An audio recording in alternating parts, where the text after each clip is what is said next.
Going on? It's your boy H Money, Mr. The Zone. We in the building. Let's get it. L Dog in the building. Shelton Moore, Ignorant Boxing. What's good? The Brotherhood in the building. Let's talk about it. Oscar Valdez versus Gervonta Davis and Shakur Stevenson. 130 pounds is on fire right now. 130 pounds, one of the best divisions in boxing. It was a great fight this past Saturday between Miguel Berchelt and Oscar Valdez. It was an all-out Mexican war. What a great fight. Top rank ESPN giving us some great fights. You know, Oscar Valdez, he made his adjustments. Oscar Valdez, he came to fight. He showed us tremendous power, tremendous heart. Oscar Valdez, he shocked the world. And the new featherweight champion of the world, Oscar Valdez. Congratulations to Eddie Reynoso, the great trainer from Mexico, the trainer of Canelo Alvarez, Julio Cesar Martinez, Ryan Garcia, Andy Ruiz, the great heavyweight Frank Sanchez. Come on, man. You got to give Eddie Reynoso credit. Let me drop the link, man. Let's get some people on the panel with me, man. Let me get some people with me. Because Shakur Stevenson, he's calling out Oscar Valdez. Shakur Stevenson, he's been calling out Oscar Valdez for a couple of years now. Shakur Stevenson, he looked like he might be the goods, man. Shakur Stevenson, he could really box. Olympic silver medalist, the silver medalist. What a boxer. Shakur Stevenson, he reminds me of Pernell Whitaker. The next Pernell Whitaker, Shakur Stevenson versus Oscar Valdez, that's a great fight.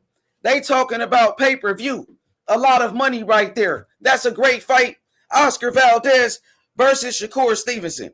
So now, hit the like button, ladies and gentlemen. Let's get those likes up. They said, breaking it down, H. Moolah. You already know.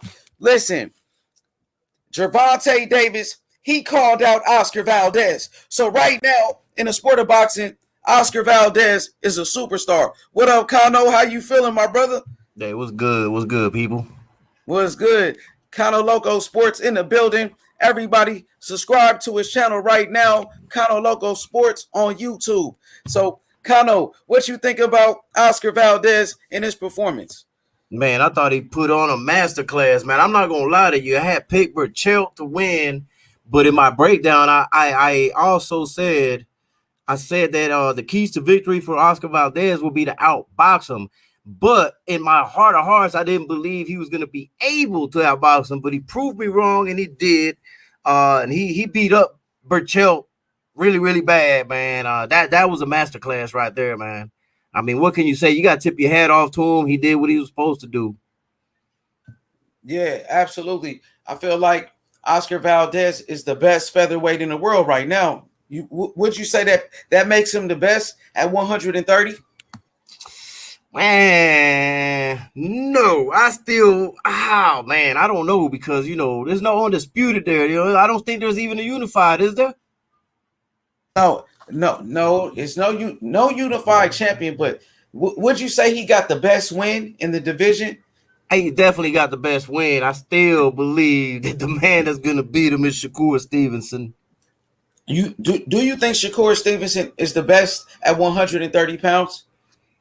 I believe, yes, I do. Yes. Okay. What about Tank Davis? Where do you rank him? And how do you think a fight between Tank Davis and Oscar Valdez, how would that fight go? Man, see, now that's a tougher matchup, man, because I could see Shakur outboxing Valdez, whereas Tank, I don't see him being able to outbox Valdez. I think he'll probably be losing to the cards and land something big late that could stop Valdez. But so that's more of a 50-50 fight for me, man, in my honest opinion. But man, I think he catches Valdez late. I think he catches him late, but he'll be behind on the scorecards because he'll get outboxed in the beginning. Okay, what about Tank Davis versus Shakur Stevenson. How you like that fight? Man, I don't know. I just got to lean to Shakur Stevenson, man. He just has.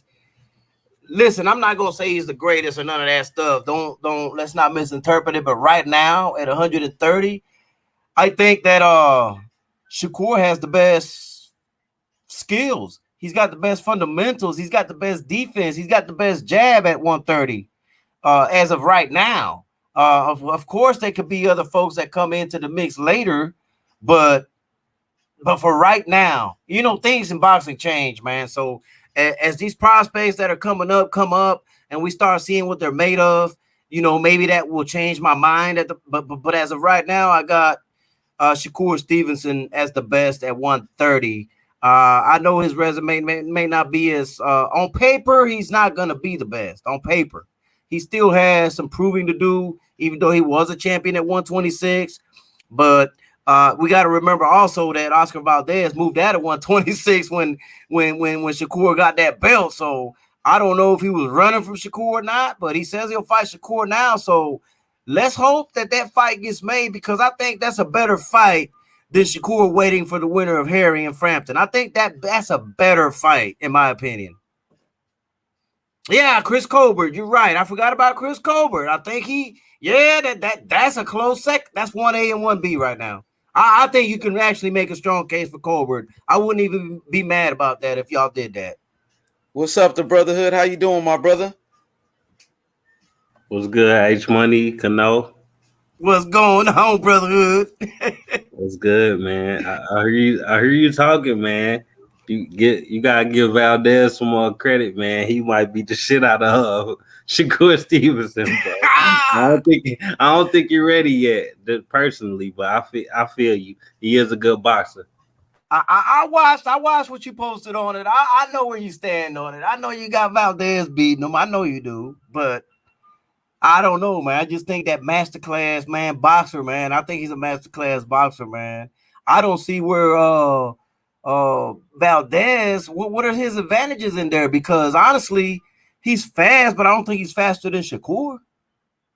I think it's speed, power, and counter punching is his advantages.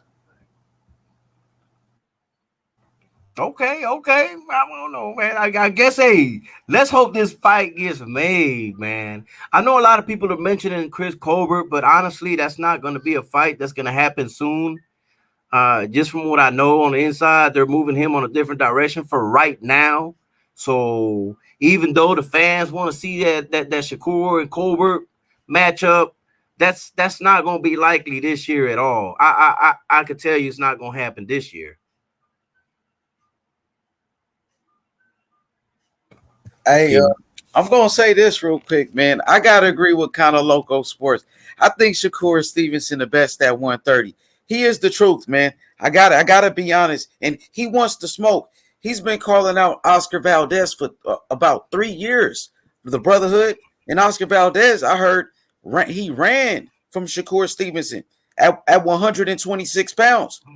You know, Shakur was his mandatory, and he ducked him. So now Shakur, I guess Shakur Stevenson has backed him into a corner. And Oscar Valdez is the man. If he takes that fight, I will give him credit. If Oscar Valdez, if he doesn't duck Shakur Stevenson, I will give him credit for sure, bro. Now, y'all didn't agree with me, obviously, when I told y'all Valdez is going to knock Burchelt the fuck out late. Now, y'all didn't agree with me then. I'm pretty sure both of y'all picked Burchelt. I seen your prediction, Kano. And I seen your prediction, H Money. Both of y'all didn't agree with me, but now all of a sudden, Brotherhood. Y'all think Shakur Stevenson ready for this man? So y'all better hop on the train while the bitch still moving, man. Hey, Brotherhood. Is it fair to say I did pick wrong, but did I not mention in that video that if Valdez can box him, he could beat him? But that's the only way I see it. I just didn't see him being able to do that.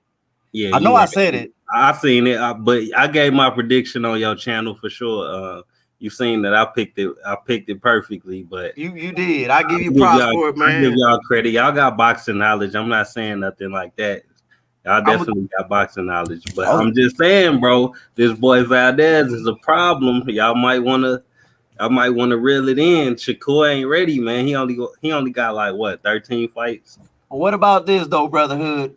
Is it a fight that the fans will want to watch though? That's the question. Shakur is the type of fighter that make fights that's supposed to be exciting and boring. Like Would I'm you not want gonna to see the lie, fight bro. though? Is that a fight that would? Well, I'm sorry. Is that Shakur versus Valdez? You think that would be a fight that folks would tune into, would get glued to the TV for? Yes, but at the same time, if they will only be glued to the TV because it's gonna be Oscar Valdez making the fight. If you know what I'm saying, like making the fight, because Shakur is gonna try to outbox him. He gonna be super careful, throwing not too many punches, and you know what I'm saying. He ain't the one to be making a fan friendly fight or a casual friendly fight. It's Valdez to do that, and he got the power over Stevenson. So I'm gonna root for Oscar Valdez automatically because he just better for boxing in general. You see? Wait. I mean, look, I just want the fight to get made, man. That's the thing. That's the first and foremost, man. Hopefully the fight gets signed so we can watch a great fight. You know, that's the fun of boxing, man. You know, like Brotherhood, you're going for Valdez. I'm gonna pick Shakur. So that's the fun part of it, man, because we can come back and talk about it, you know, after the fight and stuff. So let's just hope the fight gets made because I want to see it. I know everybody else does too. Let me read this comment real quick. Ignorant Boxing. He said, but you said Bob himself said Shakur Stevenson wasn't ready for Oscar Valdez. Yeah, that's true though. I forgot because Bob Arum, he was on Barbershop Conversations, and Fred asked him.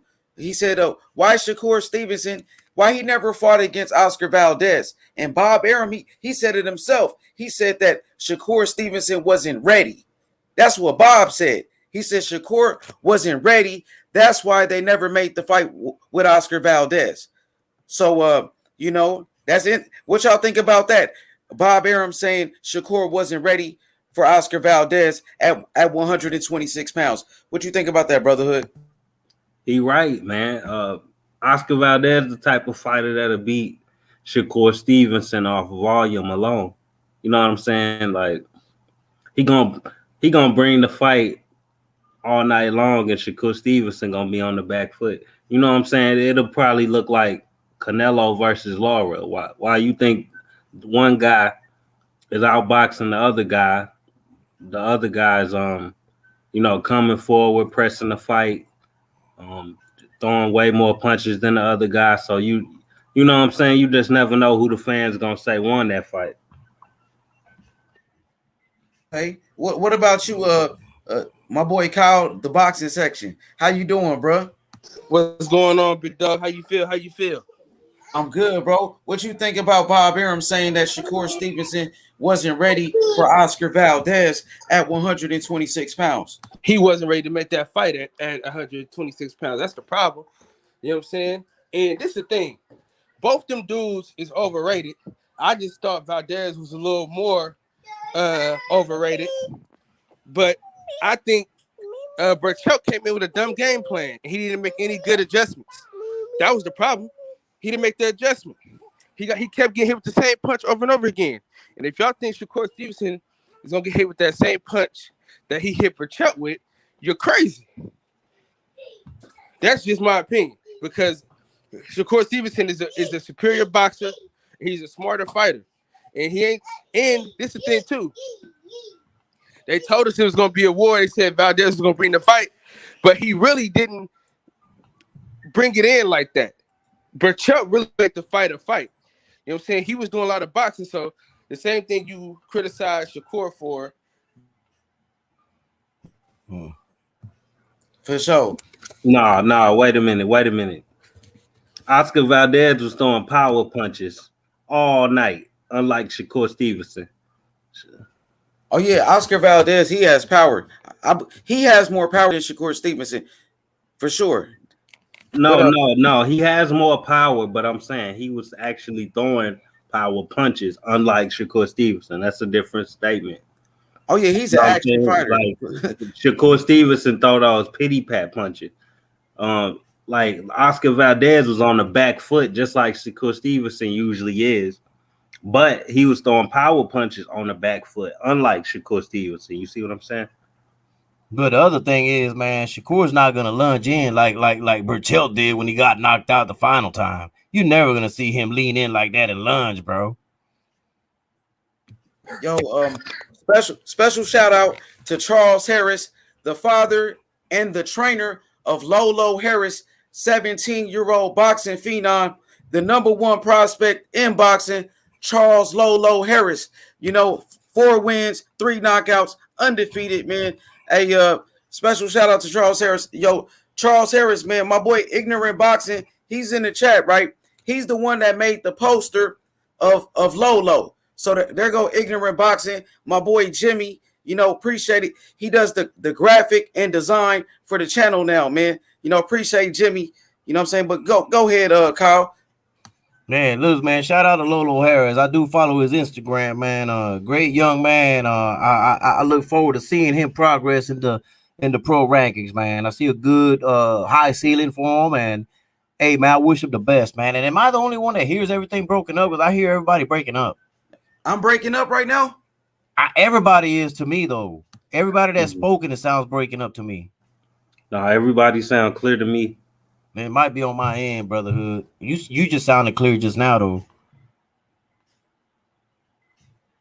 I can't stay on long, man. But you know, I wanted to make my little pit stop. I see Rubsky 78 in here, man. You know, yeah, kind of local sports. I'm out. Yeah, that's my little call sign.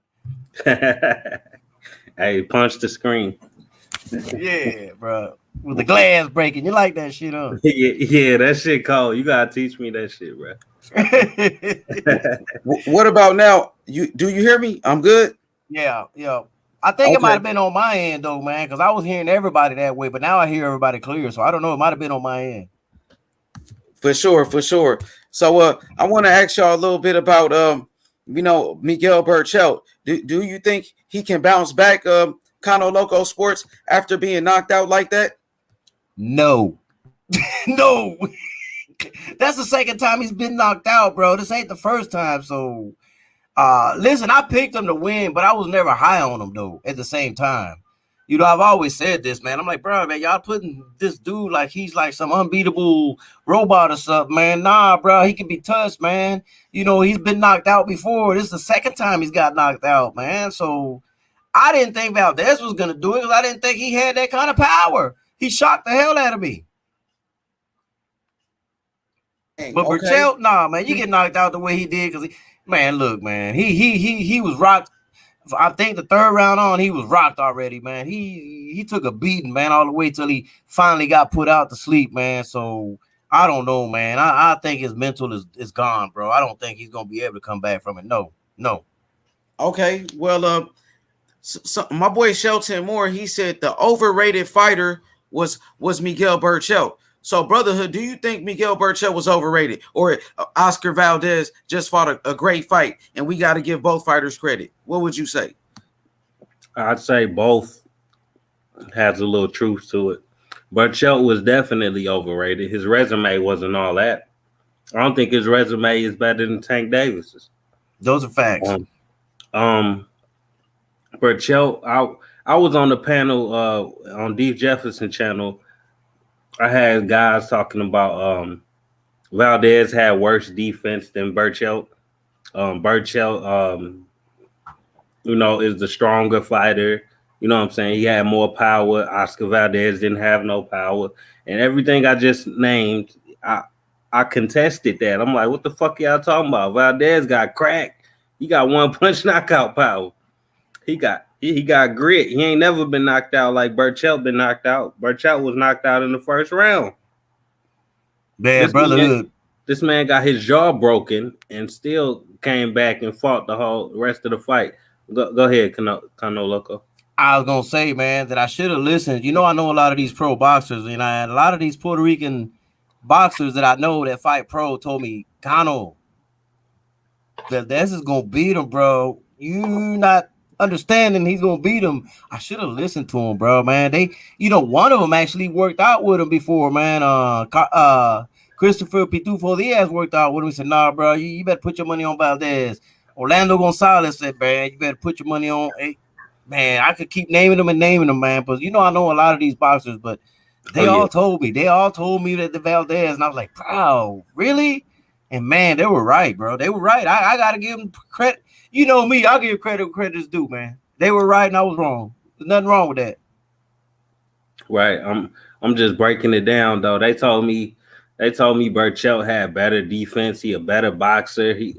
Everything that didn't develop in an actual fight. You know what I'm saying? I was contesting that shit. I'm like, what you mean? Burchell got better defense than him. Are y'all fucking crazy? They called me crazy. I said he got cracks. He coming up from 126, but he definitely got pop. You know what I'm saying? They ain't want to believe me. So it had to actually happen for them to believe me. So now everything I said about Valdez had came to fruition in the fight. And now people understand what I was talking about. But, people say, I don't know shit about boxing. So. You know what? That's an overused phrase right there, man. Difference of opinion doesn't mean you don't know nothing about boxing. I wish more people would understand that, man. Just because you see a matchup differently doesn't mean you don't know shit about boxing. It just means you're looking at the matchup a little different. You're looking at the styles meshing a little different. I mean, that's really what it boils down to, man. I wish people wouldn't say that to people, man. I really do. Mm-hmm. Now, brotherhood, me and you agree on a lot of things, but for me, I knew, but see the fight that I thought I was going to see, I didn't see it. You feel what I'm saying? I thought they were going to both do exactly what Burchell did. I thought they both was going to stay in the pocket and go to war. I didn't know Valdez was going to box. You feel what I'm saying? If he was going to box, I might have picked it differently, but they sold me on the whole, these Mexican warriors, they're going to stay in the pocket. Nobody's going to clinch. Nobody's going to hold. There's going to be continually punching and boxing. So that's what I took from it. But I'm not high on Burchell. I never was. If you look at any past lives that I've done on Instagram, I always say that he was overrated. But also, I can say the same thing about Valdez. I think he's overrated. I still don't think he's fought the caliber of fighter that we can really say, okay, that's it. You know what I'm saying? Because I want to see him against a Gary Russell. I want to see him against a Shakur Stevenson. You feel what I'm saying? I want to see him in that element. See, you can beat a guy that's going to keep coming forward with absolutely no defense. You mean he got hit with the same punch like 8 times. You feel what I'm saying? And he still kept coming forward with his hands down. We know, you know, I know, H Money know, the other cat on the panel knows. Shakur Stevenson is not going to get hit with them stupid punches. And he's not going to come in looking dumb like that. And you're going to have to pick your spots with Shakur. He didn't have to pick his spots with Burchell. He could have kept swinging and moving and swinging and moving. Burchell was just coming forward and he was really slow. I thought he was faster than that, but he was really, really slow. Yeah, you're right. I don't want to cut you off, H Money. You want to go ahead? I'm gonna let y'all go. Y'all could go at it right now. This is 1-on-1. I ain't breaking nothing up. Okay, well, I think compared to the level of competition that Stevenson been fighting, what you think won't happen probably could happen. You say Stevenson ain't gonna have his chin in the air or take too many punches in general, but I don't know, man. I think it might turn out different than that because we see Valdez can fight on the back foot when he have to. He had to versus the bigger guy in Burchell. But don't forget about the guy that come forward and throw hella punches. You know what I'm saying? The Valdez still got that in him too. So Shakur Stevenson, I don't think he ever fought that type of style besides Joet Gonzalez or whatever his name is. I think Joet is not even close to Oscar Valdez level. So it's gonna be something different that Valdez bringing to the table. You know what I'm saying? He got accuracy. He got great counter punching, great footwork, pretty good defense, underrated defense. Like I've been saying for the past week, I said I said he can weave some shit, unlike Burchell. They even broadcasted it on ESPN that Burchell was the 8th worst defensive fighter in his whole division. I ain't heard him say that same shit about Oscar. So yeah, that's all I'm saying, man. Stevenson, when he get in the ring with Valdez, he gonna see something he never seen before. He gonna walk that young man down and he gonna beat him up. That's just in my opinion. But if he showed me different, all credit to him. You said walk him down and beat him up. You mean like how Maidana did Broner or something like that? Is that what you're saying? Basically, you a finesse fighter. You ain't ever been in the ring with somebody who's throwing punches left and right all night. You know what I'm saying? And it's just too high of a step up, just like Broner. That's a good comparison. He jumped from 135 to 147, and he got a brawler in front of him, and he didn't look so good. I think that same thing might happen to Shakur Stevenson. He too careful. You know what I'm saying? Oscar Valdez gonna throw all caution to the wind if you have to, and you're not knocking him out. Like I said, he got an iron fucking jaw. Somebody broke his jaw. Scott Quigg broke his jaw, and he was still coming at him. So good luck knocking that man out. All right, a question for let me respond back to him real quick. My bad. Go ahead. I'm sorry. No, it's all good. H. Okay, so let's break this down real fast. All right, Shakur Stevenson has been in the ring with the best fighters of this generation. He's gotten the mentorship from one of the greatest fighters of all time. You feel what I'm saying? Let's not forget, he's been in there with Earl Spence Jr. He's been in there with Terrence Crawford. You know what I'm saying? Kyle, fell out for a second. There you go. Okay, he's been in the ring with Earl Spence, Terrence Crawford. Keep going. You kind of like broke up. I'm not really high on Lomachenko, but I'm just saying he's been there with him. I think Shakur beats Valdez, but that's just my opinion, man. But listen, man, I appreciate you letting me on the panel, man. I do got to get going, man. I do got a busy schedule myself. Yo, Kano Loco, appreciate you, Kano, man. Everybody subscribe to Kano Loco Sports on YouTube right now. Go subscribe to his channel. Appreciate that, my brother. All right, man. Everybody be good, be safe, brotherhood. You know, I see you around all the time, so I'll check y'all later, bro. Yeah, shout out Kano, man. Subscribe to Kano Loco, the best subscribe to you after this channel in the world. All right, man. Peace, folks. Oh, hold up. I gotta do it like Roofsky likes it. With all that being said, Kano Loco Sports, I'm out. Yeah.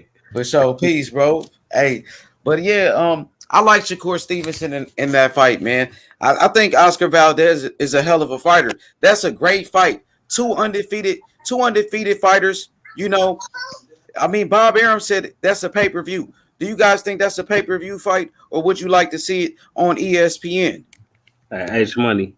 Everybody got a plan till they get punched in the mouth. That's all I'm gonna say.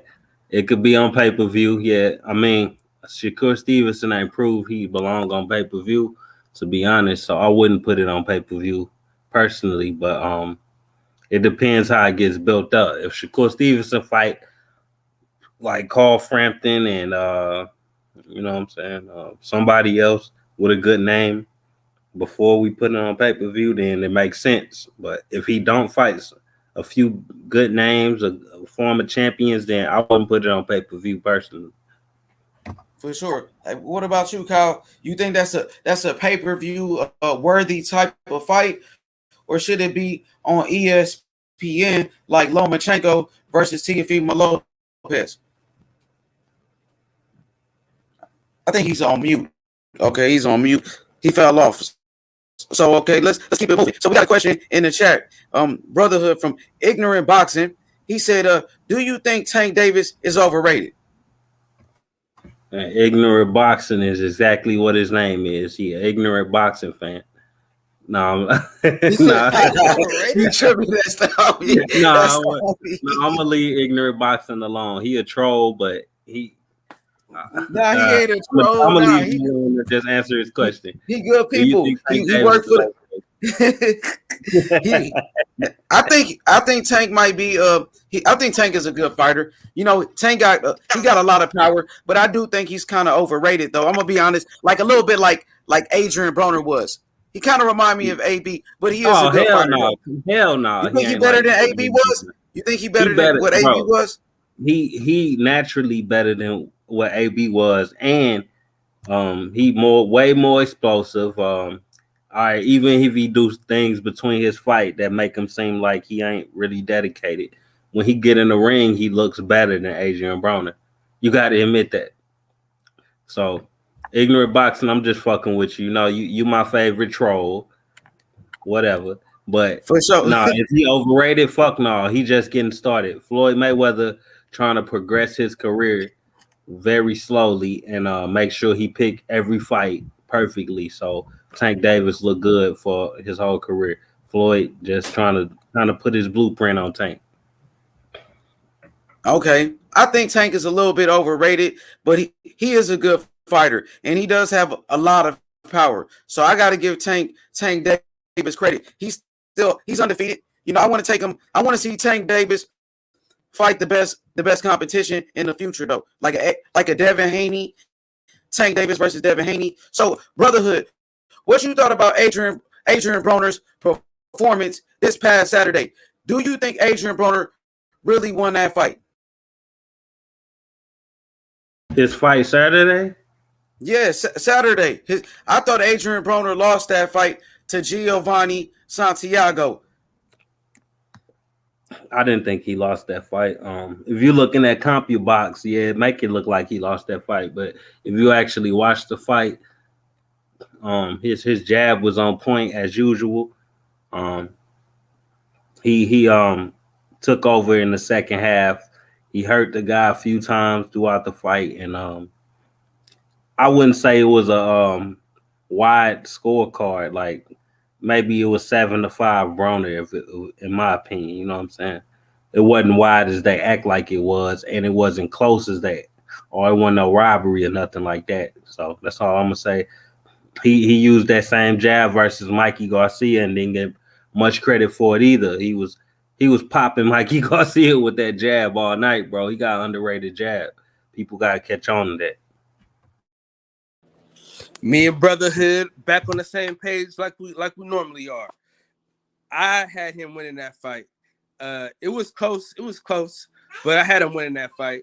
He did enough for you to say, okay, he didn't do enough to say that he's back to being the AP that we enjoy and love, but he did enough to win that fight, in my opinion. Yo, special shout out to my boy JJ Romano in the chat. JC, Rob 87, and one mixtape player, Alex Herrera. Appreciate everybody. Hit the like button, subscribe to the channel. I think Adrian Broner lost that fight. It's obvious he lost that fight, man. He was outlanded by over 100 punches. You know, to Gervonta Santiago, who's a D+ type of fighter, was able to expose Adrian Broner once again. I'm disappointed in Adrian Broner's performance, but you know, it is what it is, man. So what y'all thought about Robert Easter on that undercard? I think Devin Haney versus Robert Easter is a very good fight at 140 pounds. I was impressed with Robert Easter. You know, man, you talked before, and I told you I didn't really love him like that. But he showed me something this weekend. He showed me a lot this weekend. I'm not gonna lie. He was very, very, very, very cautious this time. He really fought a great fight. He listened to his corner. He used his jab. He fought like a tall fighter. I mean, I was surprised. I was pleasantly surprised about his performance, to be honest. Yeah. What about you, the Brotherhood? Robert Easter schooled his ass, man. I wasn't expecting that. I seen him. He didn't get enough credit in that Mikey Garcia fight either. Just like I said, Broner didn't. Easter was popping that jab at Mikey Garcia all night, bro. That shit was on point all night. He got hit with a lot of power punches at the end of the day, but he did show his outside boxing ability. So he did that even better versus Ryan Martin. I was about to say Ryan Garcia, that motherfucker. But yeah, he was popping that jab at him, bro, and he just outboxed him clearly. It wasn't the most exciting fight, but you know what I'm saying? Robert Easter showed us something he never showed us before. That's a good thing. And back to that Broner fight, bro. Like I could see how you scored it for Santiago because he threw more punches, but he Broner blocked a lot of punches and he don't get credit for blocking them. Like the commentators will be saying, "Oh, he landed this, he landed that." I'm looking at it myself like, "Nah, that shit was blocked, Tommy." You know what I'm saying? So he blocked a lot of punches. A lot of people think block punches are landed, so I understand. Okay, what up, JFL? Jason Brown, what's good, my peoples? It's good, H money. What up, Jay? Hey, Jay, you kind of low. Oh man. Yeah, you real low. Could y'all hear JFL? Yo, mic check, Yeah. mic check. I hear you, but you do sound low. For sure, he can fix his audio. But hey, Jason, man, so did you think Adrian Broner won that fight? Nah, I thought Santiago. It wasn't as wide of a Mic fight check. as y'all thought it was, but it was a close fight. But I had Santiago winning the fight. Yeah, we can hear you now, JFL. You good now? What up, JFL? Yo, what up, H Money? Mr. The Zone, shout out to the panel, shout out to the chat. First and foremost, shout out to Team Haney, the real WBC lightweight champion, Devin Haney. Damn right, damn right. We all know Devin Haney is the real champion. So, speaking of Devin Haney, what y'all think about Devin Haney versus Adrian Broner next, or Devin Haney versus Robert Easter? Which fight would you like to see next, JFL, for Devin Haney, since Teofimo Lopez and Ryan Garcia is ducking him? Do you want to see Devin Haney fight against Adrian Broner or Robert Easter? I would say to continue to go down his list, and you know what previous Adrian Broner said before, yeah, I mean, I guess he misspoke. Like I said, Adrian Broner, you're going to call somebody out, make it happen. If not, then your official duck by even mentioning Devin Haney's name.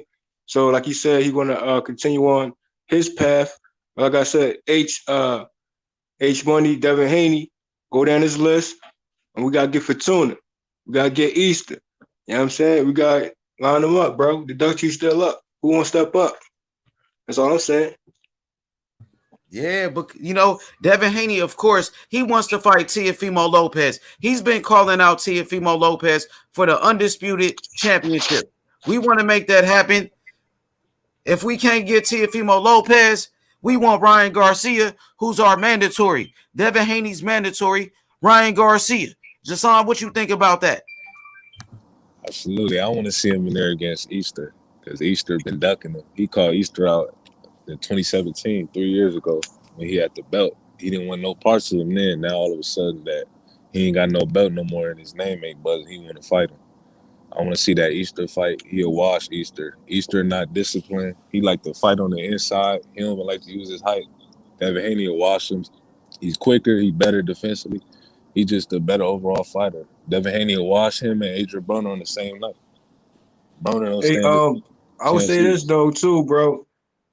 I think it'd be best to go down that list, get Fortuna next. I think Fortuna need to step up. Yeah, you know what I mean? And he been ducking for a minute, so that'd be my primary fight for Haney next, especially after Free Smoke Game Board. And what's interesting to me is I'm hearing now about. Hey, you sound distorted now, JFL. You got kind of low again. Mic check. There you go. Stay like that, just like that. There you go. We hear you. I don't want to be too extra. I'm saying with the volume. I'm hearing that. Now you sound distorted again, bro. You got to go back to how you was. Mic check, mic check, mic check. Hey, H Money, I'm gonna be right back. I'm trying to change my mic too. Yeah, now you sound clear, bro. You good. But go ahead, JFL. Hey, I know, but I'm trying to plug in my studio. No, what I was saying was, I'm hearing Shakur calling out Valdez. and how the response is quick. So I'm like, okay, if that happens, then that will be something like other fights you can compare it to where it should happen like that. So it's still pending, I guess. And I just heard what Bob Aaron talked about, but you know everything when it comes to top rank, we'll see. But and we know that Valdez, they say he official duck. But I'm gonna looking towards that more because although Shakur was at his weight class, and he's been calling someone out. Like I said, you gotta be in position to be in position. He just moved up to 130, right? So that should be the next fight or a fight before the main event fight. Okay. Okay, Jason. So Jason, you want Robert Easter. So that's what you want for Devin if Teofimo Lopez, if he ducks the fight. Yeah, that's the best option out there if he can't get Teo. Even over Adrian Broner? Yeah, Broner ain't gonna really do nothing. I mean, we didn't see Broner get his ass beat on multiple occasions. If Devin Haney beat him, it's just another elite fighter that beat him. It's not gonna be as impressive as beating Robert Easter.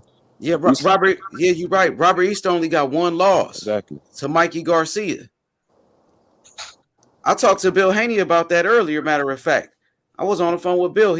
I told him about Robert Easter. Bill, he said he want that smoke. They said they want Robert Easter. So Robert Easter, don't duck. Don't duck like you did when you was the champion at 135 pounds and you didn't give Devin Haney an opportunity. Now you begging for an opportunity. And guess what? You're going to get what you asked for. Let's make that happen next. Robert Easter Jr. versus Devin Haney. So hey, what about you everybody on the panel like that fight? What about the people in the chat? Do the people in the chat want to see Devin Haney versus Robert Easter? What y'all think? Put one in the chat if you want to see Devin Haney beat up Robert Easter. If you want to see Devin Haney whoop Robert Easter ass, put the number one in the chat right now. You know what I mean? Hit the like button, subscribe to the channel. 30 people in the chat. You know what I mean? Hey, Money. What up, bro? I don't want to see that fight. Okay, cook on it. Let me hear you cook. So, damn all that him having to go up. Teofimo Lopez and just stop being a sucker and fighting. That's what I want to see. Damn him going up, bro. He at 135. He ain't at 140 right now. He at 135. And Teofimo need to fight him and stop saying all this other stuff, bro. If he that easy, get him out the way, and then you go up to 140. But he at 140, bro. That fight is okay. It's fine. But the fight that needs to happen is the fight at 135, bro. That's just me. That's just how I feel. Okay, there you have it from the boxing section. For me, of course, number one on the list is Teofimo Lopez. Number two, Ryan Garcia. Number three, it could be Gervonta Davis, Tank Davis, but I know Tank fighting at 130. So, you know, we don't want to bully anybody since Tank, he still want to fight the little guys at 130, you know. So at 140, Adrian Broner, Robert Easter Jr. Let's make it happen. Robert Easter, we want that smoke. Right after the Jorge Linares fight, Devin Haney versus Robert Easter Jr. Let's set it up. You know what I mean? So let's talk about Teofimo Lopez real quick, guys. I mean, the boxing. I want that Fortuna fight next, though. All right, that's just me. Who want to start off on Teofimo Lopez? Who want to cook him first? Let me put him on the grill real fast, man, and then I'll let y'all flip the nigga over. First of all, bro, he ducked Devin Haney on so many other occasions. They both was in WBC. He left the WBC, went to the IBF. You know what I'm saying? Lomachenko was able to get the franchise belt to duck Devin Haney. You know what I'm saying? Now, you have to fight Devin Haney, but then you cry, you beg, you pay, because there had to be some money involved for that franchise championship belt to even be handed off to you. And you beg for that belt to duck Devin Haney again. Then you get on national TV and you tell everybody you ducking. You put a little duck on your head and all that. You and that joke Rolly, he can't fight his way out of a wet paper bag. Y'all both, you're just sorry, bro. And my thing is this, bro, you do all this talking, but you back up nothing, bro. You know what I'm saying? Bob Arum just had to put you back in your place because you went behind his back to try to do something and you couldn't even get that done right, bruh. I just feel like this, bruh. I know it's entertainment. I get all that. But sometimes I just want to see the fight that I want to see. You feel what I'm saying? And Teofimo Lopez is just a sucker, bruh. Like, he only fought people he knew he could beat. If it was that easy, I want to see him fight Devin Haney, bro. He had all this smoke for everybody else, but when Devin Haney was like, let's fight, it's all these other excuses. So, JFL, what you think about Teofimo Lopez right now? He's about to fight George Kambosos Jr. What's your thoughts on the situation? He doesn't want to fight Devin Haney. He said, he doesn't want to. He said he's going to duck that fight. I mean, he acknowledged himself that he's an official duck. So official ducks are official ducks. And he's going to, continue to maneuver how a duck move. So that's duck moves. And he said something about 3 days and see something out in 3 days. I'm like, okay, what happened in 3 days? I hope it wasn't just Kambosos. You know what I'm saying? Like, that's his next fight. Okay, so Alex Herrera, he said, oh yeah, now Haney is the boogeyman. When he said, when he haven't beat nobody, your boy haven't beat nobody, fool. He don't deserve to fight with the king, Teofimo Lopez. So who want to respond to that? Let me respond to that, bro. First of all, that don't make no sense at all. You can't fight nobody until somebody wants to fight you. And the only reason why Teofimo even got them opportunities is he signed with Top Rank. Let's not make it seem like Devin Haney can't beat these dudes. He ain't in the position to fight these guys because they're under two different umbrellas. You know what I'm saying? That's like saying Terrence Crawford ain't no good because he haven't fought no PBC fighters. You can't say that. You know what I'm saying? You just can't say that, bro. And for him to say that, and matter of fact, if you're not gonna fight Devin Haney, give Lomachenko the rematch and let's see how good you really are. You know what I'm saying? Let's see how that goes. And a boogeyman means nobody wants to see him. That's what a boogeyman means. Like Errol Spence was the boogeyman. Nobody wanted to fight him until he got a title. Devin Haney got a title and they still don't want to fight him. Okay, Jason. So what's your thoughts on this comment by Alex Herrera? He said, oh yeah, now Haney is the boogeyman. When he never beat nobody, your boy haven't beat nobody, fool. He don't deserve to fight with the king, Teofimo Lopez. Hey, my bad. My thoughts is, man, how you gonna fight somebody if they not willing to sign the contract and make the fight happen? I mean, to fight somebody, you gotta be willing to fight them, just like the boxing section shit. So I don't understand that, man. Like, Devin Haney been calling people out for a very long time. We just talked about him calling out Robert Easter. He called out Adrian Broner last year to a fight. But these dudes, they all talk. They don't want to fight. Teofimo don't want to mention Devin Haney's name. There's always an excuse every time his name brought up saying he need to fight this person. He need to fight this person. He need to fight Nakatani. Man, these dudes don't want to fight him. Point blank. They don't want to fight him. Okay. Yo, brotherhood, you want to touch on it? JFL, y'all want to get on? I would say this though to Alex Herrera, bruh. Teofimo is official duck, bruh. But that's your king and your leader, bruh. Official duck, bruh. There's no way around that. He duck all smoke. So support your ducker, bruh. Hey, H Money, how old is Devin Haney? He's 22 years old. He just turned 22. Exactly, bro. Now he's saying Devin Haney is the boogeyman and he ain't beat nobody. The motherfucker 22 years old. He 6 years pro. He started fighting in Mexico at 16.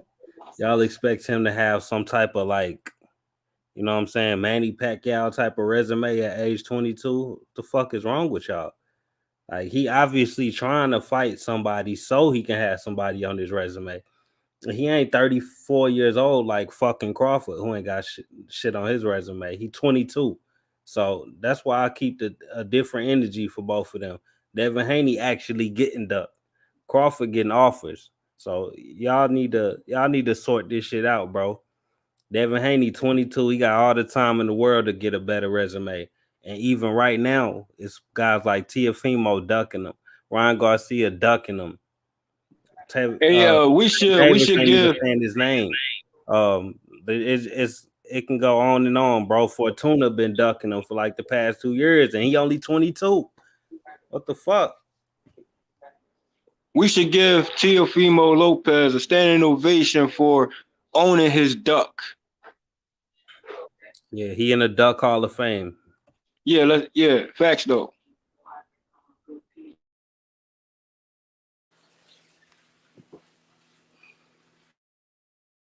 Ryan Garcia is the real duck. Has a chance to fight for the email title and don't want the smoke. Facts. This motherfucker the mandatory, and he trying to fight everybody but Haney.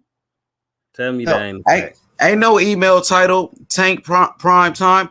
You talking about the WBC World Title, the Muhammad Ali belt, the Floyd Mayweather, Sugar Ray Leonard, Oscar De La Hoya belt. You know, the real WBC belt. Teofimo Lopez, go ahead. I'm at the point where if they disrespecting the real WBC's belt, then you just disrespecting all the legends. You disrespecting boxing in itself. So keep downplaying and disrespecting that WBC belt, the real belt. And you're just a DC diehard casual. Exactly. So own up to that. Like Teofimo own up to his duck. Okay? Right. You see how these fanboys just automatically try to accept that franchise belt? Like, no, he got elevated, so he got the real belt. Like, if you don't get the fuck out of here, actually, you got elevated to the email belt. You the one with the fucking email belt. Haney got the real belt. That new shit that y'all came up with to duck Haney and Charlo. It's some new shit that don't nobody know about. We talking about the belt Muhammad Ali had, like H Money said. So y'all can keep that shit. And yeah, Ignorant Boxing. I seen the interview on Boxing Voice with Sampson, and on the Boxing Voice, Sampson also admitted that Fortuna been avoiding Haney for like the past 2-3 years. So if you gonna talk about a Boxing Voice interview, you don't forget the one about Sampson. You know what I'm saying? Admitting that they've been ducking Haney for fucking 2 years already. Hey, Brotherhood, I agree with you 100%. But let's not forget, though, when was the last time you heard anybody at 160 say Charlo is an email champion? You only hear that bullshit from these 135 pounders that keep ducking that smoke. You know what I'm saying? You don't hear that shit from no 160 pounders, bro. You'll hear that from nobody in boxing unless it's coming about Devin Haney. What did Devin Haney team say, bro? Return to sender. hey, look, you right about that. What's your name, fam? I don't see the names on my screen with the Deontay Wilder shirt. Yeah, Kyle, aka the boxing section. Oh, that's Kyle. Okay, we was getting at them the other day. Yeah, Kyle, man, they don't say that shit. The boxers don't say that shit at 160 for sure, bro. I don't hear Triple G saying nothing about no email belt or Canelo because they know they both ducked them. But it's fucking Teofimo Lopez with this email shit. That's his little moniker.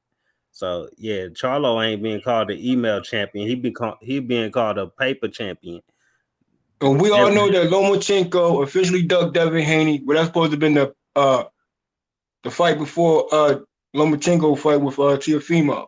So both those guys, Lomachenko ducked Devin Haney, Teofimo officially ducked Devin Haney. You know what I'm saying? And and you already know where I stand at with that Lomachenko and Teofimo fight, bruh. But JFL, anybody with a fucking franchise belt above their head has been systematically ducked, not only by the commission, but by the fighters and the sanctioning body. Period. Teo also said what? 3 to 5 years. Okay. Yeah, he gave Devin Haney a fucking prison sentence. You do 3 to 5 years, and then I No, fight. he gave himself a Teofimo certified stamp official duck for 3 to 5 years. So yeah, that's a long duck run, bro. And you can add 2 more years to that. Hey, he say it'll be 7 years if you don't have good behavior. Looking at it. No, it's not. But, What I'm saying is Teofimo a 7-year duck. yeah, Official 7-year duck. That's Teofimo, bro. he a career duck, bro. He not coming. He not coming at Haney, man. He not trying to fight Haney ever. If you was ready to fight somebody, you'll fight them while they young and green, like Haney is right now. Haney only gonna get better, so you better fight him now. Hey, y'all, what's crazy though is how you know they're not gonna fight Devin Haney. Remember they had that fight plan where they said they was gonna do this, they was gonna do that, they was gonna do this, and all these, and they put down all these fights in which they was gonna do this stuff in. Devin Haney wasn't on the list at all. He wasn't in them plans. If you look back at how they had the plan where we're gonna fight with Jacoby, we're gonna fight Lomachenko. After that, they had no plans. They didn't have no plan to say, okay, we're gonna fight Devin Haney right after this, because my son is gonna beat Devin Haney. He ain't never said, oh, my son can beat Devin Haney. You never heard him say that. He said he could beat Lomachenko, he could beat Comey, but when it comes to Devin Haney, they don't have that same energy, bro. And that's my problem with these niggas, man. Is just shut the fuck up and fight. You know what I'm saying? That's the problem, man. They keep telling about Floyd Mayweather this, Floyd Mayweather that. Yeah, whatever, nigga. But he fought. He fought niggas. And that's the difference between you clown ass niggas at 135. At 135, he's pretty boy Floyd. He gave everybody them hands. But it was the same thing with Devin Haney as it was with Floyd Mayweather. Nobody wanted to fight him. The whole thing was a low, high risk, low reward. That's bullshit, man. Fight the nigga and get him out the way if he that easy. Hey Kyle, from what I remember, it started with I'll fight Devin Haney in 3 to 5 years when he proved himself. Then all of a sudden it was okay, it's whatever. I'll fight the email champion for the email belt. Then all of a sudden it became I sent both Kambosos and Devin Haney offers. Whoever sent the offer back first, I fight with them. And then it became I gotta fight Kambosos, so else I have to drop my belt. So, you know what I'm saying? This dude been contradicting itself for the past 2-3 months. It's looking stupid at this point. At this point, I'll give Fortuna way more credit if he steps up and get in the ring with Devin Haney. If he continue to duck, then he'd be in the same box with Teofimo Lopez, the official duck. Because Duck's going to float with ducks. You hear me?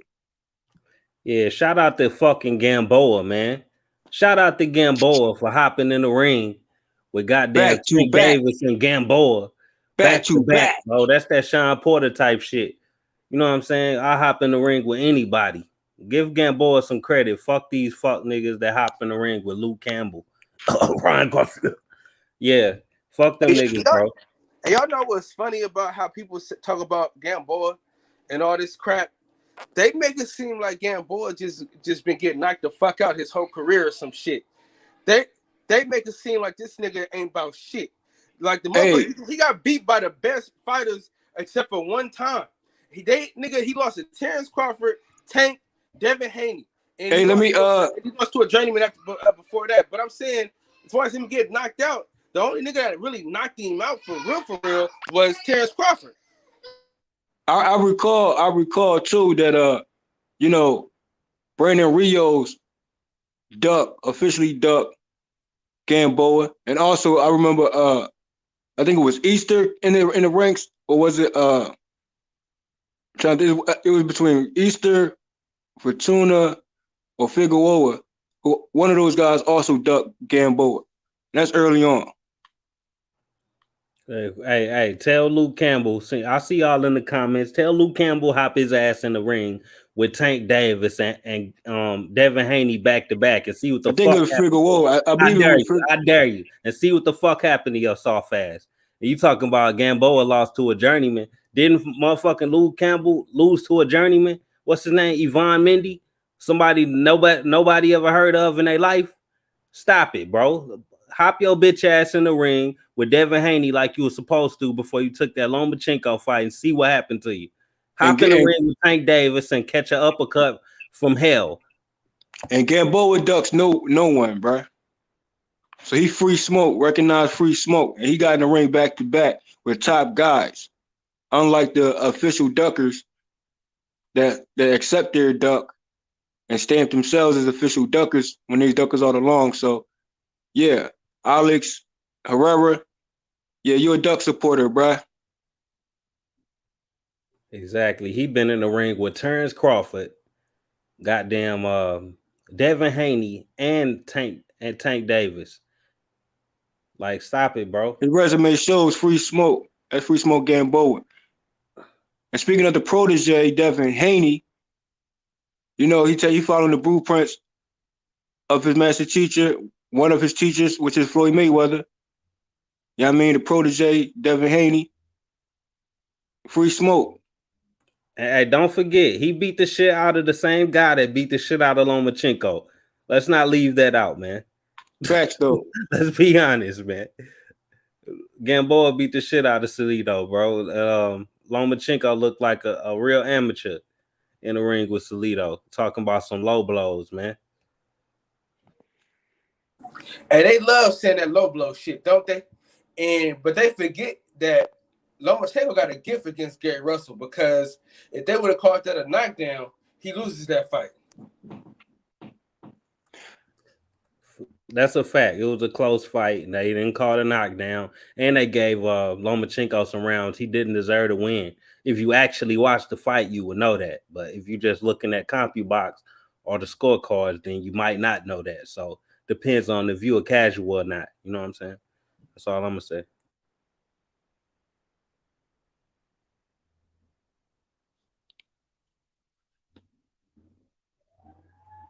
Who a fanboy? I'm a Gamboa fanboy now. Is that what y'all narrative is? Come on, man. Facts are facts, bro. If I'm a Gamboa fanboy, give me some proof. Hey, all these people talking that shit. Why don't y'all join the panel and let's have a conversation instead of keeping y'all having y'all fingers all up in the chat? Why don't y'all niggas join the panel and let's go back and forth about this shit? Since y'all got a problem with what we're saying, join in. It's all good. No. Instead of typing, yeah, don't get mad. Talking. Don't get women talk. It's all niggas talk. Let's talk and see what's going on. Hey, I want to say too. I want to say this though. Shout out to the one and only Coco the Don. Film study, pressure. And shout out to IB who I be and going for the gusto. You up next, nigga? Shout out to H Money 10 Toes Down Team Haney. Coco. Facts though. All right, Gusto in the chat. Nah, he not in the chat. I think he getting ready for his fight. You know, Gusto, an amateur fighter, man. He was hanging out with Jerry Forrest. Matter of fact, he was sparring against Jerry Forrest. He wasn't just hanging out with him. He sparred him. So Gusto want that smoke. Going for the Gusto. You up next, nigga. You feel me? Gusto, like that? Gusto just hired me as his cut man. So we're going to be getting that cheddar about 2 years from now. So, yeah. Hey, what up? A young billionaire in the building. What up, YB? My boy YB, man. If you available, let me drop the free smoke link. Free smoke. And shout out to 24 G's. YB, come on, man. Cuss me out about some Crawford today, bro. Oh, yeah, we can do that. Yeah, it's free smoke. Let's do it. So I want to get back to that. I want. Oh, go ahead, my bad. Go ahead, Jay. Go ahead, my bad. No, I was going to say the recent fights that just occurred with the knockout. So are we saying who next? Because I'm still thinking, you know, no one mentioning Tevin Farmer though. Tevin Farmer deserved his rematch with Jojo Diaz. To be honest, he should have had a shot at that belt instead of Rakhimov. But they in the court case about that rematch clause or whatever. You know, he signed the MTK Global, so it's some funny business going on. So, ain't Burchett 130, bro? Yeah, Burchell 130. You want to see Foreman versus Burchell? That's what you're saying? I mean, rematches are necessary in boxing, but like I said, he's coming back soon. So I feel as though, that he been on a consistent streak of his wins and he got his first recent loss, but he gonna come back maybe for that rematch. He definitely wants that rematch because Tevin Farmer that free smoke. But also, I was saying Tank Davis, he was supposed to get in there with for a check. You know what I mean? Because I couldn't see him moving up without the narrative of him ducking Burchett. So I think the next opponent was going to be Tank Davis and Burchett. But since the recent situation, Tank Davis there, Tevin Farmer still there. It could be Tank Davis. Tevin Farmer could resurface again. You know what I mean? They can still mix it up. Yeah, facts. And Shakur there too. So what's up with Shakur and Tevin Farmer too? What up? Man, that fight, that sounds like a sleeper right there. Like, literally a sleeper. Like, they both, what you mean? You watch that shit, you gonna fall asleep in the first round. That's what I'm No, Tevin Farmer and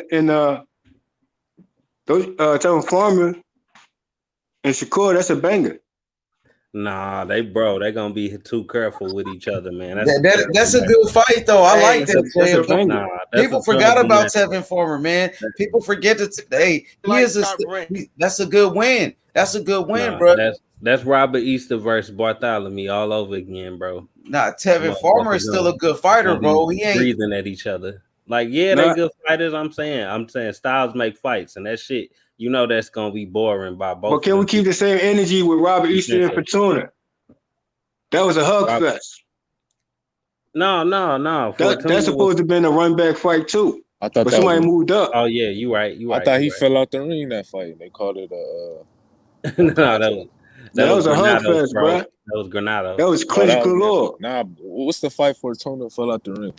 Granados. Oh, that was at 140. He ain't had no business at 140. All I'm saying is we can't overlook Tevin Farmer if we come back on the scene like our AB came back on the scene. So all I'm saying is he's still in that division, and anyone go call him out, I'll wait for it because Tevin Farmer is free smoke, and he's still waiting on Mr. Cat Russell too. So where he at, though? What about Robert Easter versus Mario Barrios? Next. That's a good fight. That is a good like that fight. God damn it. Nah, man, Devin Haney gonna fight Robert Easter. Nah, that's Devin Haney easy work. Nah. Haney moving up?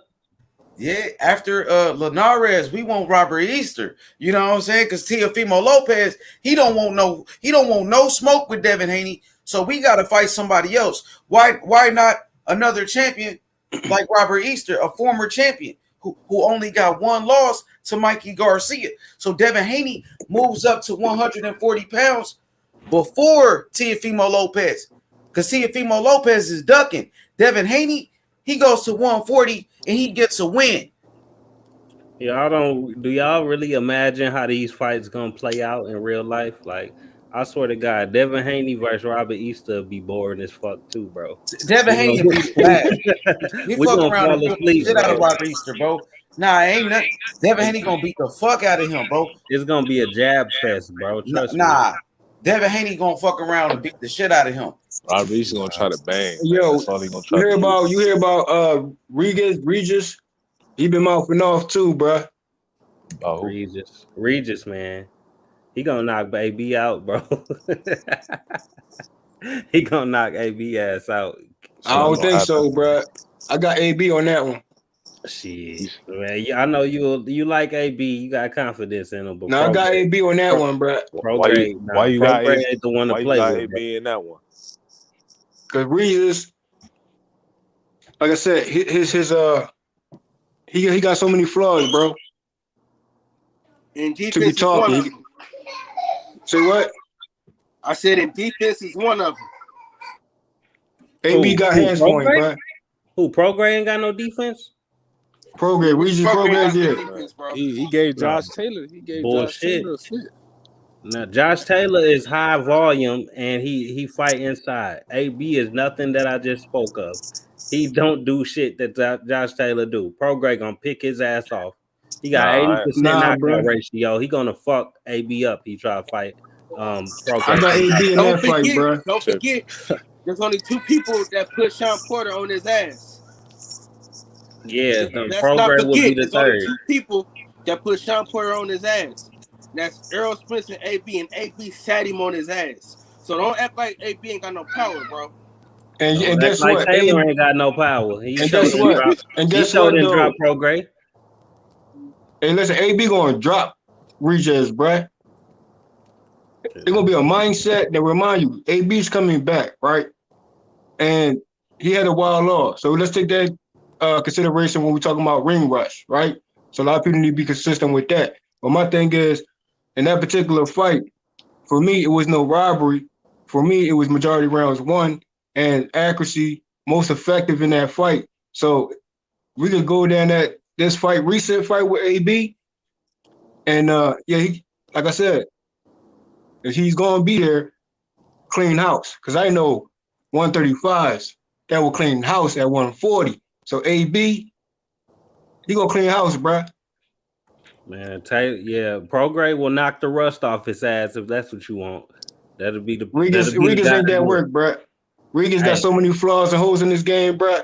Let him keep talking, bruh. So many holes. What holes? What he not the best inside fighter. Other than that, He got flaws, bruh. And he don't got no chin. He got one flaw. He don't got no chin, bruh. No chin. No. Stop it, bro. You making shit up, man. No, I ain't making nothing up, bruh. Come on, man. Prograde will knock Broner the fuck out the ring, bro. He hit harder than my Who got a better chin? AB, who never been dropped. No, he never been stopped. Madonna He been dropped dropped. it, Don't. But we talking about hold on. But we talking about highlights. hold on. If we gonna recap Madonna, then we know what Madonna.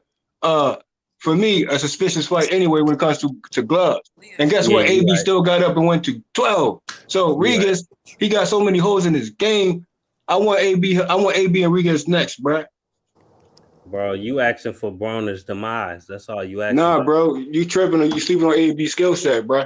No, you sleeping on Prograde skill set. Who got better timing, bro? Who got better timing, bro? Prograde. Negative. All right, man. I like AB, but Prograde ain't the one, bro. He better. That's the last fight he should be looking for. That's the fight I'll bet money on with you, bro. I gladly bet money on that. Gladly. Okay. Prograde will knock his ass the fuck out. That's gonna be the end of AB right there. If anybody. But who coming forward in that? Who gonna come forward in that fight? Not AB. AB does it all, bro. Forward, backwards.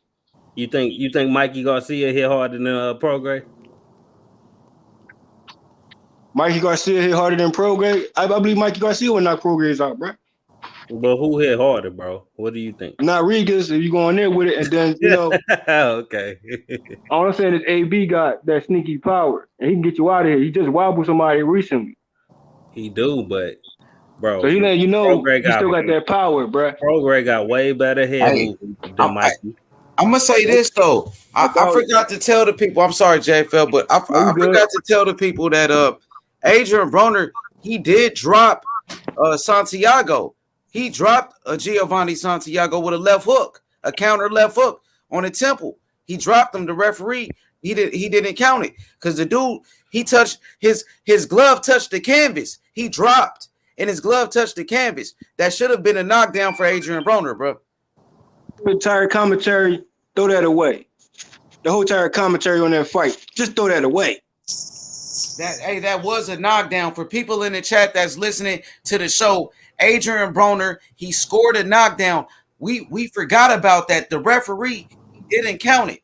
So AB he got robbed from a knockdown. Let's remember that, bro. His glove touched the canvas. His glove, it did touch the canvas, bro. I'm gonna go in more depth video on that, bro, because the dude's glove did touch the canvas. I'm gonna go in more depth on that, especially on the commentary alone on that particular fight. Because I'm definitely gonna go in. Look, OZ said his glove didn't touch the canvas. I think the Brotherhood could prove it. Y'all want me to look at it, put it in slow mo, put it on the channel? Hell I yeah, find it that out. need that, bro. I think Hey, it was listen. close. It was close. It was like So- when Robert Easter got dropped by Comey. You know what I'm saying? It was barely like it either scraped it or it didn't touch at all. We got to find out. But I think they should have counted it because AB couldn't hit him again. You see what I'm saying? Like AB couldn't hit him one more time when he was like about to like look like he about to drop. He couldn't hit him again, so it's like you got to count that drop because he couldn't hit. If he hit him again, that's a point taken off. So it's like you got to count that as a drop, man. I thought they should have counted It was already, hey, bro. Biased commentary, bro. From 1 through the 3rd round, it was already planned to dictate or narrative a certain AB fight. See, I know how the commentary works. So they can't get nothing past me. You know what I'm saying? The fact that AB had the most successful punches. And then we gonna talk about outlanded San Diego, negative. So it's a lot of critiques. So they trying to, you know what I mean? When it comes to commentary, they either say you're an AB fan or you're a critique of an AB. And you gotta know how they narrative these fights when it comes to particular fighters. They can pander all they want to, but I'm a boxing fan first. At JFL, just so you know, like I said, pro grade will knock his ass out, but at the same time, I think he got a bunch of bad decisions in his last fight. So it ain't that I'm biased or anything like that. I think he beat the shit out of Jesse Vargas.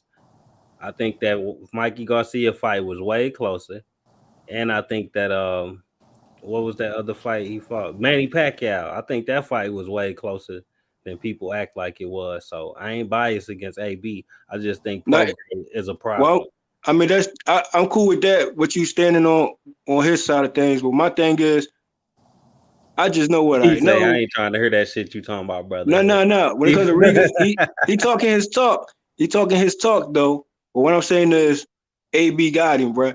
And I already seen the bias when it comes to this particular fight. So I already knew, the bias might go into the Rigas fight. But my thing is, AB will have the majority of the rounds, and there's a lot of overlooked situation when it comes to these commentaries. You know what I mean? And if they want to keep it the same energy one way, keep it the same energy the other way. Right. I hear you, bro. At this point, I got your prediction. You got my prediction. Let's see it happen. That's on that fight. Down to. If it go down. Yeah, it should, but yeah, you're right. It's an if at this point. But AB, he next up with the next opponent. Yeah, AB free smoke, so he don't duck no one. Besides the remark he made with Devin Haney, which I know he wasn't going down in that weight that soon, so that was just a pre-duck, not an official duck. H1, can I ask one of your commenters a question? Real quick. JC, you there? Do you really think that Canelo ate some type of meat that made his drug test negative or positive, excuse me? I just want to know if you one of them people that think Canelo failed that drug test because he ate some meat. I think people go back and recap that fight, bruh, and just give, AB that his factual win. You know what I'm saying? That's all I'm saying. You know what I mean? Because San Diego, I can go down the list of everything. And I want to see if they punch stats match up with mine. And I count everything. You hear me? AB 31 years old, bro. I'm not counting him out. Look, y'all see what JC just said. He just lost all credibility. He really think Canelo ate some bad beef and actually failed that drug test. Come on, man. That's why I asked you, bro. So just so I can see where your head at. So it's Shakur and Valdez going down. Yo, let me get 24 Geezy up here. What up, 24 Geezy? What's good, my boy? Yo, Geezy. Yo, can y'all hear me? Yup, what's good? Young amateur fighter, 24 Geezy, representing Geezy. Philly in the building. What's good? What's good? Salute to everybody in the panel. Salute to everybody in the chat. I Philly. heard y'all talking about Regis Progress versus Adrian Broner. Um, I think I think I think Regis Progress knocks Adrian Broner out. I think Adrian Broner is done. He needs to stop coming back to the sport of boxing. Um, and about Devin Haney versus Robbie Easter Jr., I like to see that fight next too at the Linares. And I don't think it's gonna be a boring fight either, because it basically like somebody said, it's gonna be like the battle of the jazz, and then like one of them is gonna want to engage more. And I think it's gonna be Robert Easter Jr. He's gonna want to like pressure Haney and do more, and then that's gonna like make it a back. It's gonna be like a Sean Porter and Errol Spence type fight, in my opinion. Man, that shit gonna look like Willie Monroe versus Billy Joe Saunders. Trash. It's gonna be a Hey, back and forth fight. 24 Geezy. Yo, So what makes you think that AB's done? I just need to know that. because his last fight, he wasn't. Y'all saying that AB needs to throw more punches. He was throwing more punches, but he was missing a lot. He can't. He doesn't have the stamina. He doesn't have the defense. Whatever Wait, hold on. Hey, he tries to 24 do the Geezy. pullback counter, that doesn't help. 24 Geezy. In the fight last with Santiago, he displayed defense. He displayed speed and counters. He also showed his aggressiveness side too. He also went back on the back foot. We got to remind ourselves of what AB's skill set is about. And the narrative of not throwing hands, that's just false narratives, bruh. So when there's other opponents that don't throw hands or won't be more consistent and they throwing, do they say the same thing about them? I mean, In the same Santiago, round? he was outlanding him though. No. What happened? Santiago, bro. Santiago was throwing, but he was ineffective throwing. Everything wasn't accounted for like how AB punches was accounted for, bruh. AB was missing a lot too. AB was most accurate in that fight, bruh. He wasn't missing. We know who was missing majority of they punches? Santiago. He threw more. So why is people trying to say AB don't throw hands? When he do throw hands, it's accounted for. He don't miss. He don't waste punches, bruh. So we're gonna benefit a Santiago who's ineffective, inaccurate body shots, inaccuracy, dirty. Also, he was being a little dirty too. So we're gonna just favor those type of fighters, but AB can keep it clean, accurate, most effective. Majority of the rounds won, and they talk about not throwing hands. See, I know their narratives, bruh. They're not gonna spin that from the Madonna fight, bruh. That's not going forward with me. You right, JFL. They be acting like he just don't throw. He throw 3 punches. That narrative only started with Madonna, bruh. And we know other fights that Madonna Porter was in. It was close fights. It wasn't no large margin fights. You right about that, bro. People be exaggerating with that. Over exaggerating this shit, bruh. Yeah. They really do. They will say he could throw 1,000 punches at this point, and the motherfuckers will say, but he didn't throw his hands, like, bro. And then when AB do it, when he get more active, a little bit more busy, whatever you want to say, they really want to mention that. Hey, JFL, he don't let his hands go though, bro. He let his hands go, bro. I'm saying Mikey Garcia fight, the Jesse Vargas fight, even his trainer, Coach Kevin Cunningham, who's probably listening to the show. He told him in the corner, let your hands go, yelling at him. So, hey, I mean, I think 24 Geezy is right. I agree with 24 Geezy. My thing is, if that's the case, then who won the factual rounds? Give me Santiago factual rounds one. Hold on, I can't say this. Adrian Broner, he did let his hands go. I'll wait. He looked better. He looked better than his like in the fight with Manny Pacquiao, with the letting his hands go part. AB out the gate won the first 2 rounds. It's Yeah, just that he yeah. wasn't like Hey, landing a Jeezy, lot. Geezy, whatever you say. I'm sorry. You right about that Pacquiao fight. He let his hands go in that Pacquiao fight, and some motherfucker still said he didn't let his hand go. That's our point. That's our point right there. In the early rounds, I wasn't seeing him like land effectively. In the later rounds, he was letting his hands go, but it wasn't really like connecting or anything. But he was landing though. I say just recap, bro. I mean, that's your opinion. I don't do opinions, bro. I only do facts. People need to go recap and let's not over exaggerate. I mean, that's how they want to keep that narrative going. I know what I seen. I know what I saw. I know majority of rounds won. Now, if AB ain't throw no hands like that, then give me the facts for rounds 1 for San Diego. I thought Santiago beat Adrian Broner at JFL. You know, I know you a Adrian Broner. How many rounds though? I mean, I thought he won the fight. I thought it was like at least a 8-4. You know, probably a 7-5 Santiago around that range, and minus the knockdown. See, they didn't score the knockdown, so maybe if Adrian Broner, if he had the knockdown, I could make a argue for him, bro. But I could argue, you know what I'm saying? But I can't argue that he got outlanded by 100 punches. JFL Santiago. Hey, listen, those stats on CompuBox. Yeah, that's listen, the truth. Let me say this.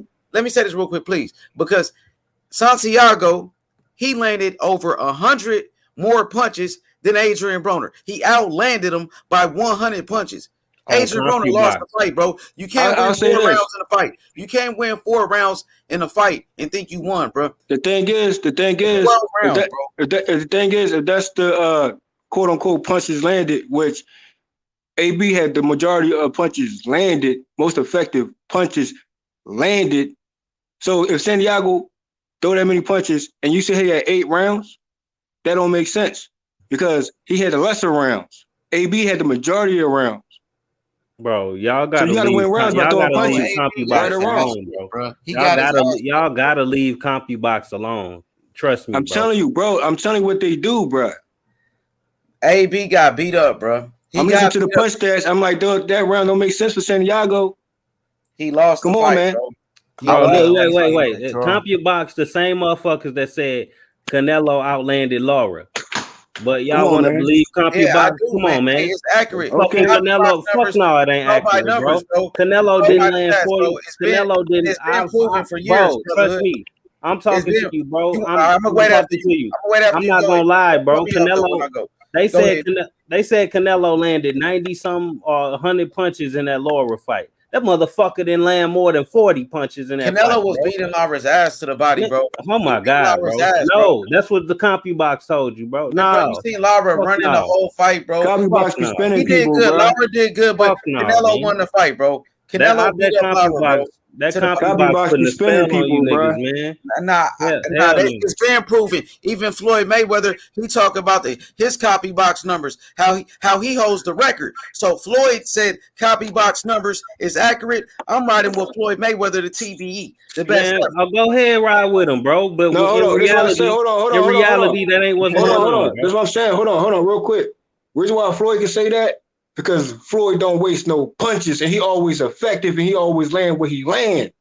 You know what I'm saying? So it's most effective and you outlanding your opponent, which type of Floyd do. So of course he's gonna I agree with his stats, but we talking about other opponents who throw more but didn't landed more. Bro, so it's a big difference. You gotta be effective when you throw it. Canelo beat up Lara, you know what I'm saying?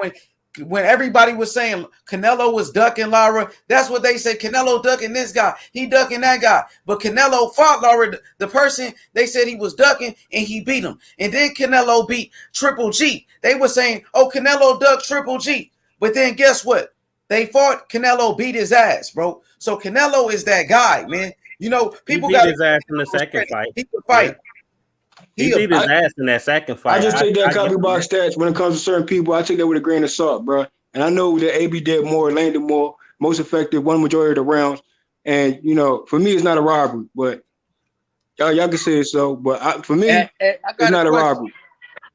I got a question, Jay. Can somebody tell me the fight besides the Madonna fight where Adrian Broner got the shit beat out of him? No fight.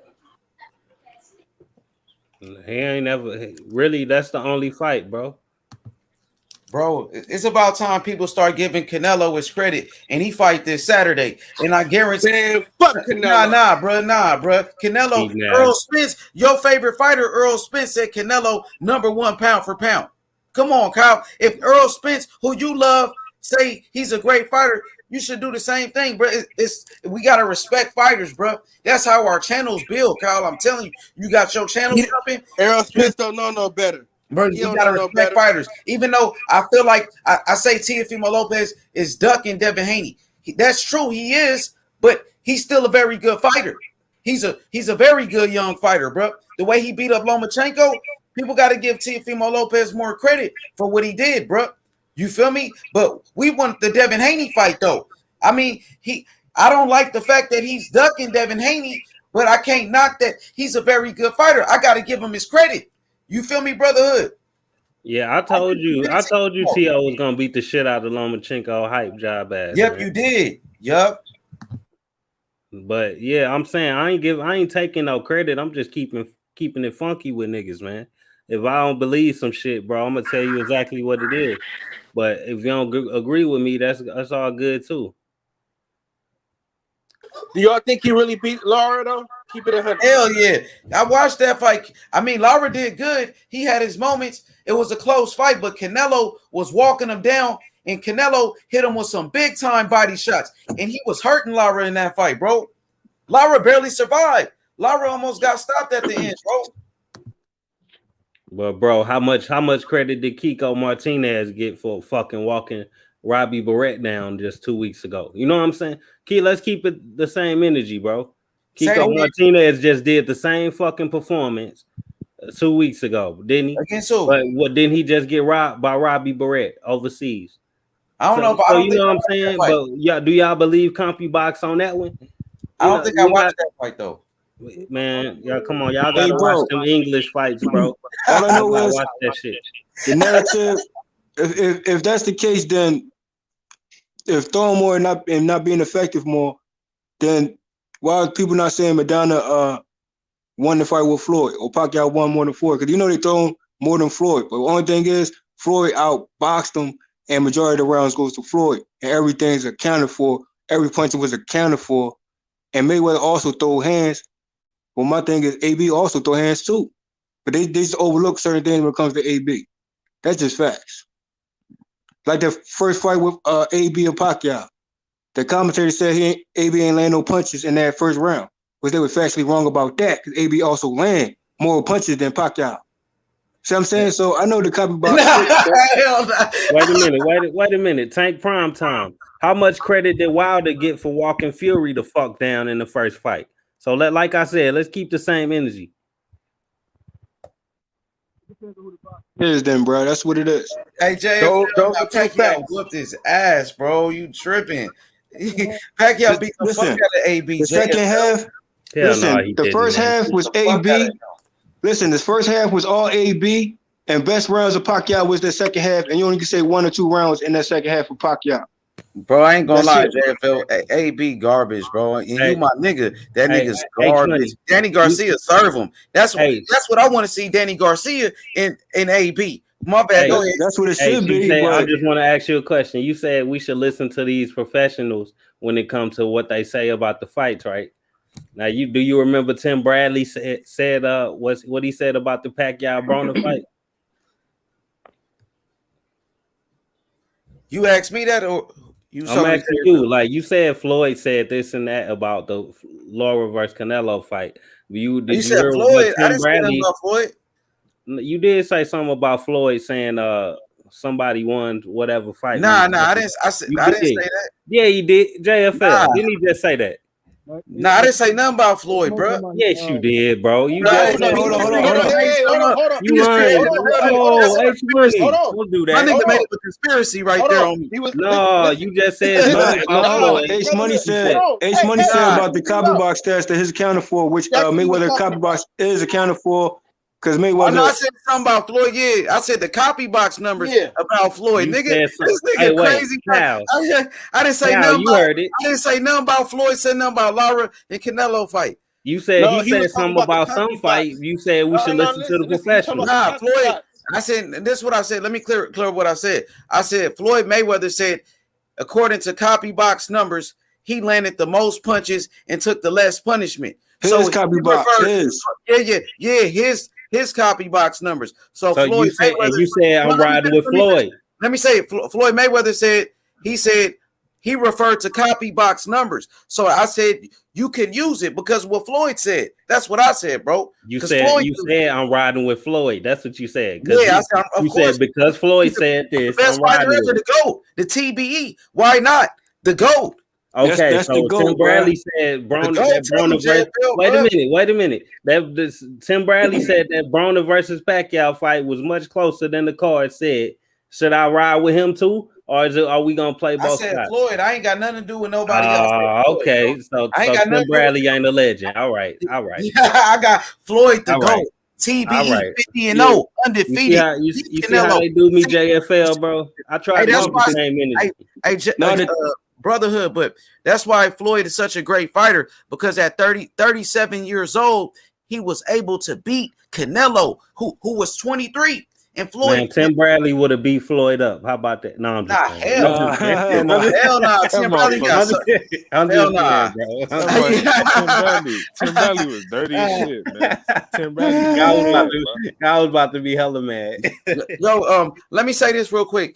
Yo, I just posted something in the community. A new poster, a new photo of Charles Lolo Harris, 17-year-old boxing phenom. Go check it out on the community. The post right there, man. Go hit the like button on the new community post of Charles Harris, Lolo the coldest, man. Go show some love to the next great fighter, bro. But go ahead, Jason. I want to hear you. I was saying Tim Bradley. You breaking up, bro. You gotta fix your mic, bro. Hey, brotherhood, did you call Tim Bradley a legend, bro? I don't know about all that. He was a good fighter, but I don't know about a legend and all that.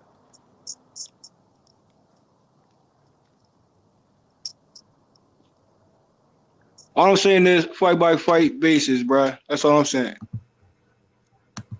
Hey, what about now? You hear me? You hear me now? Yeah, you good. You good, money.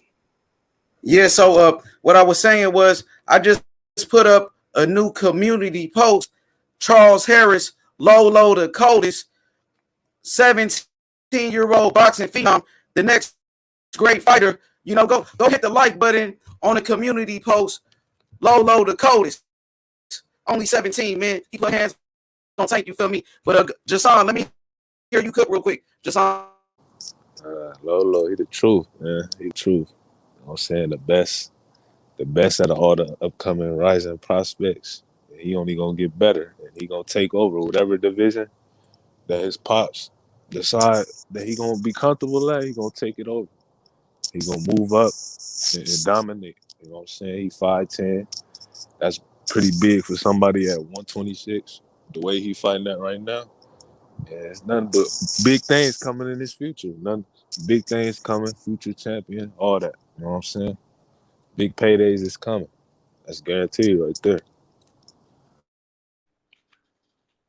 Your Lolo the coldest. Yeah. He standing on his code name, Lolo the coldest one, bruh. He free smoke. That's all I know. Hey, you the Devin Haney and them, they know. I know you talked to them. They ain't trying to sign him. Say it again. I said Devin Haney, he ain't trying to sign him. I'm not sure right now, man. You know, Lolo, he just getting started up, so he want to build up his name, you know. So when, you know, Lolo, he signed a contract, he gonna make sure he get that money. You know what I mean? So Lolo building him, he doing the same thing Devin Haney did. Devin Haney went down to Mexico, and Devin Haney kept winning, kept building up his resume, and then Devin Haney got a big time contract from the Zone. You know, they gave him, you know, millions. Devin Haney he's the youngest millionaire in boxing, you know, so Lolo, he gonna follow that blueprint, you know, hopefully, you know what I'm saying, top rank or something, put him on ESPN, bro, and he gonna be doing his thing, maybe on the Zone, you know what I'm saying? or PBC. Hey, Al Haney Hey, and PBC. also, You feel me? JFL. Why your boy Meek Mill get them kids $20 to split, man? You you need to explain that. You the only nigga I know hey, from y'all. Philly. Hey, It was a viable lesson for that exchange. So teaching the kids something. So that's what it is. All right, I'll leave that alone. I'll leave that to Philly, man.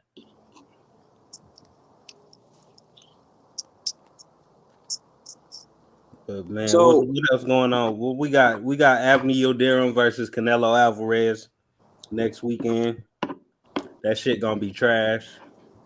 I'm just saying. I got a I'm question though. excited. I want to see Canelo fight, bro. Canelo about to do his thing, man. I want to see what he brings to the table. I know he's getting better. He's getting better and better for sure. I'm glad he's back in the ring though. I'll say that though. I'm glad that Canelo back in the ring. I hope he got his situation straightened out. And what weight he gonna fight next? Man, So I don't he's care still in what the, way you fight at. I hope Anthony Yoderum knock his ass out. Since he I mean, it could be. I don't know. I don't want to say upset right now, but all I'm saying is it's gonna be a tough fight. No, it ain't, bro. You don't think it's gonna be a tough fight? That's why I hope he get knocked out, bro. For the love of boxing, I hope Canelo get knocked the fuck out, bro.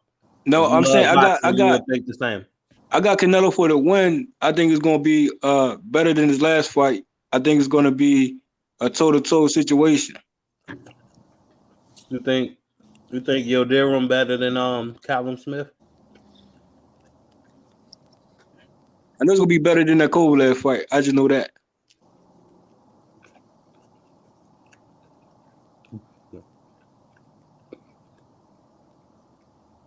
Yeah, well, Kovalev took a dive, so anything should be better than that. But he back in the ring, man. So I gotta salute that. I'm just curious: is he gonna keep working his way down, or what? Yeah, I mean, that's what I'm trying to figure out. Well, Yoderum actually fought better fighters than Billy Joe Saunders have at 168, which is a damn shame. Like, listen to what I just said. That's a damn shame. Yoderum fought Darrell and Eubank. Billy Joe Saunders fought 3 no-names at 168. So it's a sad thing, bro. Just Okay, Canelo, 168. Okay. Canelo, it's a sad thing, bro. See, me, I figured, I thought Canelo moved up kind of quick. I think he should have just saved that division later on in his career. Like, Canelo's still young. You know what I'm saying? It's kind of like now he's going backwards in the sense of going down. Like, I think he should have slowly, gradually goes up to that, in the Kovalev fight. Yeah, I mean, but he did, and that's what happened. And he getting back in the mix, 168 now. So salute to Canelo. I want Canelo to go back to 160 and fight some goddamn body. That I want. You know what I'm saying? We that nigga, but he fought Jamal Charlo. He gave up belts to move to 175. Then he goes back to 168. I mean, bro, he all over the goddamn place, man. And Benavidez should be fighting him this weekend, not Yoderum. It should be David Benavidez fighting Canelo. That is the facts of the matter. What about Jamal Charlo ducking David Benavidez though? He the one ducking the smoke for real. David What that got to Benavidez do with talking Canelo? about. Now, let's talk about Jamal Charlo real quick because we've been talking about Canelo for a minute. Oh, I see. No, yeah. No, I'm saying let's switch up the topic real quick. Give me a second. I just want to talk about the beef between Jamal Charlo and David Benavidez real quick. Let's address it. The Cambludo beef.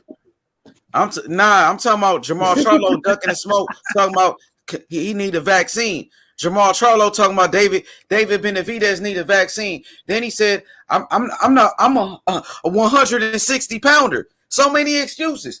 Talking about weight now. But you said you was gonna move up in weight and fight Canelo. But now when it comes to David Benavidez, I'm a 160 pounder.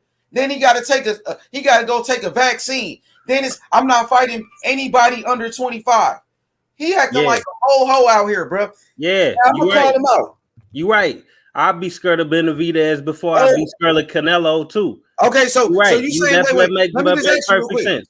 Let me ask a question. So you're basically saying Jamal Charlo is scared of David Benavidez. Is that correct? I can't speak for that man, but Is he ducking him? Is he ducking him? Fuck no. If he was Yes, ducking hell him, yeah, if he was ducking him, need he a would have never vaccine. said his name in the first place. He a If big you ducker. scared- He the biggest Come on. ducker right now, bro. Jamal Charlo, Hold on, bro. You so- gotta, Okay, look. I'd be scared of Benavidez before I'd be scared of Canelo. Period. nah, I didn't ask him. Period. Nah, we So talking if about we- your so it boy makes Jamal sense to Charlo me. on the Give same me side of the Canelo. street. They on the same. He ducked Demetrius Andrade, and now he's ducking David Benavidez. Duck Come after on, duck. Duck man. after duck for Charlo, bro. He's Man, the biggest Canelo ducker right scared of now. Andrade and Charlo. So how about that? Now, actually, Canelo sent Charlo an offer. You know what I'm saying? Yeah, Canelo Jamel moved Charlo up said to that. 168. Jamel Charlo Hey, said it, bro. He said that Canelo about his own moved up. brother. Let me Look. talk for a second, Go bro. ahead, I've been my bad. listening. Let me get off because he said that his brother ducked Canelo. He said it. Jamel said that about he his own didn't. brother, his Lies. own twin, Lies. about his own twin brother. Lies. Nah, so he lied on his brother. Nah, the No, lie is, bro. Y'all nobody's ducking Charlo. Let's make that wait, clear. if you gonna Nobody's say- ducking Jamal Charlo. Bro, Nobody. don't sit here and lie. Don't let nobody respond, bro. Bro, gotta respond to that. you gotta let me finish, bro. I've been listening to y'all, but your boy Jamal Charlo, one of your favorite fighters, is a big time ducker. You lying though, bro. When did It's the Jamel truth. say that? So he didn't say that David Benavidez need a vaccine. No, he said that, which is why So I said that's I'd be not scared. ducking? I just admitted to that. I said I'd be scared of So he Benavidez is too ducking. before So I'd he be is scared of ducking. Canelo. You admitted he ducking But Benavidez. the Canelo shit talking about Jamal Charlo ducked Canelo or turned down the offer and said Jamel Charlo said he ducked him. Like, bro, that's a lie. Y'all interpreted some shit how y'all wanted to interpret it. And bro, I'm gonna send it to you, bro. I'm gonna send it. That what Jamel Charlo said about Jamal Charlo, that he got an offer to fight Canelo and he refused it. Play it. And then he said you ain't gonna hear none of that shit you said. And then he said he need 20 million to fight Canelo because Canelo's a cheater. He said a whole lot. I think he beat, man. Charlo, bro, just fight Benavidez. Y'all on the same side of the street. You have no middleweights on PBC. Everybody talk about Terrence Crawford. He on Top Rank. No welterweights over there. But Jamal Charlo on PBC with no middleweights. But everybody, let me finish. Nah, he's on. Let me finish. He's on PBC where it's no middleweights and nobody say nothing. But then at 168, you got David Benavidez. You got Caleb Plant. You got those big fights, but he's ducking Benavidez. He's a ducker. Is Andre ducking Triple G and Canelo and Billy Joe? I didn't say that, bro. I didn't say that. They bro. on the same network. I'm saying though. Nobody said that. That's what I'm saying. Tell him to come to the zone. Why Charlo can't come to the zone and get his ass whooped? Because he making more money over there, bro. Hell nah. He just made more money. 7 million. He turned down to fight Demetrius Andrade. Okay. Don't believe the press, bro. So hold on, I got one question though. I just need this answered. So Charlo has no plans of moving up. Period. Oh, bro, he's ducking 168. I just need to know that from anyone on the panel. He don't want no smoke with David Benavidez. He's scared to move up. Bro, So, are you I just need that answer Are real you quick, asking Canelo to fight Benavidez? Why you don't want to see that fight? Which fight, Canelo? I do want to see that fight. We're gonna start talking about that fight. Why you ain't saying Canelo ducking him too then? We gonna hey, Benavidez looking like the boogeyman around here. He looking like the boogeyman right about now. I ain't gonna lie, boogeyman, bro. You see his hands, bro. I'd be scared of that too, bro. I ain't gonna man, lie. he a beast. But at this point, he though, a beast. If you can hear me, at this point, I'll say Andrade and Charlo has to mix it up. 2021. There's no more stalling. It got to be Andrade and Charlo, period. And now you see how Daniel Jacobs, he had a recent beef, and they settled that. You know what I'm saying? So my thing is, friends or not, is a sport of boxing. And if he's not planning on moving up no time soon, his own words, then I say Andrade, Charlo, 2021, bro, 2022. Bro, let's look at it. Let's look at it this way. No Y'all more say stalling, Charlo bro. got all of these fights at 160 and 168 on his side of the street. Let's look at Andre. Andre got Billy Joe Saunders, Daniel Jacobs, Canelo Alvarez, Callum Smith. God damn it, he got Triple G. I don't know if Murata fight over there. I think he on top rank, but he got Liam Williams. He got all these people on his side, and he getting a pass for not fighting nobody. But Charlo got like 2 people on his side, but he getting all the fucking negative press. Like, stop it, bro. He got is Benavidez and Plant on his side, and the motherfuckers at 168. And yeah, you damn right. I would be ducking Benavidez if I had to choose the best thing. If I had to choose the best move for my career, it wouldn't be fighting Benavidez ass, bro. Niggas throw 20 punch combos in 1.2 seconds and shit. What the fuck I'm gonna fight this nigga for, bro? Let me get a tune up first, man. Fuck that. Let's be logical here, man. Let's be real logical. I fight Plant before I fight Benavidez, man. Get the fuck out of here with that. Hey, you Y'all keeping trying it to real get though. the Mexicans ain't playing no more, bro. Canelo. So Andrade, when Andrade get back in the ring, bro? Now, Liam Williams, he fighting Liam, okay. And he gonna get knocked out. That's an MTK Global fighter, bro. And he all of a sudden got all this power out of nowhere. Now Andrade, he got that. You think he got all right, man? I ain't betting against no MTK Global fighter, bro, until I see a couple of them lose. The motherfuckers all got power out of nowhere. Fury, Liam Williams, niggas just all of a sudden knocking people out, bro. I ain't playing that one. Andrade too slick for him, bro. Yeah, you real slick until you get punched in the mouth.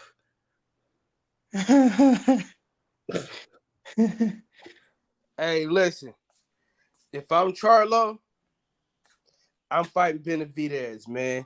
Just because he talking too much, man. And I gotta see him about something. Because Charlo ain't the one that I haven't known him to be ducking nobody. So he gonna have to fight Benavidez just off the strength of Benavidez going at him so hard. I feel like he gotta fight him now. But what about Plant? Plant, yeah. Charlo will plant his ass in the ground. That's what'll happen, bro. I'm talking about Plant Benavidez, bro. Well, listen. Benavidez. Plant already said he don't want to fight, but he don't want to fight Benavidez because he's trying to become undisputed. He ain't got a belt right now, so he already said he ain't trying to fight. This is the thing. Benavidez had that fight on that would have been the next fight they would have made, but he can't shout his own way. And I love Devin Benavidez. I don't really like that many Mexican fighters, and he's one of them. I think I like is him, Neverete, and I probably got one more. You know what I'm saying? But I feel like, man, if he can get out his own way, then he can be a great fighter. He got the potential to be a great fighter, but he gotta get out his own way though, bro. Who, Plant? No, Benavidez, man. Oh, you talking? Yeah, that coke shit and dropping belts and everything. Yeah, you're right. I know Plant last performance, he outclassed 12 round zip. You think Plant beat Benavidez? That's what you're saying? I think it'd be a great fight. I wouldn't put no money on it, but I think it'd be a great fight. But hey, real quick, y'all, my homeboy Sheem Jefferson, he fighting in Philly next week. The pay-per-view, I'm gonna post it on my Instagram. I'm probably gonna post it on my YouTube as well. Y'all make sure y'all go and see him get down next week on the 5th. TBS. For sure. Wait, you from salute Philly to that. too? Salute to that though. You from Philly too, TBS? No. I'm not from Philly. Philly rock with me though. I rock with Philly heavy. Philly rock with me, so I rock with Philly super duper heavy. Most of the people that I get on my platform, on my Instagram lives and the documentaries that I'm doing, most of the dudes are from Philly. I got major love for niggas in Philly, man. I be in Philly more than I'm in my own city sometimes. Oh, okay, I'm just asking because somebody got to tell Meek about himself for giving them kids $20. No, what I'm saying is, Philly rock with everybody too. You know what I mean? And appreciate the love, man. That's all it's about. And Listen, man, my aunt, she It's vice versa at times too, bro. You know what I mean? My aunt, she met her husband was from Philly, and she lived in Philly for 50 years. You know what I'm saying? So I've been going to Philly my whole life, and I recently been like really going crazy out there, like as far as doing documentaries and trying to get some stuff off the ground. But yeah, man, Philly, man, I got measure love for Philly, man. I be in North Philly most of the time in the Badlands, but that's Okay. Yeah. I got some people that I used to fuck with in St. Louis that was from Philly and everything. They used to call me a young bull. I'm like, what's that? And it was like, it's some Philly shit. No, but respect every borough, every landmark, everywhere worldwide, bro. Hey, what about Shout out to Rosado, H bro? Money. Shout out to Rosado for beating Jacob's ass. How about that? That might have been a work. Listen, cuz niggas talking about Adrian Broner's performance. That might have been the worst two niggas I've seen in the ring in the last 5 years. Of me watching, like actually like seeing it on TV. That's like two of the worst performances I've ever seen. Two niggas in the main event. What y'all think about that? Go ahead, Jay, if you want to speak on it. I mean, it's a lot of certain fights you compare certain fights to that, if you can recall a fight, I'm trying to think of his name. He was an upcoming fighter, and that fight had high expectations, and it didn't turn out that way. Once they got in the ring, it's like both of them were stalling for they had like 10 fill-out rounds from the rip, and they didn't get warmed up until later on in that fight. Hey, H Money, what's that? It's a young boy fighter too. That particular fight, I feel as though that Who you that talking needs to about? be one. Who you talking about? The fight you covered, you live commentary. I believe he's I think he had Austin Trout on his mind before. Who was it? Erickson Lubin? Yeah. I think that's the fight that it was like a 10 fill-out round straight, and it didn't get started until Lubin versus Garcia. Yeah, that was pretty bad too. I think they should run that back. I think they should have a run back because I think they could have started off from the first bell, but they was filling each other out for like 10 rounds straight, bro. Yo, let me say something real quick. Yo, Battle Rifle about to join the panel. I'm gonna take myself out, so Battle Rifle come in and start cooking. Let's get and 24 Geezy back. So Geezy, hop in there, get up in there, Geezy. Can y'all hear me? Shout out to Lubin though. Can y'all hear me? Deshaun, go ahead. He free smoke. Y'all get up in there. Cause I don't wanna hog the mic. Nah, we hear you. I could also drop down too, but I want to say shout out to H Money, Mr. The Zone, Mr. Supreme. Shout out to the panel. Shout out to the chat smoke. First and foremost, 10 toes down. Shout out to Team Haney, and shout out to the free smoke fighters that's getting into the ring. Salute, Jeff. Shout out to Battle Rifle. Salute. I know it's been a lot of tears this weekend. I understand. Hey, screw you. You can go to hell, brother. You can go straight to hell. Man, I'm not even gonna lie. Like that was hurtful for me, man. I'm not even gonna lie. That was my favorite fighter getting KO right there. Now that you can take all your hits all you need to, man. Cause that kind of hurt me, man. I couldn't believe what I was seeing. Bro, I tried to tell you, bro. I just tried to tell you. That's all I'm saying. Man, you wasn't predicting that he was gonna outbox him like that. Like the dude won all rounds. Like usually it's a little. Bro, I said Valdez was gonna put hands on that boy. What did I tell you? And you said that. I said Burchell is not better than him defensively. I said y'all underrating Valdez's power, and he will knock him out late. I said everything that's gonna happen. I'm sorry, bro. Hey, I want to ask the panel real quick. Where do you put that fight with Burchett compared to the fight of the year? That's fight of the year. It's already fight of the year. I'm talking about the previous fight. Yes, it is. That's ass whooping of the year, if anything, because that was one-sided. So how is it fight of the year when one nigga was fighting? Like, stop No, it. what I'm saying was No. Hold up. He I'm talking about was the putting on previous an fight of the year. no. Now Burchett was putting in a good effort. He was That landing. It's matchup. just not. It just wasn't enough to win rounds. No. He was Yes, putting in a good effort and missing. He was punching fresh air, bro. The whole fucking night. he wasn't, he bro. What won do you 2 mean? rounds Like the out of dude? 10 rounds and got knocked down 3 times. Yeah, he did get knocked down 3 times, but he was putting in the effort. Like, that was a fight where he actually was putting in the effort. Like, one-sided beatdowns, we've seen that before. That's Dog Bay Navarrete. Since when did effort win fights or win rounds? So we saying his fight of the year because he put in effort. There's 2 rounds and won 2 rounds. Wait, hold up. You must be unfamiliar of how fight of the year works. There are tons of fights that are one-sided beatdowns that are fights where the other guy put in a lot of effort. Did you ever see Donaire versus Naya Inoue? Like, Naya Inoue won most round, but Donaire put in a good effort.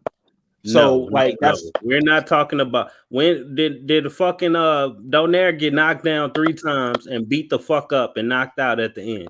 Hell no. No, he wasn't. But it was a back and forth fight. He was still getting beat up for most of the fight, bro. So I don't know what you mean. That's my point. It wasn't back and forth. A fight of the year usually back and forth. This was just fourth. God damn it.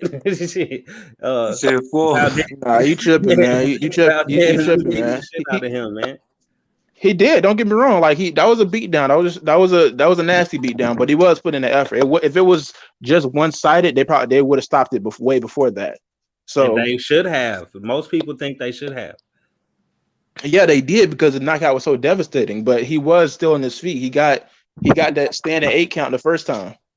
Bro, he did the stanky leg for like 3 minutes straight, bro. I can't believe that. Hey, listen, I'm waiting for the next fight of the year and the next fight of the year and the next fight of the year, so we can have a list of these fight of the year fights. Yeah, it ain't gonna get no better than that. I guarantee you.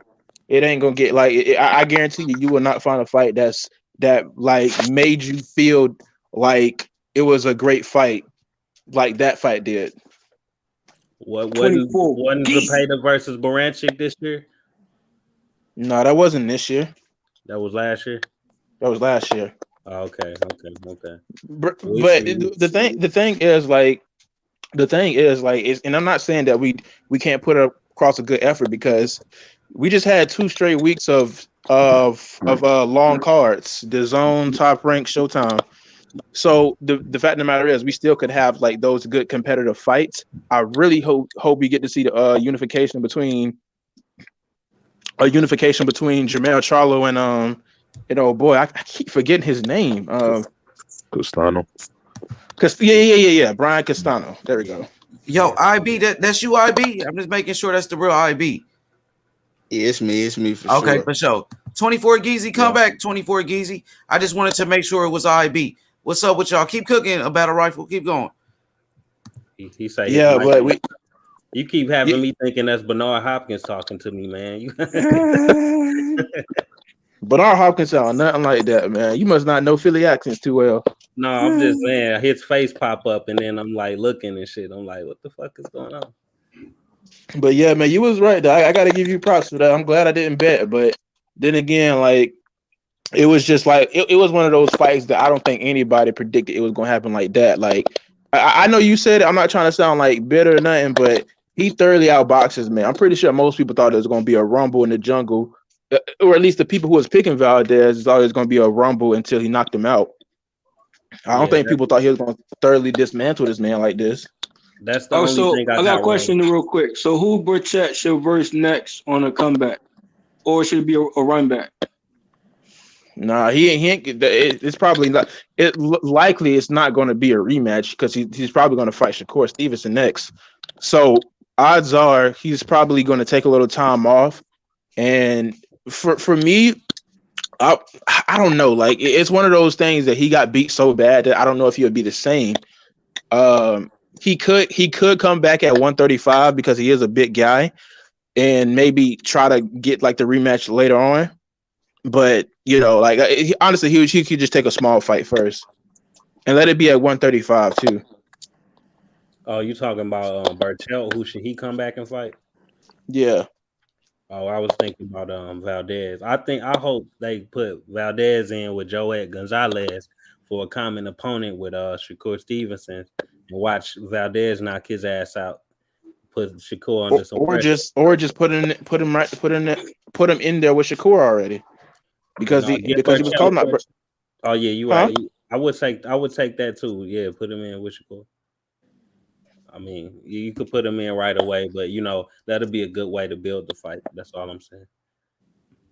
Man, I hope my guy come back strong, man. Like, he seemed like he recovered. He got a little time got a little downtime to, think about his mistakes and stuff like that. But I think he's gonna take a little more time for his next fight. But I hope he comes back strong. Hey, but give Berchelt Lomachenko. He'll beat the shit out of Lomachenko. Trust me. You think so?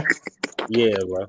Trust me. Lomachenko don't want nothing to do with no Mexicans, bro. Especially no pressure fighting Mexican.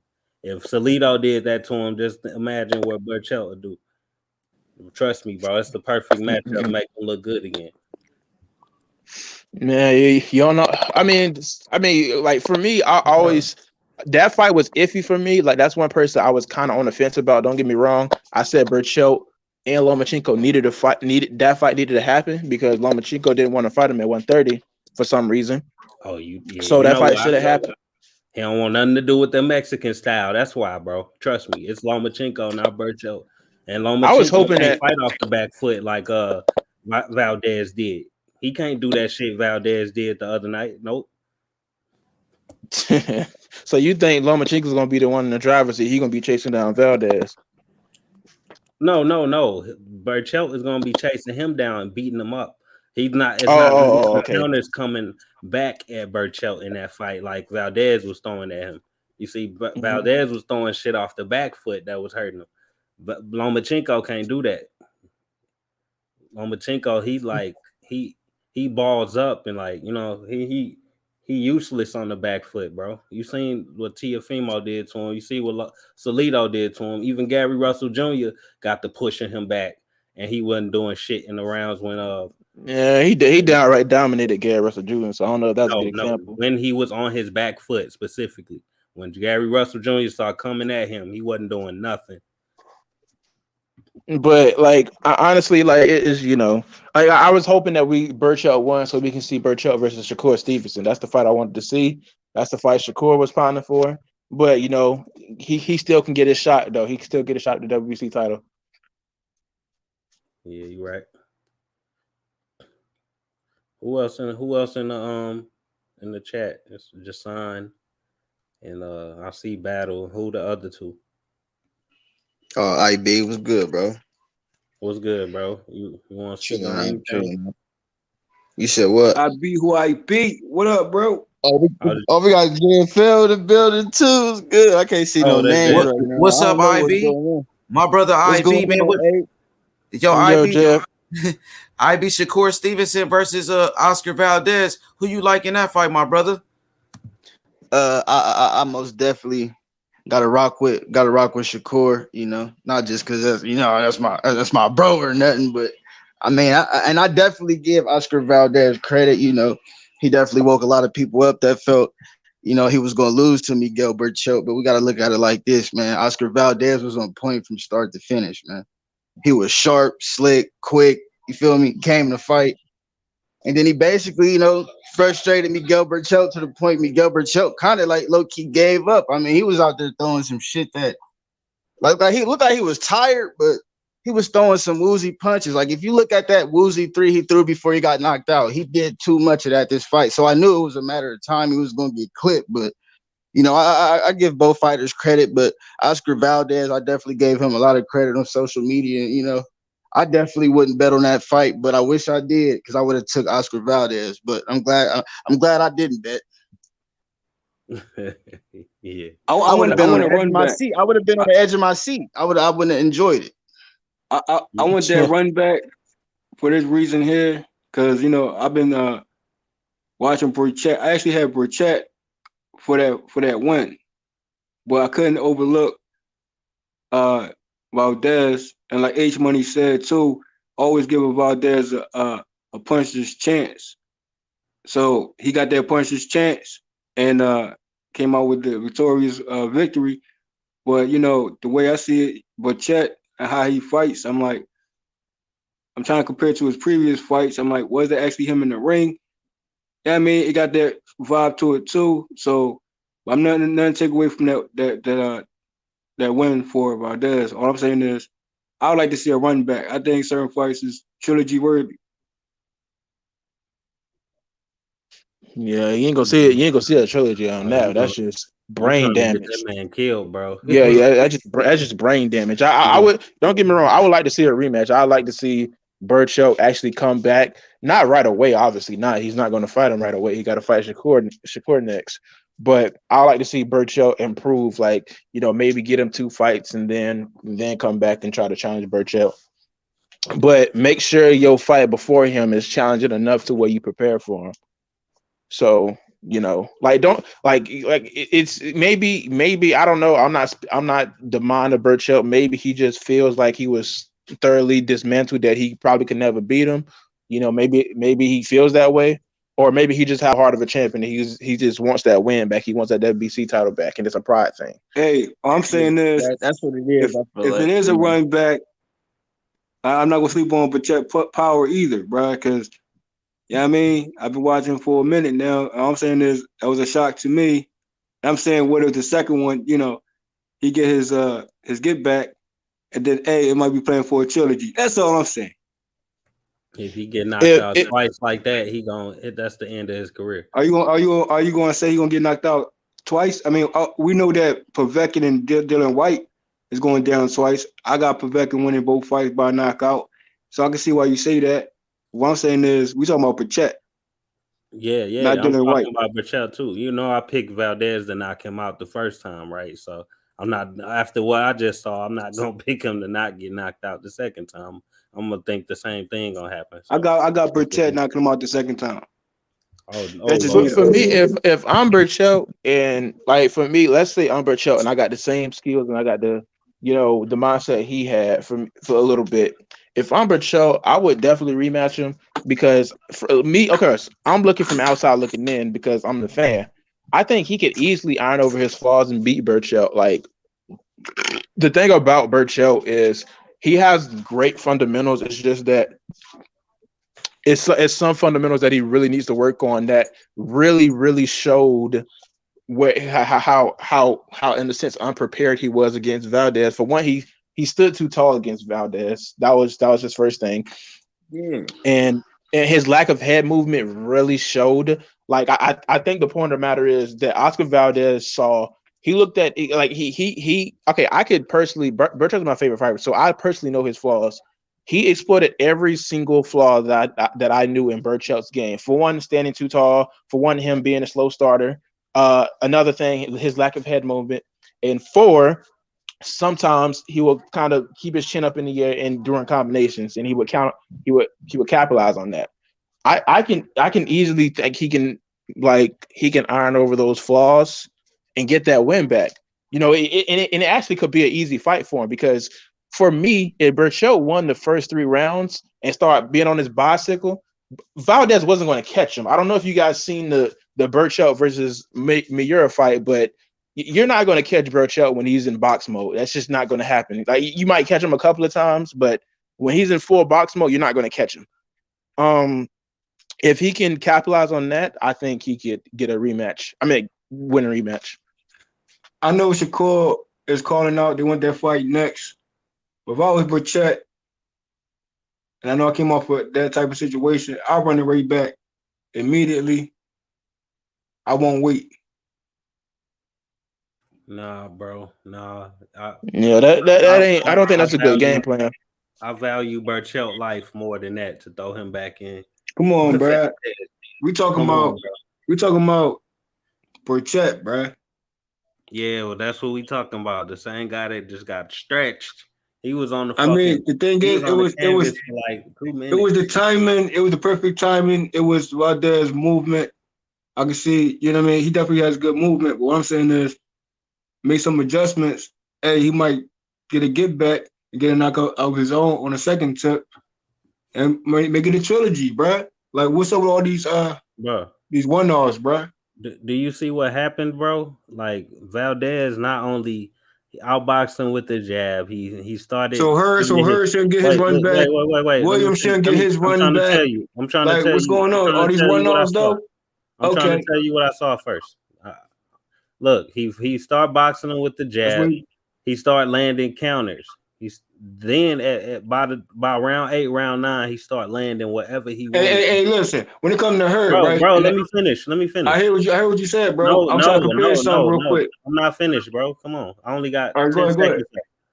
Bro, he started landing counters. He started landing anything he wanted at will. So obviously he figured out Burchelt by the 8th or 9th round. So if they did have another fight, he gonna come into the next fight and knock his ass out even earlier. You saying that? Hold on, bro. I'm telling you why you saying that, bro. He figured him out. That's why I'm saying it.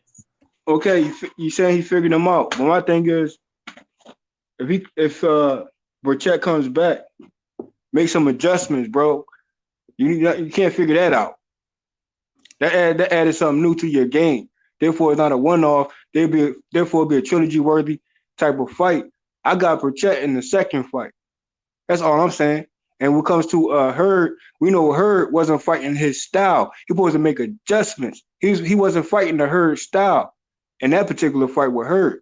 And you see what happened with him. And I'm like, what's that long overdue run back with that fight, though? And make some adjustments, come back. Which fight are you talking about? Which fight are you talking about? Hurd and J-Rock? Yeah, I should have known. I should have known he was gonna mention another Philly fighter, man. Like you can't get us. Hey, battle ruffle, right? I already know how you is with Philly fighters, bro. You get body every time. So stop playing with. I swear, I knew it. The one-offs are one-offs, cool. I knew that you was gonna do that, bro. Look, right, okay. But I'm saying that. All right, so you telling me Hurd was fighting his fight? Think about this. If Hurd would have fought his fight, right? Then for the second time around, I think Hurd would have defeated Williams, and then therefore Williams had to go back to the drawing board and work on his flaws and work on his adjustments. Was he more so not really a back foot fighter? He's more so a come forward brawler, and that would make him do adjustments and therefore be worthy for a trilogy fights. All I'm saying is certain fights are meant to be trilogies, bro.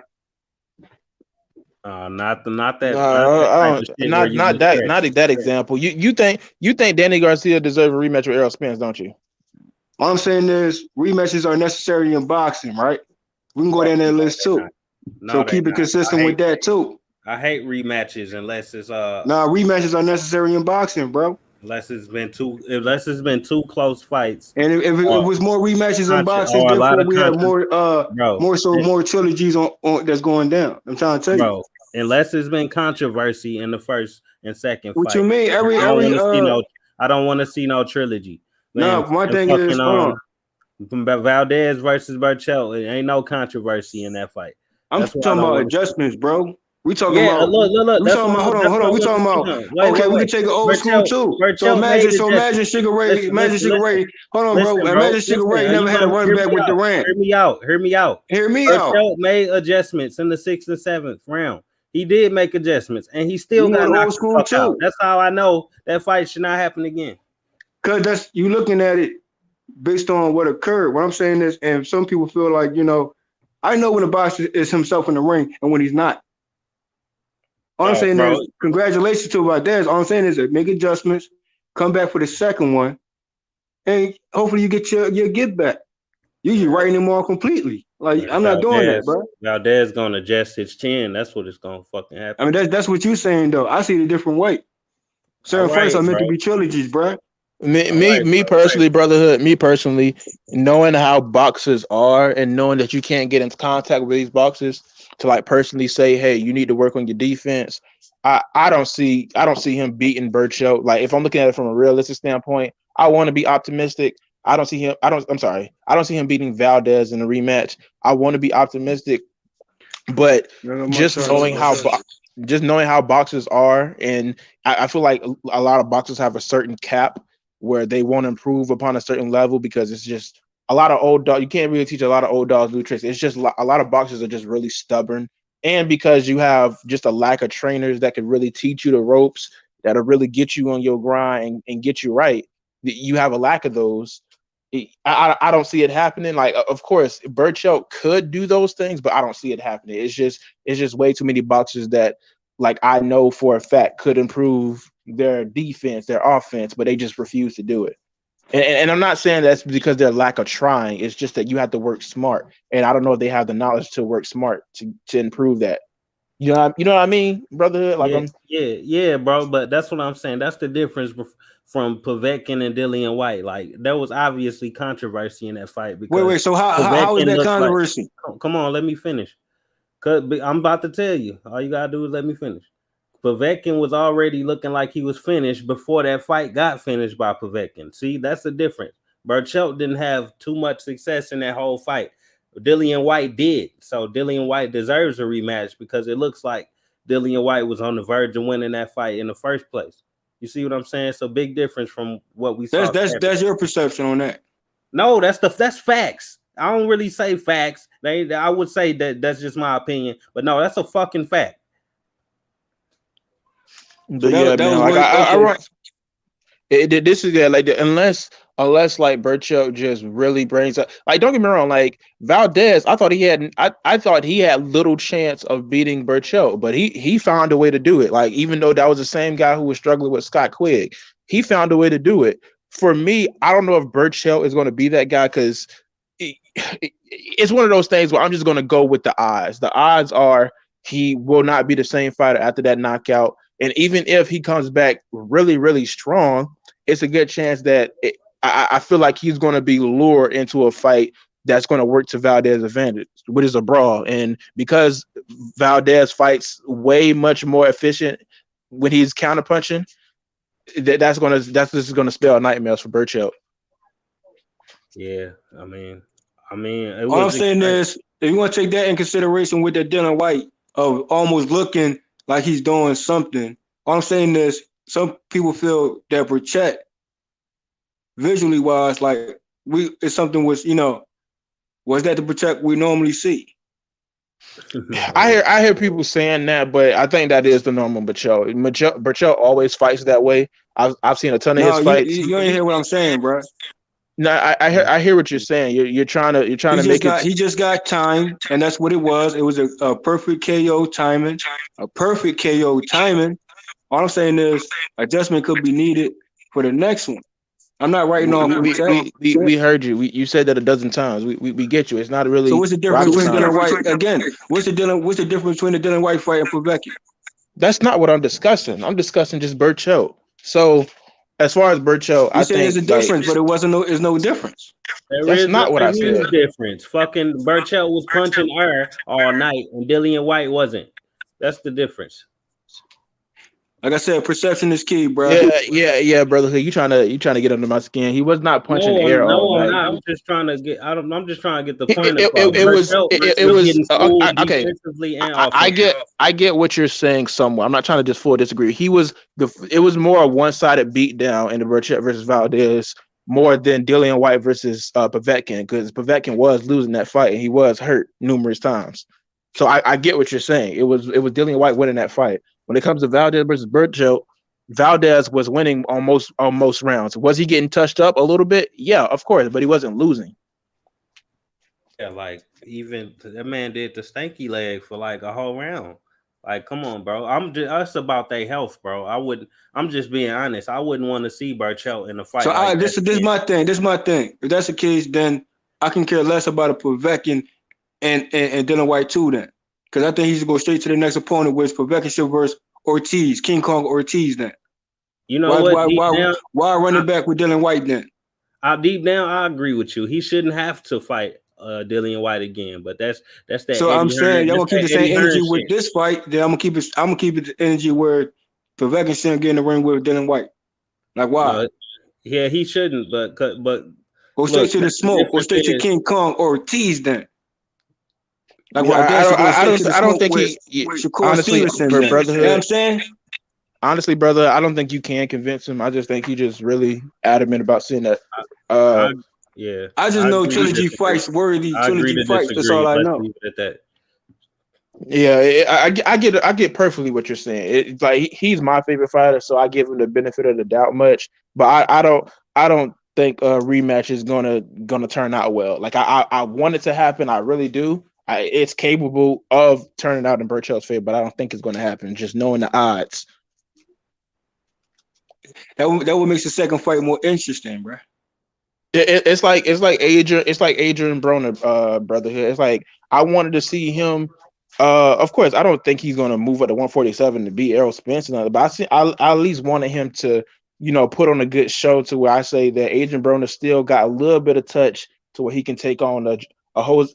Okay, maybe not a Jose Ramirez, but a Regis Prograis and beat him because Regis Prograis just called them out. Yeah, we were talking about that earlier. So the call out's gotta be signed, sealed, and delivered. AB free smoke. Regis, you gonna get your wish, bruh. And AB gonna handle that. So yeah. Let me ask you a question. How did you score that Danny Garcia and Errol Spence fight, JFL? You can go to my channel, bruh, and be more realistic with yourself on that fight. And like I said, I'm 10 toes down. DSG 39-0. I never told you my score yet.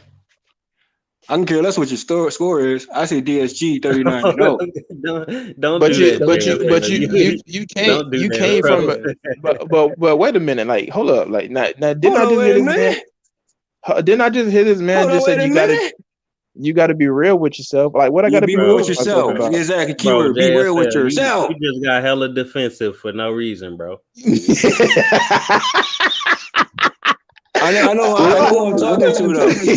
I know who I'm talking to. What did I say? All I asked was, what was your score? How many rounds did you have? And I say to you, for the last time, I'm not gonna repeat myself.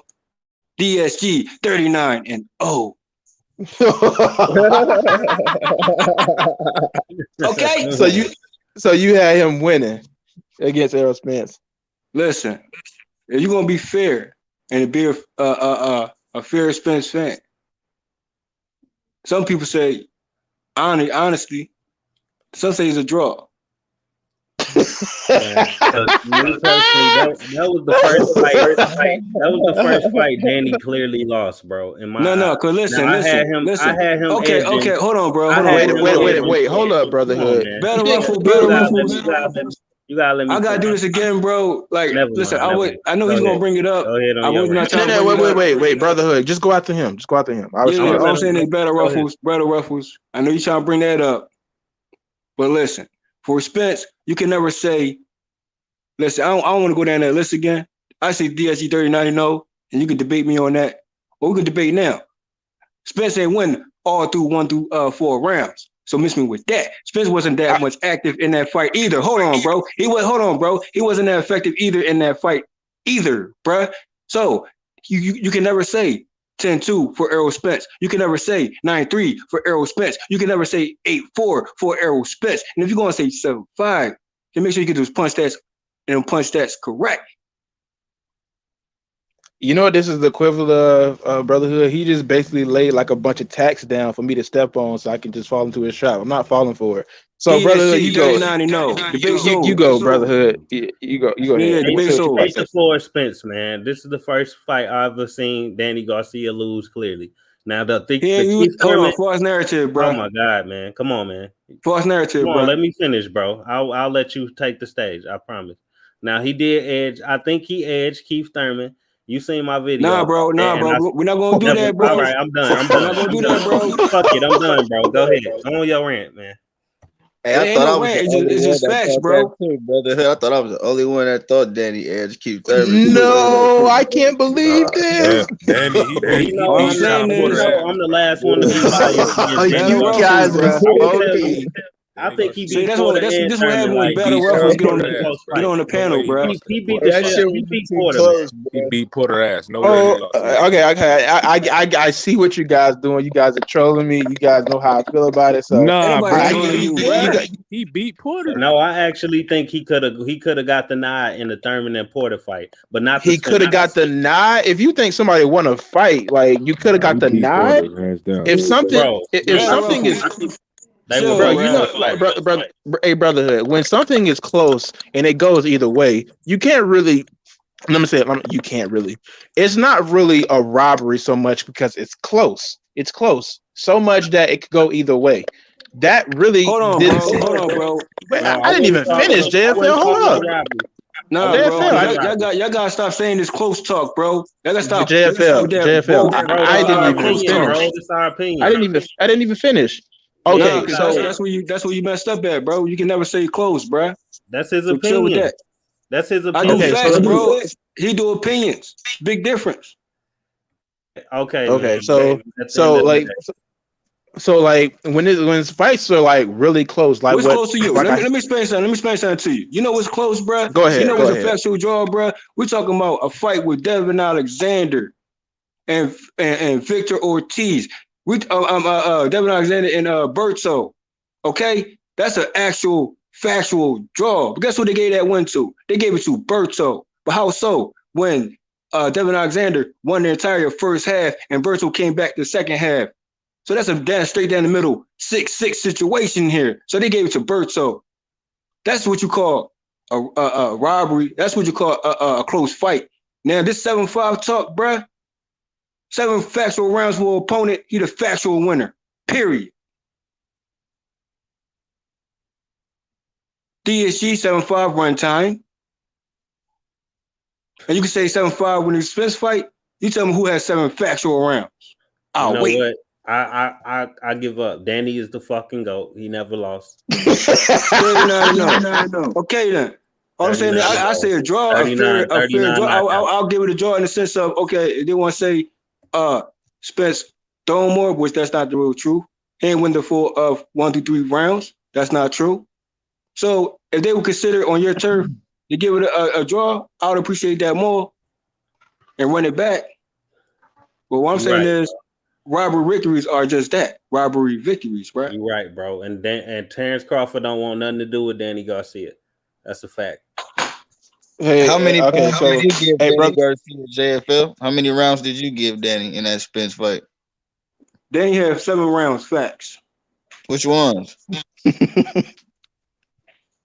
I give you all the rounds. You cannot rebuttal the rounds. That's all I'm saying. If you're gonna say Spence won 1 through 4 rounds straight, I'll wait on that too. Oh, Danny if they're gonna favor Spence on the box test, then I say okay. If you get the punch test and all that stuff on your side, guess what? You're not gonna say the rounds though. Danny is the greatest Puerto Rican fighter ever. Let's move Facts on. though. He up there with Cotto and Trinidad. Yes, he is. I'm not afraid of he is. Man. Danny Garcia is going in the Hall of Fame, period. Let's leave it alone now. I'm saying be fair. I'm being fair, bro. Hey, what's the name, brotherhood? You know IBT, right? IB, yeah, he is. Okay, so we should get on his channel one day and do like a little film study on that. Wait, IB that's on this panel right now, or a different IB? No, IBT boxing. Oh no! I've seen that name around. I think I've been on the panel with him before, but I never did a video with him.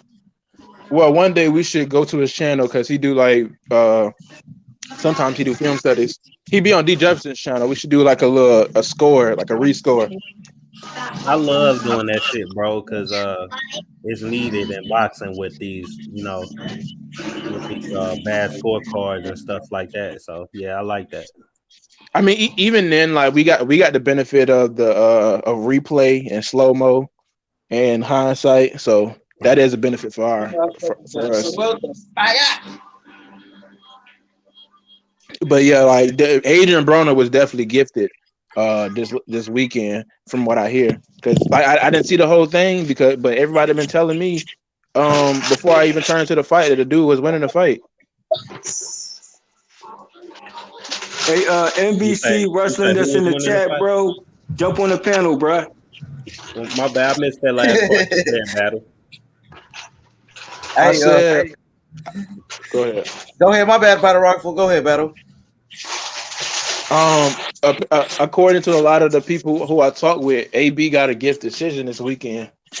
Yeah. You right about that. I don't think he got a gift myself, but you saying a lot of people did say that, and I don't believe it, to be honest. Honestly, I was watching the Burchell fight. Like it was no way I was going to watch Broner over Burchell. But like by the time the fight got stopped, like it was still like I'm sorry, it was in the 7th or like 8th round when I officially turned to Showtime, and the fight was still going. Broner was looking okay, but like according to like the people I was talking to who was actually watching, they were saying like Broner was losing. There was apparently a round where he threw like 12 punches, like the whole round. Like so, like yeah, it was one of those fights.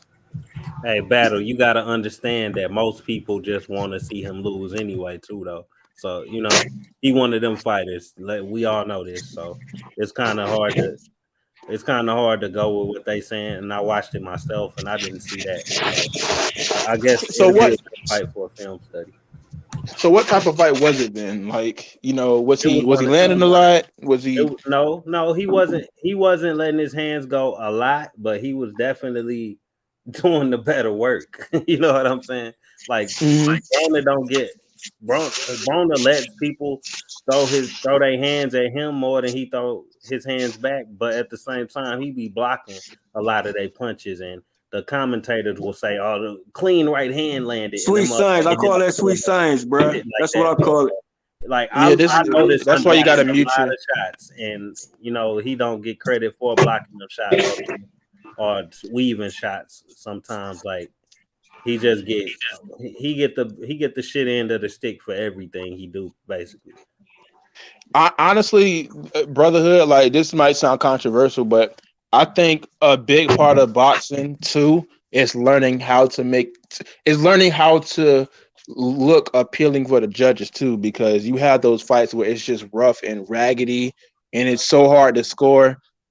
I had like the first time I watched what's a good example? I'm trying to think of. Okay, the first time I watched Sean Purdy versus Ugas, I thought Ugas won, but after like more inspection, it was more so that Sean Porter was getting off, but he was getting off in the clinch like Sean Porter usually does, and it's one of those things that when you looking at it first time, it's always gonna look like the person who's getting those outside shots are winning, but we have to also take into account like who's actually getting those effective punches that people can see. So when you're a boxer, I think Adrian Broner needs to learn how to make stuff more appealing for the judges, but I don't know if he's ever going to learn that. I understand. I can understand the way the judges and other people look at it, but I'm never gonna score fucking block punches for anybody. That's just me personally. So I get it. Yeah, I get it. I score off who's landing more than the other, and that's usually the way you score. And of course, you have your effective aggression, your clean, effective punches, ring generalship. But if you seeing who's scoring more and who's scoring more effectively, unless you get knocked down, then yeah, you win in that round. Right, I got you. Hey, before I'll let y'all go. Tank Primetime asked me in the comments. He said, "Does Boots beat Spence?" And I don't think he beats No, Spence. not right now at all. I Hell, think he not makes right Spence now. look bad for sure. He can make anybody look bad, but I don't think he beats Spence in a 12-round fight. See, like, I've been, funny enough, the one prospect I have been hearing people say beat Spence is Virgil Ortiz, and I don't think that's true at all. That is one fight where I think that the guy would get demolished. Like, what about Jerron Ennis, a battle rifle and IB? Y'all think Jerron Ennis? Gervonta beat Virgil. Gervonta beat Virgil, in my opinion. I would give Gervonta a better chance of beating Spence than Virgil Ortiz, but Virgil Ortiz definitely got some crack. For sure. Yeah. I mean, I agree. I agree wholeheartedly with what he said. Yeah, Spence. I seen Boots have problems with that pressure fighter, Ergashov or whatever. Like it looked like that dude was gonna he was gonna be landing a lot if that fight went any longer, but they kind of stopped it early. Now, if you get Spence putting that same type of pressure on them, it's Spence, man. It's not Ergashaw. That's all. I won't write off Ortiz.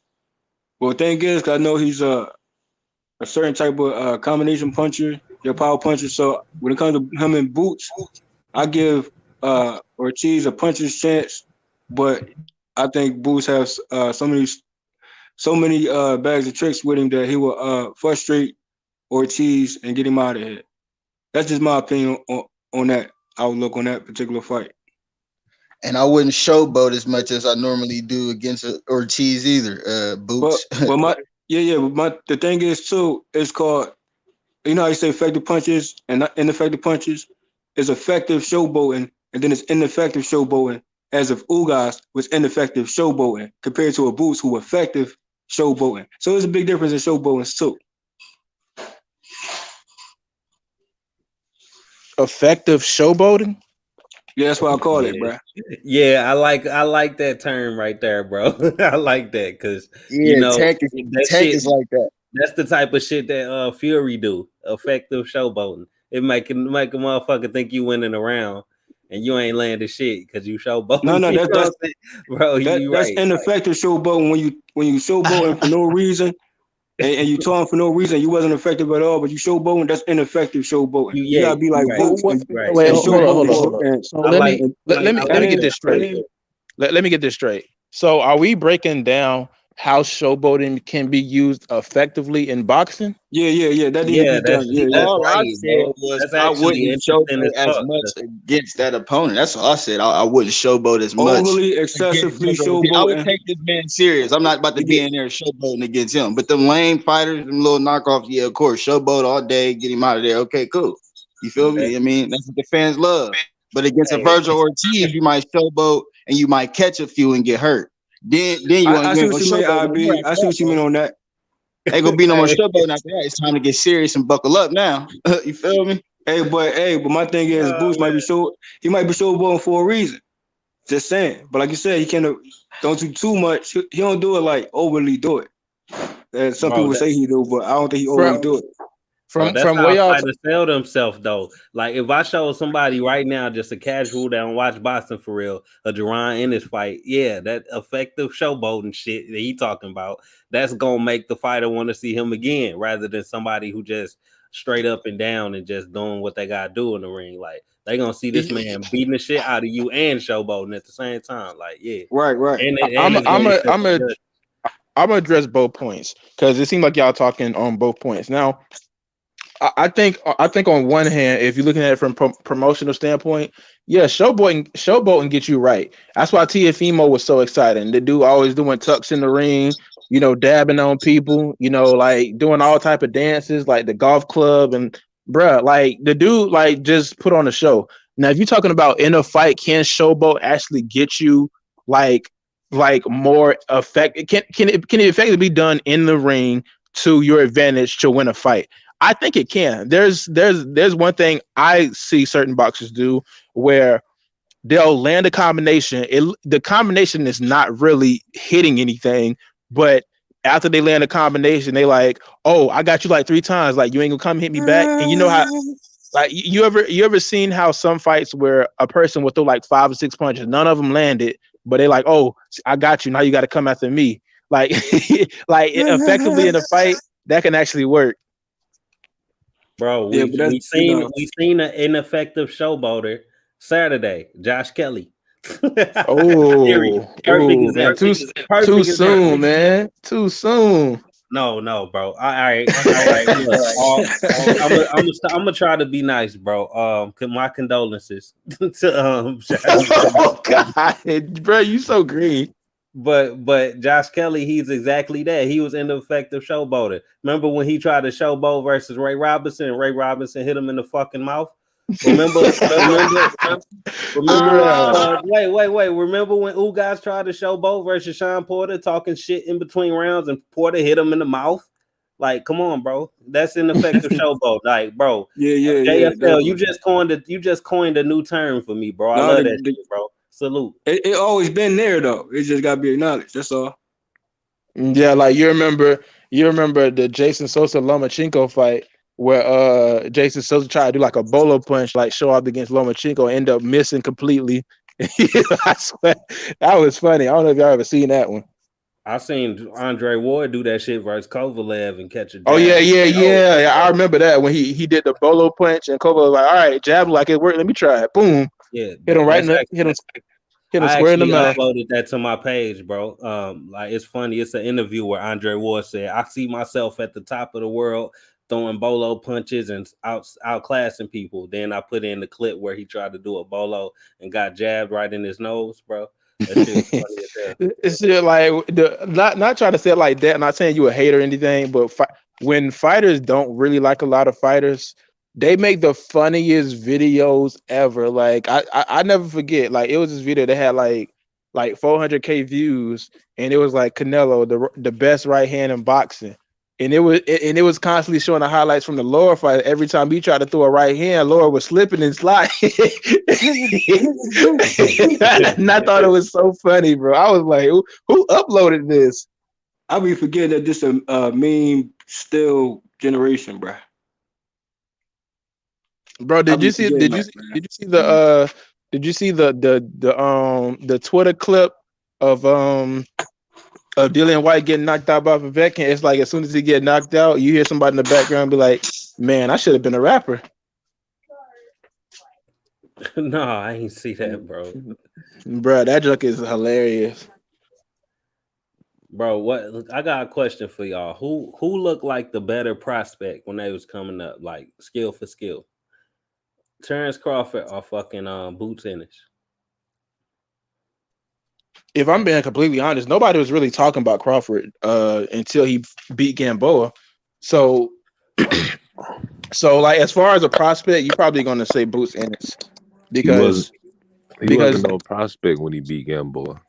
Nobody knew. I know he wasn't until he popped Prescott's on 2 weeks' notice. I know, but I'm that's what I'm saying. Like nobody was talking about Crawford until he beat Gamboa. He became a champion, but then again, Gerard Ennis hasn't become a champion yet. More people are talking about him as far as the prospect level. When Terrence Crawford, like when people start talking about Terrence Crawford, it was when he was already a champion. Yeah, that's what I won't even put those two together on that prospect type of list. You know what I mean? I think it's two different scenarios. I compare Boots, when he was fighting. Let's say Boots and Rashidi Ellis. That sounds more like accurate. Yeah, it's Gerard Ennis all day. Rashidi Ellis, bro. Yeah, no, most people wasn't talking about Rashidi Ellis like that. Yeah, I lean towards Boobs too. Rashidi, he definitely got a few holes in his game. Man, I need that fight though. I need that Rashidi Ellis and Boots Ennis, bro. That's a good matchup right there. That's a banger. But Ellis dangerous though, bro. But I think it's still a banger, bro. Yeah, yeah. I'm just saying, like I said my piece on Ennis. I obviously think he a killer, but I'm just saying Ellis dangerous too. Ellis versus Ennis.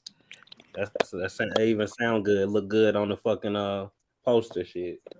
Didn't he have a controversial decision in his last fight? Who? Ellis? Rashidi Ellis. Oh no, he beat the shit out of that last dude he fought. Oh, okay, never mind then. I mean, he looks somewhat. I ain't gonna say underperformed because that's not the word I'm gonna use. I'll say he was just Rashidi Ellis on the. But I don't think it was his full A game. I think if he get in the ring with a Boots Ennis, he know he had to bring his full A game to that fight. So I think he'll step up he'll step it up in the sense of when it comes to Boots Ennis. Yeah, that's speed versus technique. That's a big fight, bro. Yeah, but I'm about to hop off. Like it was good talking to y'all. It was good that you sent me a link, H Money. Hey, I want you to come through more often, man. I appreciate you, Battle Rifle. Thank you, bro. Yeah, you cut out that ineffective showboating and come back here, bro. Yo, Battle Rifle, quick. One more question before you go. So, Shakur Stevenson or Oscar Valdez, who you picking that fight? I'm gonna pick Oscar. No, I'm taking it back. I'm gonna pick Shakur Stevenson, and no, it's not because I'm salty about Valdez. For sure. All right. Who's the best at 130 battle rifle? It's probably Oscar Valdez right now. Tank. He definitely beat the best guy at 130, Burchell. So it seems obvious right now. And then the Burchell Tank is a 135 pounder, so I don't even want to. No, he's not. No, he's not. Yes, he is. Yes, he is. Bro, listen. Burchell and Tank both had one tune up at 135, and they both moved their ass back down. They both not 135 pounder. It was just a one off. Hey, so why didn't wait, hold up. How you see that? So did you forget this dude losing? Did you forget this dude like weighing so much overweight in his fights, and then him not challenging any other champions at 130? Because he was real adamant about Alberto Machado, but he wasn't saying nothing about Burchett. Bro, once again, I've told you this before. Lomachenko didn't fucking unify 130 either, but nobody's saying that he shouldn't move back down to 130. And he was actually unified. He had 3 belts at 135, motherfuckers saying he should move back down to 130. How Tank had one fight versus Gamboa, but he don't belong at 130. Tank, because the dude can't make the weight. There's a difference. Give me 5 seconds. Tank only missed weight one goddamn time in his career. Every other time he made it in the second weigh-in. Period. Hey man, listen, that's totally different because Lomachenko is actually a smaller fighter, and he always looked like he was a smaller fighter against the people he fought when he moved up to 135. The fact of the matter is, Tank way smaller than Lomachenko. No, he's not. What gave you that idea? That is so absurd. Are you crazy, bro? I was supposed to get off this panel, but you made me. Well, hold up. How is Tank smaller than Lomachenko, other than being shorter? No, he's not. What, bro? Tank is not only shorter than Lomachenko, but he's smaller in dimensions. Like, he not the more muscular fighter or nothing like that. Tank is fucking tiny. Bro, you are acting like you're a weight bully or something. Like everybody Tank fought is bigger than him, taller, and give me 1 second. I can't. Yo, I'm sorry, Battle. Let me say this. JC in the chat, he said Battle Rifle, he's great. They said, man, they love you on the panel, Battle Rifle. You're doing a great job. I got a special guest, Charles Lolo Harris, his father and his trainer is here in the building. Charles Harris, #1 prospect in boxing, 17-year-old boxing phenom. So I'm gonna take myself out and I'm gonna add Lolo dad. So you know what I'm saying? If y'all have any questions for Lolo's father, I'm gonna let him in right now. Here he go. All right. Hey, see, but when he come in, I'm gonna say this to you, brotherhood. I can't take really all that so serious because first off, he was off. He missed weight at 130 once, and then when he moved up to 135, he also missed weight. So that was twice he missed weight. So actually, this dude has missed weight twice. And then you say as far as body dimensions, he's more muscular than Tank. I can't take that seriously. Have you seen Tank? Like Tank is way more muscular than Loma. Tank is no Mike Tyson when it comes to how big he is. Lomachenko is way more muscular than fucking Tank Davis, period. And look, you can't sit here and say that Tank missed weight at 135 when he went in the second chance weigh in and made weight. Now you only miss it if you miss it twice. Yeah. And why do you think? Okay, look, wait. I don't know if you remember, but D. Jefferson went live on that. Why do you think they weighed him in so early so they could redo that? That was really suspicious. When do they ever do that? They made special privilege for Tank. That's what I'm talking about. So as far as I'm concerned, let's break this down real quick so we don't spend too long on it. Does he have bigger hands than Lomachenko? No, we don't really see that. He bigger arms. The dude looks way more muscular arm wise. But Lomachenko, did you see Lomachenko? Did you see Lomachenko standing up against Teofimo? The dude's like looks way skinnier than Teofimo. So like when you look at shoulder length, like all that, like no, like he's not near as big as Tank. Bro, Tank is fucking tiny. I don't know if y'all must be wearing binoculars or some shit. Hey, H Money, pull up a picture of Gervonta Davis. Bro, Tank is tiny, bro. Even when he's in shape, he's fucking Hold tiny. on one second. Battle Rifle. Shout out to Charles What up, Charles? Lolo Yo, Harris, what up? What up, number Charles? 1 prospect in boxing. What's up, 17-year-old boxing phenom, undefeated, 4 wins, 3 knockouts. Shout out to H Money, You heard Mississippi this, Zone. Charles, man. Tell him Tank tiny. What you say? Tell him Tank what? Tank is tiny, bro. Tank, they said even Leonard Ellaby, who knows him better than anybody, said Tank could make 126 if he wanted to. If he wanted to. No, the But freak he can't. That's just He come seen on, bro. Tank in Hey, person, brotherhood. so he know. We talking for real now, brotherhood. You gotta admit, Leonard Ellaby was capping way hard on that statement. look, his bro. I can't trust a man with that size of nose, but. but look, I know he biased. I know he with Mayweather Promotions or whatever, but Tank is a really small guy. He's been smaller than most of his opponents. He was the same exact size as Gamboa. He was the same exact size. I got a question though. Hold on, let him speak. Tank is bite size cat. You feel me? He's bite size, but he got that little weight on him. You know what I mean? So he's thick. To me, he's built like a little running back. You know, he's thick. You know what I mean? But he is short. You know what I mean? He is short as hell. You feel me? But yeah, I think he's small. My opinion. Y'all there?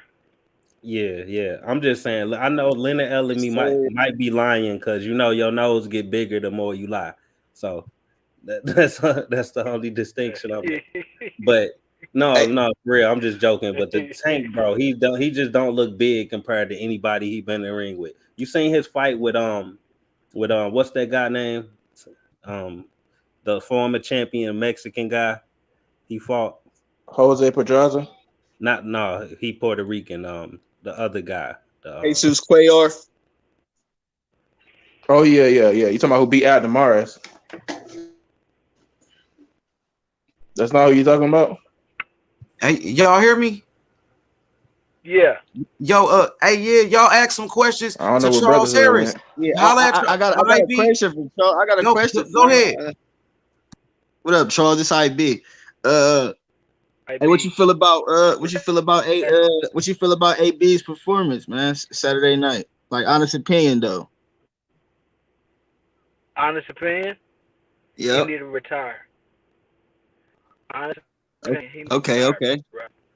You feel me? He looked a little washed. You know, I felt like oh boy, really kind of won it, but they gave it to AB. You know, at that point, like he washed me. You know, I think he's washed. You know, I don't see nothing. I mean, unless you just want to be a journeyman for the rest of his career. You know, maybe that's what he want to be, a journeyman. I don't see nothing special in him though. Hey, Robertson looked a lot better though. Oh yeah, he did what he said he was gonna do. Bunny stole the show. He looked a lot better, man. Hey, Charles Harris. You know. I need the audio. Hey, Charles Harris. I know Lolo the coldest. Recent wins, and shout out to H Money for, showing Lolo highlights and stuff. You know what I'm saying? My thing is, you consistent with the fights. Like when the next one, man? Is it this weekend? You back in the ring this weekend, bro? We go. I gave. Shit. Now low key, we was gonna be in there February 27th. We was gonna be in there on this weekend, as a matter of fact, coming up. You feel me? But I held him out. I held him out till April. We'll come back April because I got him go to a new strength conditioning coach. You know, I want to give him a little time to work with him too. You know, and we'll see where the cards land come April. Okay. He ain't never done no strength. That's good to know. He ain't never done no strength and conditioning. I was trying to. Y'all hear me now? Yeah, Okay, my bad. I cut out. But I was yeah, I talking hear you. about Jesus Cuellar. Jesus Cuellar was way bigger than Tank, bro. Look at the weigh in. Look at the fight. He was way bigger than Tank. Yeah. Hey, Charles Harris, you hear me? Yo, I talked to you yeah. last week. Last week on the show. I'm from the town. Remember? Okay, what's happening? Y'all. Yeah. He, What's happening, man? Yeah, Hey, yeah. brotherhood, man. I'm telling you, this kid Lolo the truth. Ask Tank about Lolo. When Lolo tipped on him at 16, he only 16. And Lolo, he did his thing against Tank. That's what I'm telling you. Lolo was the #1 amateur in boxing at 132 pounds. He's professional. He turned professional at only 16. I'm telling you, this kid is special right here. The LeBron James of boxing. You know what I mean? I heard about that Ace Money. I did hear about that sparring session.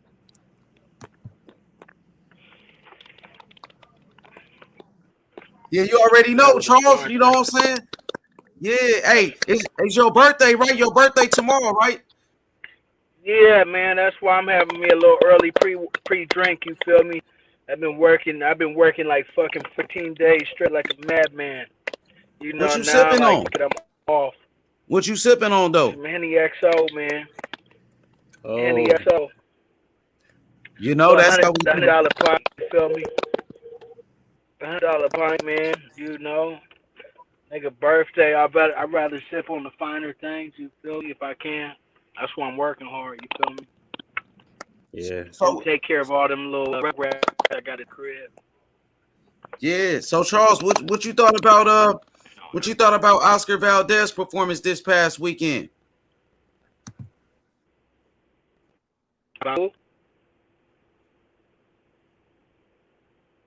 He say, "What you think about Oscar Valdez performance this weekend?" I like Oscar's performance this weekend. I can't hate on him. You know, shit, I thought he looked good. He looked a lot better than what he had been looking. You know, so I mean, at the same time, Burchelt was a champion that nobody knew of really. You know, who you could name one guy that Burchelt fought. I mean, you know, so it kind of shows you that you know, either Oscar is good or Burchelt was really a champion that was really hiding in the crevices. You know, I don't think that you know. I don't think it took that much greatness to beat Burchelt like that, to be honest. So I mean, yeah, I like how Oscar looked, but you know, I think a lot of people could have looked like that on him. You know, being how slow he was. You know, I didn't see no game plan that he had. I mean, that shit was just he was just in there. You know, and you know, I think that shit that Oscar did is what he was supposed to do, but you know, Burchell, who was Burchell really at the end of the day? Who was Burchell? You know, who did he really beat? Has he ever fought a black fighter? Nope. Hell no. Yo, so You know, so Charles, who you think the best at 130? Shakur Stevenson, Gervonta Tank Davis, Oscar Valdez. Who you would say is the best fighter? right now, I'll probably be leaning towards Tank. Tank's probably the most complete package out of those guys. I mean now Shakur got the skill, just saying Tank's got the power, and that power is a motherfucker. If you know when you got Pop it with them 8 ounce gloves on, you know like that's a decision maker. You know what I mean? You know everybody ain't got that Pop, so I get an edge to Tank. You know, although I say that it's a great close fight with him and Shakur. So you got Hey, Charles Harris. Uh, Tank over Shakur Stevenson. Is that correct? Got Tank over Shakur. Okay. You know, What y'all think but about that on you the know, panel? yeah, I got Yes. Yes, Tank will knock Shakur the fuck out. He better stay away from that boy. Cool. Stay away from Shakur. Shakur better stay away from Tank. Everybody better stay away from Tank, man. Tank is a killer. See, Tech is a killer. I'm in agreement with that. That nigga's a licensed killer. You know what I'm saying? Little stocky motherfucker. You know, it's hard to fight them little guys. You know what I'm saying? Everybody don't realize that. You think you got the advantage because you bigger, but little guys actually got their own little advantage. You know what I'm saying? So let you try to fight the desk in your room. You know what I mean? That shit get up under you. You know? Yeah, I man. think Shakur Stevenson and Tank Davis fight.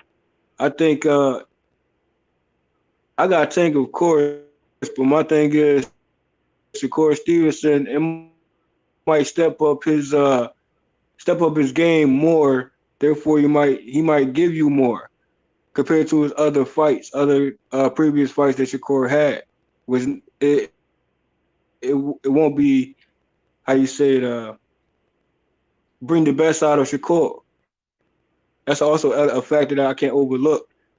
That when you're in the ring with those competitive fighters, they're gonna bring the best out of you. So, have you ever seen a opponent Shakur fought that brought the best out of him? You know what I mean, on that level? I think Tank Davis would, and Not yet. I still got Tank though. Nah, bro. Y'all seen him But I crying at think the Shakur would Olympics, bro. show more grit and more heart. Oh, Tank will make that boy cry once again.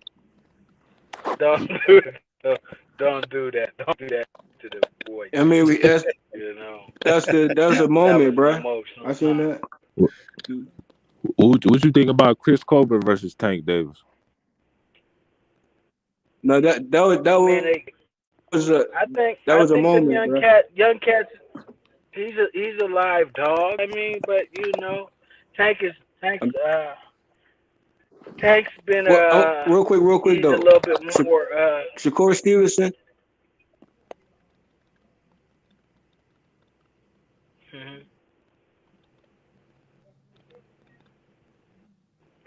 What about What you Shakur? asking?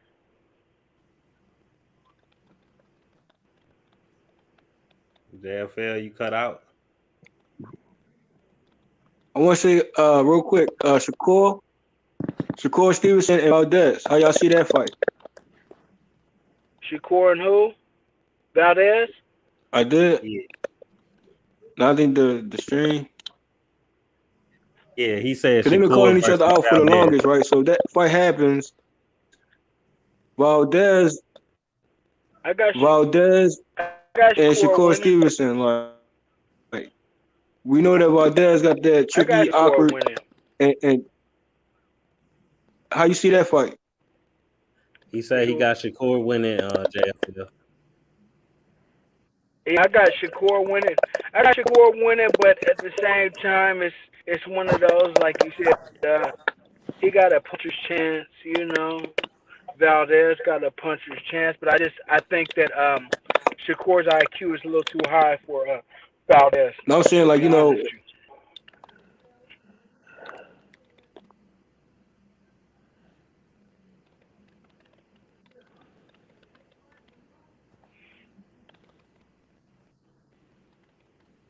Bro, I seen Lolo before. Where I see him before, bro. On H Money channel right here. I think this the have we seen dude. I said Shakur chin tested though? Yeah, hey, this oh, Lolo's fourth fight right here. This was Lolo's fight about 2 weeks ago, right, Charles? His last fight was 2 weeks ago. It was on the 30th last month. bro, I Last month. seen him before. I seen him before, and I said he looked like Spence mixed with somebody else. Like I just forgot who the other person was. What you think about that Yeah. that comparison, Charles? I You mean, hear shit. me, Charles? Anytime you get compared to a grade like since yeah. You hear me? Yeah, I hear you, but I don't know if they do. I hear you. I hear you. Go ahead. My bad. We hear Right. you. Right. No, I was saying anytime that they compare your son to a great guy, you know what I mean? somebody like that, man, it's just a good thing to hear. I know we ain't crossed no platforms yet. So we still trying to build who we are. You know what I'm saying? But anytime we get a good comparison, it's all love, and we just trying to make it to these guys. Where they at. You know what I mean? So we just gonna keep trying to grind and get better. You know, this boxing shit is that square is the true square. It will tell you the truth about a fighter. you know. You kind of breaking up, Charles. His mic. How his mic sound, y'all? Am I? What it sound like, Brotherhood? You good? I mean, I've been hearing them, but I don't know if How about Okay. now? Okay, I think you better go ahead. Keep going. Yeah, no, I was just saying that anytime you compare to a great fighter, man, that's a good thing, man. But like I said, Lolo's just 17, and right now at 17, all you got to do is not, you got to make sure you not make mistakes. I just want him to grow more into his strength. This next fight, he'll be the first fight with strength conditioning coach. So we'll see where that takes us to, and all in all, we're just trying to keep progressing. Lolo still got a lot of stuff he got wrong. You feel me? I'm not saying like he's there, you know, but we know that, and we always trying to build. That's how you gotta be paranoid in sport. You got it's a thousand things you don't know, and you gotta work at them, keep working, So real cool. So, Damn, that ring girl though.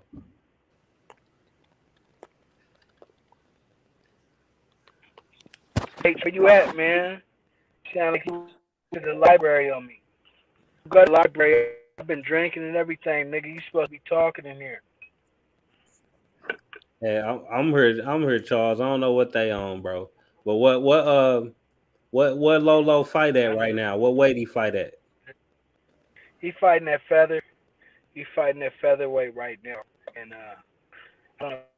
April, we'll see where we at. Might probably be 130 by then, because he's definitely a big featherweight.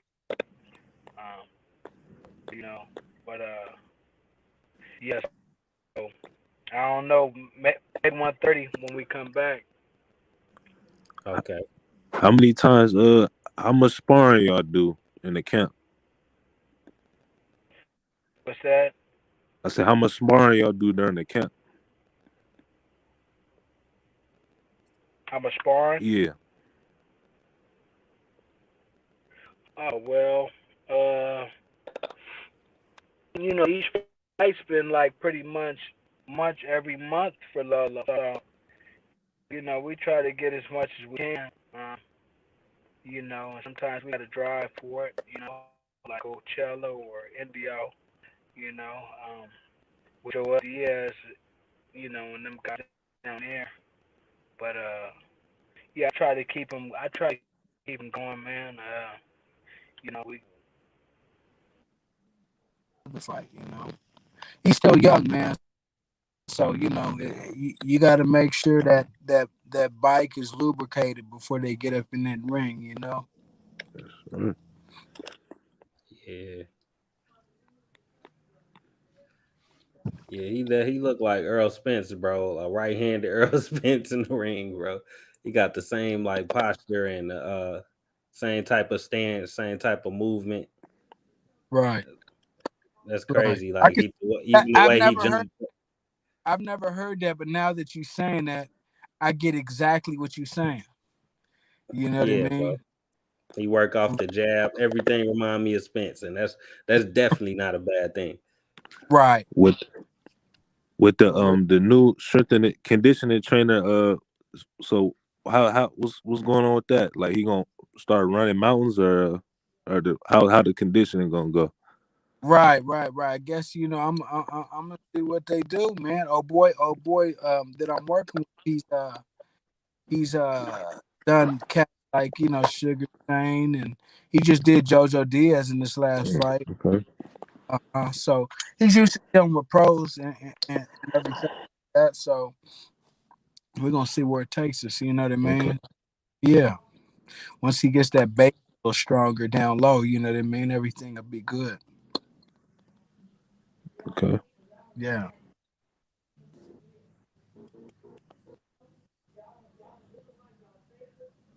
Yeah, but I'm just stopping through, man. I'm finna continue drinking, man, and keep tipping these corners, man. You know what I mean? I see y'all, man. I appreciate the love. You feel me? Thanks for having me on, H. And y'all do y'all thing, man. Yeah, salute. Yeah, In a minute. salute and enjoy your birthday, fam. Thanks, bro. Happy birthday. Thank you, bro. Yes. Salute to Charles Lolo Harris, the #1 prospect in boxing. 17-year-old boxing phenom, undefeated, 4 wins, 3 knockouts. And it's all free smoke. Shout out to H Money.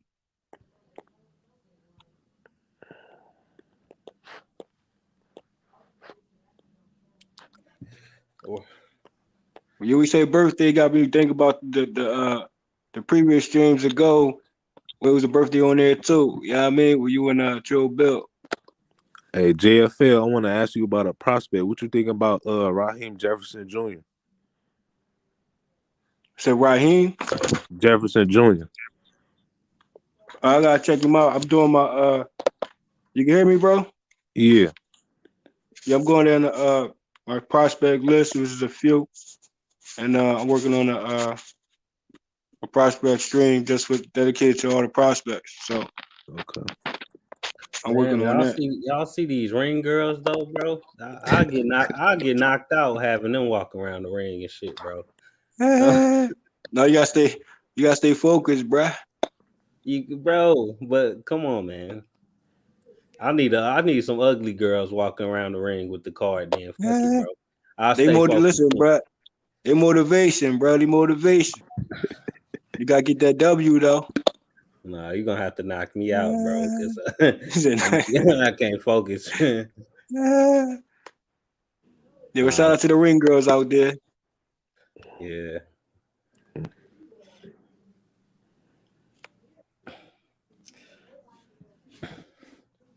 But interesting with Shakur and Valdez back and forth, man. Like, how serious are they? And how serious is Bob Arum is the question. I mean, I want to throw him. I mean, it's up to the fighters now. I see that they both been talking and they're resurfacing. So I think Bob will consider it in the sense of making that fight happen. I think Just because I Bob know is how getting old, bro. I think he do kind of deep down want to see a lot of fights before he die. Because I do think he love boxing like most of us. the age. But, you know what I'm saying? Like he getting up there, bro. I think maybe he is serious. I got to realize he's so old that he might just be like, all right, let's make it happen before I get up out of here. Man, hey, Lolo looks sharp right there, man. He looks sharp. I'm sorry, y'all, but this kid right here is a special fighter. Only 17 years old, knocking out grown men. You know, this kid is a talent that we need in the sport of boxing. You know, he has the power. At 17 years old, he already knocking people out. So he beat up Tank in a sparring match in front of Floyd Mayweather. He's the #1 prospect in boxing. He's going to get a lot of offers. The zone one. That's the kid that beat up Tank, bro. And yep, that's him. Floyd was on his case. Yep. Yeah. Floyd tried to throw him out the gym, try to, you know what I'm saying? He got banned. He got banned from the gym over there at TMT. Yeah, that's where I heard of him from, bro. That gave Floyd nightmares, bro. He looked like Spence, and Spence beat up Floyd. And what's up, Jasad? Tell him who Lolo's favorite fighter is. Terrence Crawford. Terrence Crawford. He likes Spence too, but he likes Terrence Crawford, man. Yeah, I mean, a lot of the guys love Terrence Crawford. Devin Haney, Shakur Stevenson, they all like Terrence Crawford. You know what I'm saying? But Yeah. Earl Spence, man, we ain't gonna take nothing away from him. But one thing, like the Brotherhood said, he does kind of fight like Earl Spence because Lolo is in there to do damage. You know what I'm saying? Brotherhood, Yeah, he's bro. out there to do damage. You feel me? He look like a right-handed Spence, bro. It look good thing he don't fight like Crawford. He might get his Nah. ass. He might get his ass wobbled. But Crawford is favorite fighter though, man. Crawford. I mean, we got to give credit to every fighter. I'm gonna give credit to Earl Spence, unified welterweight champion, undefeated. I'm gonna give Terrence Crawford credit, undisputed champion, 3 different weight classes, 2-time fighter of the year, number 1 pound for pound. You know what I'm saying? So much love to all the legends, Manny Pacquiao, Floyd Mayweather. You know what I'm saying? You got to show respect to the fighters, Canelo. You know what I mean? The Tank David, legends, like bro. you said, Tank. Give Tank his credit. You know what I'm saying? Yeah, Dillian White. Yeah. Dylan White, a solid competitor. You know, he fought a lot of guys. You got to give him credit for stepping in the ring with all of those heavyweights. Even though he been knocked out twice, I still respect him. You know what I mean? A contender. Hopefully, we can get Deontay Wilder versus Dylan White. So, what you thought about Otto Wallen versus Dominic Brazil? What was y'all thoughts about that fight? Starting with the Brotherhood. Man, Brazil is finished, bro. That ain't the Brazil I know. Either Otto Wallen, a good boxer, or underrated boxer, or Brazil just finished. Because I know him to well, he took punches like I know he could. Like he took a lot of clean punches and he didn't budge. He didn't get taken out like he did with Wilder and Joshua. I don't think no contender or nothing like that gonna take him out like and knock him out or nothing. But I didn't see him. I know he can land more accurately than what he showed versus Wallen, but maybe Wallen is just a decent fighter. You know what I'm saying? We gotta see.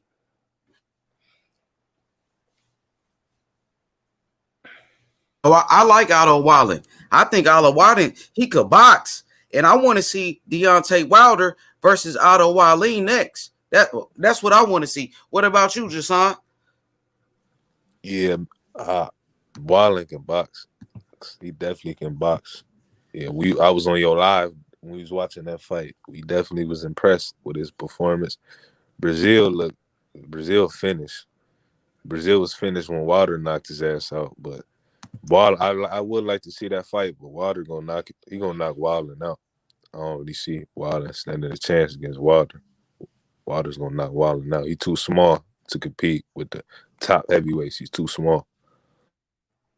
For sure. You know, I want to see how Deontay Wilder, if he can bounce back.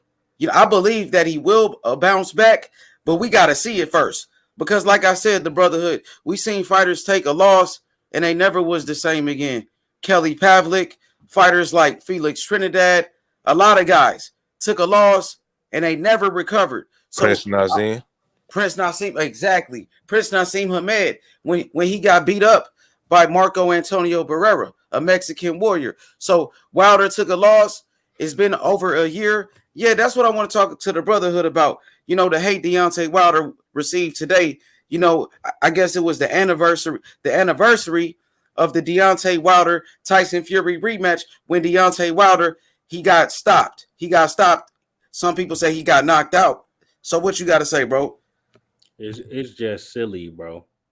Like they, you know, in people's minds, the way they explain the fight, just that alone, bro. They make it seem like he got fucking stretched and was like twitching on the ground or something. Like, oh, it's over. That brain damage he got, he can never come back from it. And you know what I'm saying? He took so many hard punches. Like, bro, the exaggeration is like just getting under my skin at this point. The man was still fucking standing. And Fury landed like 3 punches out of a 10-punch combo to end the fight.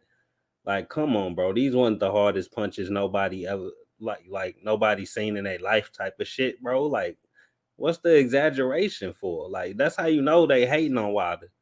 Like, I seen Baranchik get knocked out cold. You know what I'm saying? I seen Somebody might get knocked out cold. bro.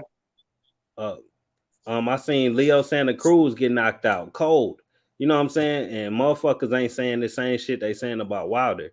And he was on his feet when the fight ended. So what's up with this death sentence that people want to put on him? Like he just never come back, and he's so mentally damaged and all this stuff. Like stop it. And people talk the word anniversary alone, bro. What the fuck is an anniversary of a loss? Like you gotta know that people hating on somebody to make a loss on a certain day, an anniversary. They trying to make this shit a holiday. Like, are you fucking serious? What's going on with boxing, bro? People gotta wake up to this bullshit that's going on. Like the hate is that strong. Wilder was hated on some Floyd Mayweather level type shit for real, bro. People gotta see it at this point.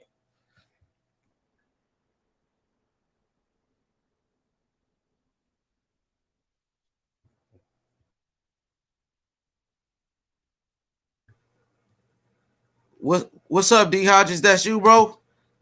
How you doing, my good man? What's up with it, D Hodges? How you feeling? Feeling all right. You know, drinking my beers and smoking. Same thing I do all the time. Yeah, I had to come and hop on for a minute. I just had to let my phone charge because I don't know. It seemed like that StreamYard, like it kills your battery like so much more faster than when you're just like in the chat. But yeah, I just said that like Wilder is the point that he never got stopped. See, all the people y'all named, they got knocked their life out of them. The ones y'all was naming, Wilder didn't get knocked out, and I noticed the fighters that didn't get knocked out come back. Look at AJ. Ruiz didn't knock him out.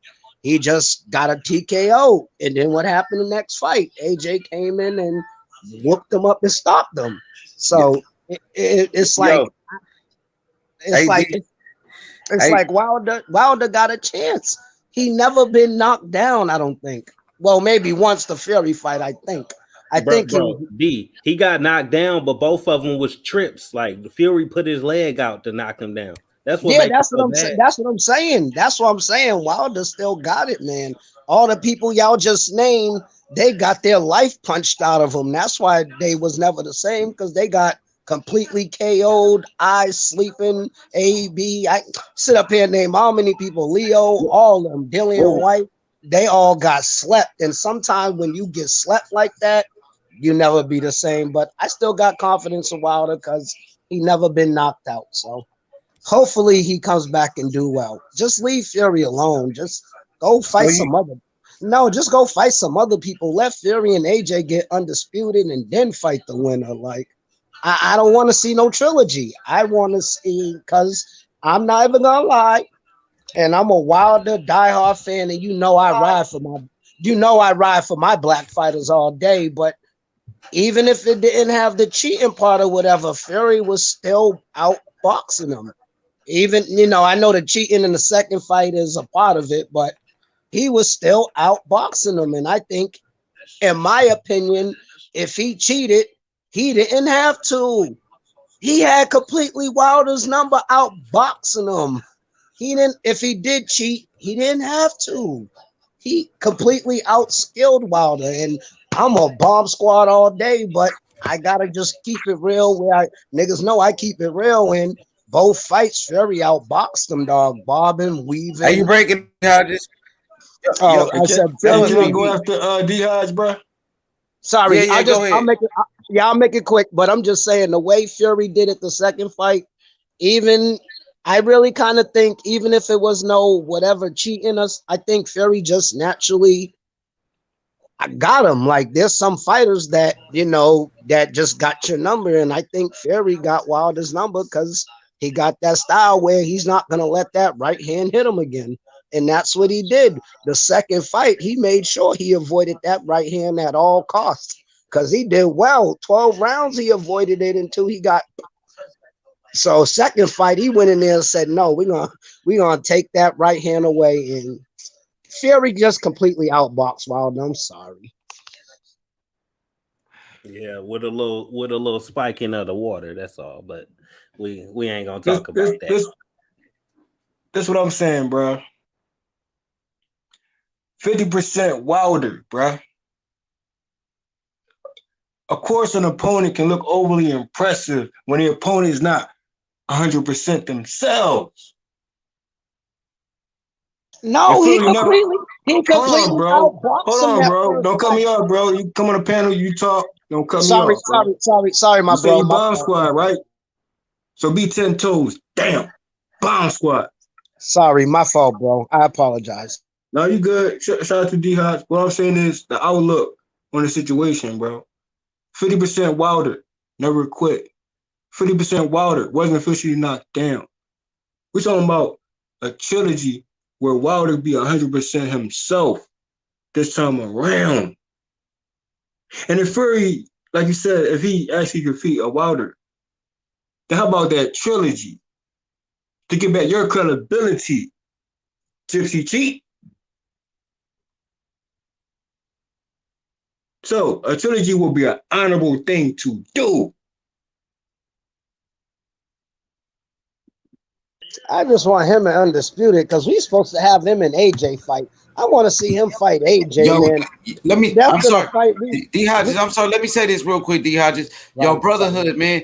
I mean, I want you to fire shots. They been coming at Wilder all day. I watched your video responding to the hate to Deontay Wilder. So, brotherhood, this is a platform where you got freedom of speech. You know what I'm saying? You got you know what I'm saying? You got the freedom of speech, my brother. So they coming at Wilder. I'm not holding you back. You know you want to fire shots. The time is right now to do it. To defend Deontay Wilder on his so-called anniversary where he took his first loss. I never seen a fighter, get celebrated for losing. The celebration they wanted Deontay Wilder to lose so bad so they could celebrate. So I want to hear what the brotherhood got to say.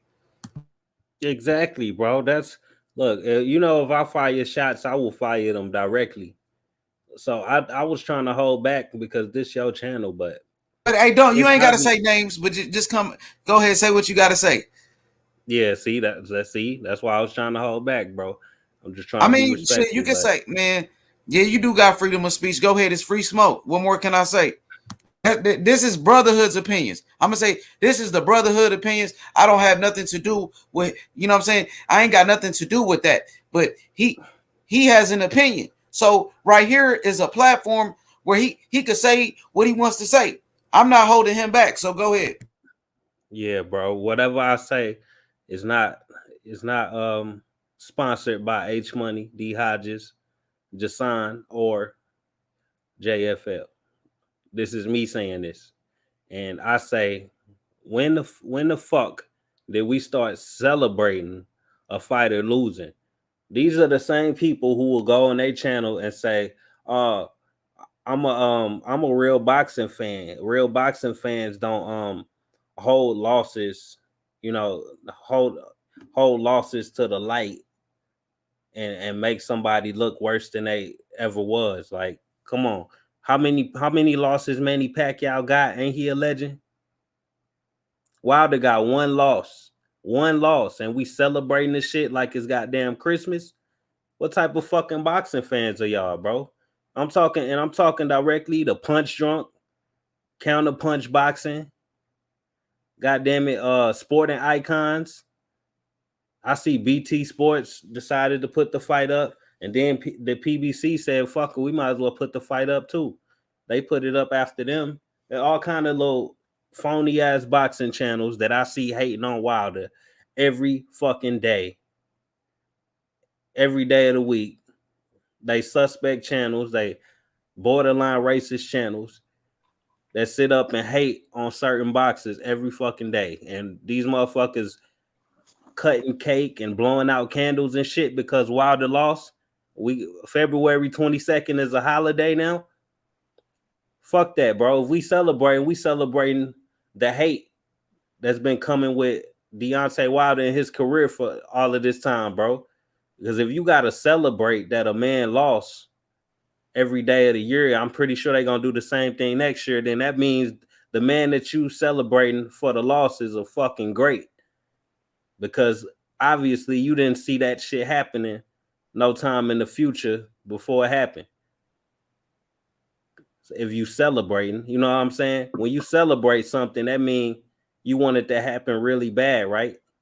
If you celebrate something, that means you didn't really expect it to happen, but since it happened, you happier than you ever could be, right? So Wilder lost. It is what it is. It's a lot of controversy surrounding the fight, but these clowns that sitting up here celebrating, talking about the 1 year anniversary, like it's a fucking marriage or engagement or something. Fucking clowns, bro. These ain't boxing fans. Hey, bro, Hood, I hear you on that. If that's the intentions, bro, then that's what it is. But all I'm saying is this: 50% Wilder, bro, never quit, never was officially knocked down, and he was never officially KO, bruh. And Gypsy Cheat is a Gypsy Cheat, bruh. And what they not gonna do, bruh, is compare a Gypsy Cheat suspect gloves to the greatest of all time, the apex of boxing, the mogul, the legendary GOAT, Muhammad Ali gloves, bruh. So celebrate your Gypsy Cheat anniversary out there and your hate for Wilder. But the indirects, you disrespecting the GOAT. You disrespecting the GOAT gloves. Exactly. Rob 87. Wilder is the face of boxing. Because when you receiving this much hate to where you got an anniversary for your first loss, then you are the fucking face of boxing. Who the fuck is Canelo? Who the All I'm fuck is saying Canelo, is, man? Wait a minute, real quick. When Anthony Joshua got knocked the fuck out by Ruiz, how many people celebrated the next year on the same day? How many people celebrated? Let me know. How many people celebrated on the same day he got knocked out? No fucking body, right? No fucking body. But it's Wilder without the skills. It's Wilder without the talent. You know, people say these things about him. It's Wilder that fought all bums. That's what they say about him. And what they're not going to do, bro, and what they're not going to do is compare a Gypsy Cheat to the GOAT, Muhammad Ali, bro. You cannot compare box rec. You cannot compare gloves. You cannot compare skill set. And you cannot compare history, boxing history at that. You will never compare to Ali with 0 title defenses. Motherfucker, you don't even compare to Julius and Dongo. So it's not just fuck about out my face, it's man. not just about the Wilder thing, bro. It's not just about the Wilder thing for me, bro. It's bigger than that, bro. Yeah, it's bigger than that, bro. Like if the whole US JFL was celebrating Anthony Joshua's loss the next year on the same day he got knocked out, then I could understand. But I don't understand. Obviously, they got more hate for Wilder than we got hate for AJ or anybody else overseas or any heavyweight, period, or any boxer in boxing, period. Everybody hate this man more than anybody that's hated in boxing, period. The only person that can be compared is Floyd Mayweather Jr. because he got hated for doing the exact opposite of Wilder. Floyd Mayweather outboxed people for 12 rounds straight. 12 rounds straight. And they say, oh, he ain't got no power. He ain't knocking nobody out. But you got Wilder, who's the exact opposite of Floyd Mayweather Jr., and he knocking everybody the fuck out. 90% KO ratio. And they got a problem with that too. And y'all celebrating his first loss. A lot of These people the hate same Fury. motherfuckers that picked Conor McGregor to win the fight. The same people who celebrating this loss, they picked Conor McGregor over Floyd. Fucking clowns. People hate Fury. Like Fury got more haters than people that like him. Like people hate Fury, cheating, drug addict, and everything else. Oh, believe me, the people in UK don't even like Fury, especially once he disowned them. Oh, believe me, Fury gets a lot of hate too, dog. Because I don't like him, but I just got to give him credit for boxing. I can't talk about outside the ring, but in that ring, he boxed Wilder up. I'm sorry. No, this is what I'm saying. But This is what I'm saying. Just hold on, bro. Hold on, bro. Ahead, my bad. Like, bro, outside stuff is outside stuff, bro. Right? My thing is the narratives, bro. A cheater is a cheater, period. What do you don't get? Exactly. And you would not compare a cheater to an Ali ever in life or in boxing conversation. That's what you're not going to do. I don't care how much you hate Wilder. You're not gonna go to the gloves with it, bro. You're gonna go to the gloves with it. You're not even gonna compare that. There's no comparison to the GOAT Ali gloves, bro. So enjoy your whack ass gypsy cheat anniversaries out there, and channels that's pushing that. Well, The Jay, disrespect for Ali will not be tolerated, bro. no, it's not. But Period. Jay, And if you're gonna but do a Jay, trilogy, you're gonna do it right. You're gonna do it fair. 100% Wilder. See you in the trilogy, bro. Period. but JFL, we don't even gotta compare to Ali, or we ain't even gotta mention Ali. We already know what's up. No, we mentioned Let's Ali, compare. bro. They went to the No, gloves with no, it, bro. You I'm know who just pushed saying. that glove theory, bro? You know Yeah, how I hear many you. I casual hear you. academy Gypsy Chief supporters on Ali videos, bro? That was never even there before until the Wilder fight, bro. I hear you. I hear you. I'm just saying, bro. They're not going to do that. Not on my time. Not ever in boxing or in life and conversations, bro. The disrespect for Ali is not going to be tolerated. So every single body who is pushing that flick glove, Gypsy Chief flick glove on Ali videos, they better go retract that and delete it. Period. But for real, what you said about the narratives, that was important. The narratives. That's what it's all about. And They whoever talk arrowhead about, they that talk. too. Wait, Whoever arrowhead that this, narrative too. this what I'm saying though.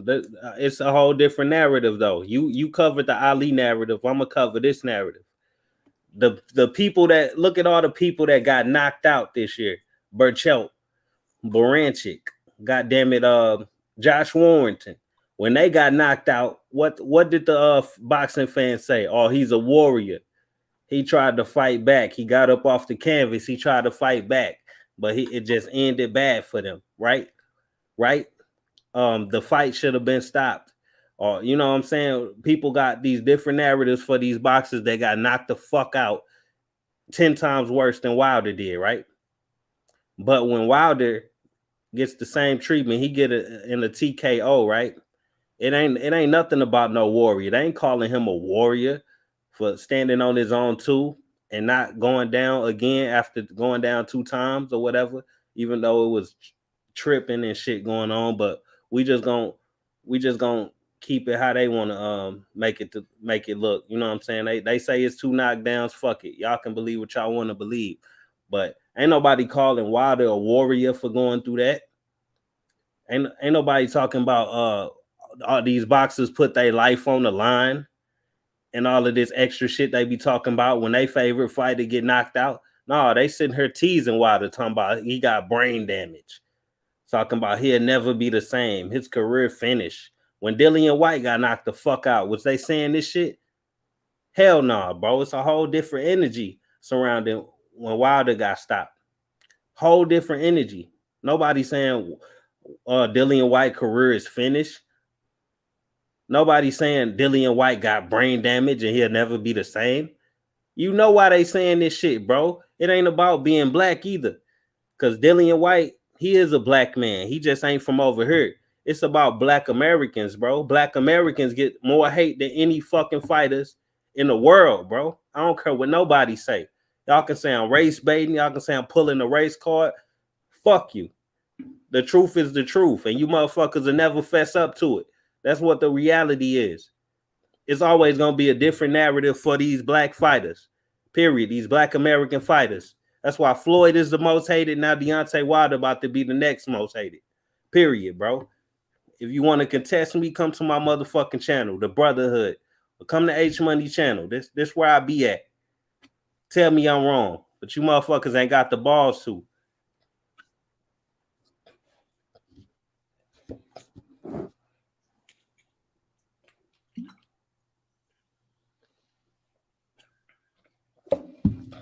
Dang, that was some heat right there, man. That was some fucking heat right there from the Brotherhood, man. JFL, you want to respond?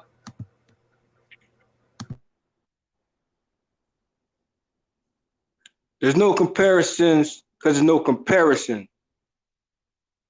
to the legend, icon, apex, the mogul of boxing, Muhammad Ali. Gloves. No comparison, bro. But I gotta feel him. I feel brotherhood. He is right about Black Americans because I noticed they still love DDD and he got stopped. They still love White. He got stopped. They still love AJ. He got stopped. Yo, you're right. Yo, brotherhood is right on that one thing I agree with. They don't like the Black American fighters, but them UK Black fighters, they love them to death. Yo, facts, bro. Facts, D. It's something about us, bro. It's something about us they don't like, bro. It's like when we confident and we brash, we tell all the truth we can. We stand up for black people. You know what I'm saying? You know, Deontay Wilder, he done expressed himself when it comes to white supremacy and everything. They don't like that shit. They call you racist. They hope for you to lose. They hope you lose all of your fights. They discredit you for every fucking thing that you ever accomplish, and that's just how it goes. You don't get credit for anything. It's just the only thing I don't understand is everybody hate Canelo for PEDs. They hate Fury for PEDs. How come they don't hate White? That nigga had PEDs and loaded gloves. Who does that and get like they just swept that under the bridge, dog? He could have killed Revis. You're on perform enhancing drugs with loaded gloves? Come on now, and they still praise Dillian. Ah, that's some bullshit. I'm sorry, bro. Hey, y'all, look at ignorant boxing comments. I see him, bro. He nothing but a troll. Nothing he says you can be taken serious. Kind of like you hate Canelo. Oh, wait. So you saying I hate somebody because of their race? Then why am I sitting here criticizing somebody like Terrence Crawford if it's all about race for me? No, he didn't say nothing about race though, brotherhood.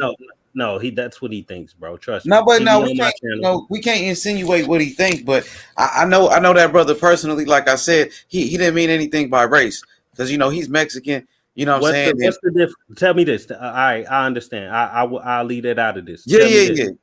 We ain't even got to talk about race. How about this? What's the difference between Wilder and Canelo? How many drug tests did Wilder fail? Exactly. Ain't got to be no comment because everybody know. Everybody know. What about Roy Jones testing positive for steroids? Roy Jones. What does that got to do with what I'm talking about? No, I'm just asking. I was just asking because we don't hear about that. That's what race beta say. That's no, I'm not. No, you black, bro. I'm not saying you race beta. Let me say this. I'm not saying you are. Bro. Give me 1 second, bro. Because all I'm saying is, Roy Jones tested positive for steroids, and nobody talks about it. We got to keep that same energy for Roy Jones Jr. That's all I'm saying. I do keep that same energy. That's my. I didn't say you, bro. I'm just saying people in general.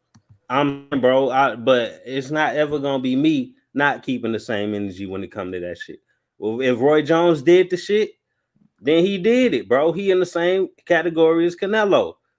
If you had to cheat to become a great, then you on that same level, bro. You ain't no real great. There's other great people we can glorify, give they credit to. But anybody who cheated, I know Evander Holyfield a fucking cheat, man. Look at his fucking shoulder. Look at the size of that nigga neck, man. You think I'm gonna sit here and bullshit? Look at the size of Holyfield neck, bro. That nigga neck had fucking biceps and shit. Like, what the fuck is going on? Like, I ain't biased. I'm gonna keep it funky with you. But you get caught cheating, you get caught cheating. Guess what? Who the two fighters that didn't get caught cheating or cheated at all at heavyweight? Anthony Joshua and Deontay Wilder. The one that's supposedly greater than both of them, according to the fans, is Tyson Fury, and he fucking failed 2 drug tests. So tell me, how is that right? You know what I'm saying? So that's what we celebrate now. Known cheats, boar meat eaters, fucking people with tainted meat and shit. Like, come on, bro. I'm keeping it funky. I'm keeping it 100. So he say, so you can hate, but if someone else hates back, then it's an issue. The only issue is that the people that I'm criticizing, they do have flaws. They do have shit that's worth criticism. Canelo with that meat shit. Tyson Fury with that meat shit. Terrence Crawford with his bad resume. And everybody, I ain't the only person that think Crawford got a bad resume. So you can call it hate all you want. I call it reality. Yeah, but it's crazy Well, because I wouldn't say Crawford got a bad resume. I think Crawford has a very good resume. I think Crawford is the best #1 pound for pound. When you break it down, with 3 division world champion, knocked out Kell Brook faster than Earl Spence did, knocked the first man to knock out Gamboa, 2-time champion, Olympic gold medalist, Bud knocked knocked him out out Gamboa first. in 9 rounds. And Hey, Gamboa, well, let me finish.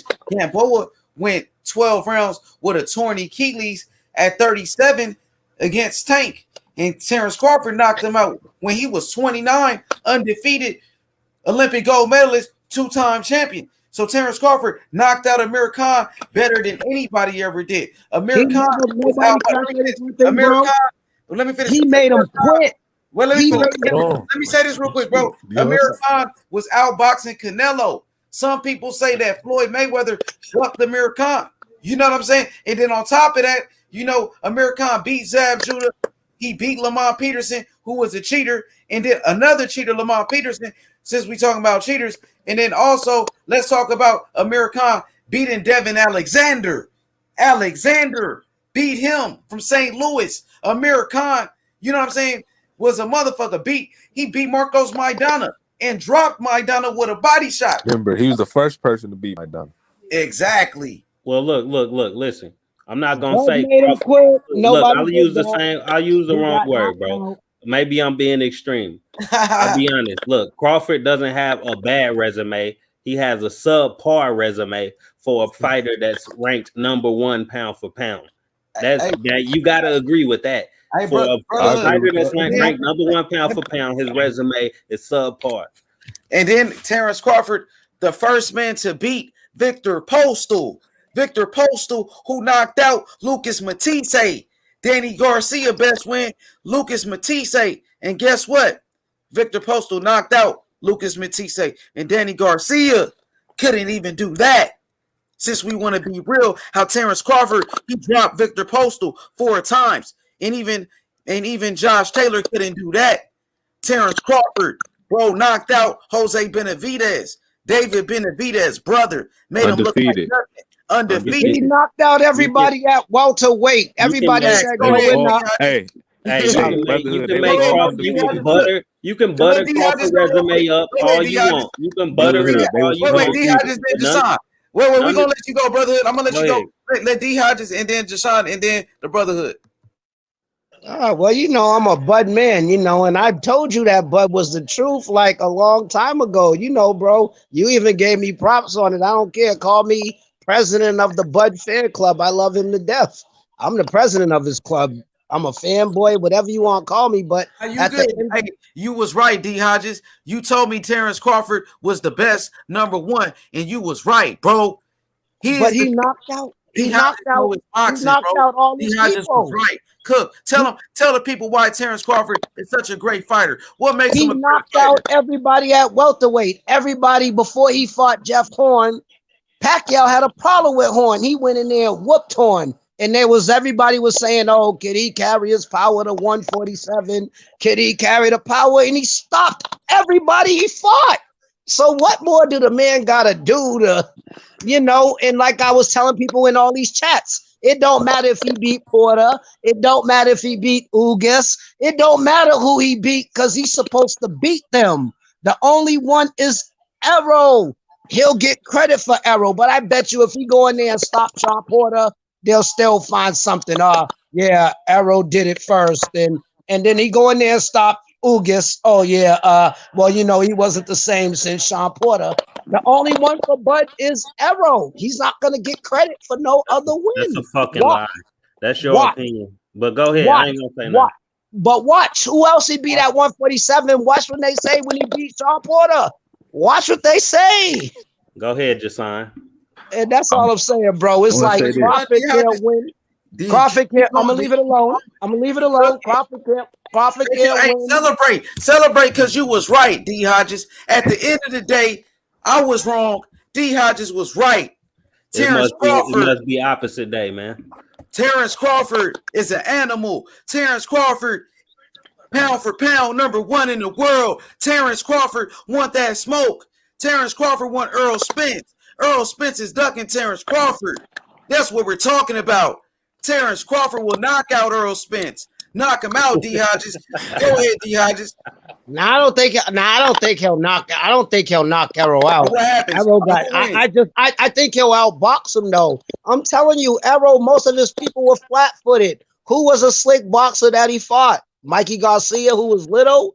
What was Danny Garcia? Flat-footed. Everybody he fought was flat-footed. Ocampo, flat-footed. Everybody, they was flat-footed though. I noticed when you get that person that moves around a lot, he has a little bit of problem with them. That's just in my opinion. And Crawford moves around well. Maybe he might get knocked out by Arrow, but just in my mind, Arrow has problems with people that move. That's why Porter was giving him the business, because Porter wasn't flat-footed. Right. Porter was moving and piecing them up. Fact. So it's like cooking, I'm just keeping it real. I love No, it. you're not. Like a You're not. Lamont Peterson and Chris Algieri are not flat-footed. Now, Come on, They brother. was when they Chris fought Algieri. Arrow, they was flat-footed. That's how we stopped them. No, they flat-footed because they getting walked the fuck down. That's It's y'all don't understand the difference. But he was walking Sean Porter down. Sean Porter still moved. Bro, Sean Jason, Porter my still bad. Go moved. ahead, Jason. Brother. I ain't trying to cut you off. Go ahead. Sorry, D. sorry. Was you done, consider- D. Hodges? Because D. Hodges, My bad. D. Hodges, you was cooking, man. But let me just say this, D. Hodges, bro, man, you was right about Terrence Crawford, man. I appreciate the boxing knowledge, D. Hodges, man. You know a lot about boxing, and I'm learning from you, man. And keep up the great work, man. And you know what I'm saying? Hey, but let's go to Jason Brown. Let's go. Brother, you consider Chris Algieri a good win for Earl Smith? Do you consider Lamont Peterson a good win for Earl Smith? You asked me a question. Now I'm gonna cook now. Now, Chris Algieri, do you consider Provodnikov a good win for Chris Algieri?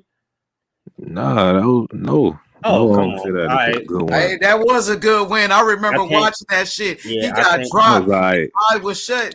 Hey, Algieri was boxing like a motherfucker, though. I ain't Now, gonna now he do, be like Paula Malignaggi type of nigga. yeah. So if you got a guy, if you beating a guy that got good wins himself, then you got to give him credit. Now, once again, you asked me about Peterson too. I'm gonna let you cook. I'm not trying to cut you off. Lamont Peterson also beat Amir Khan.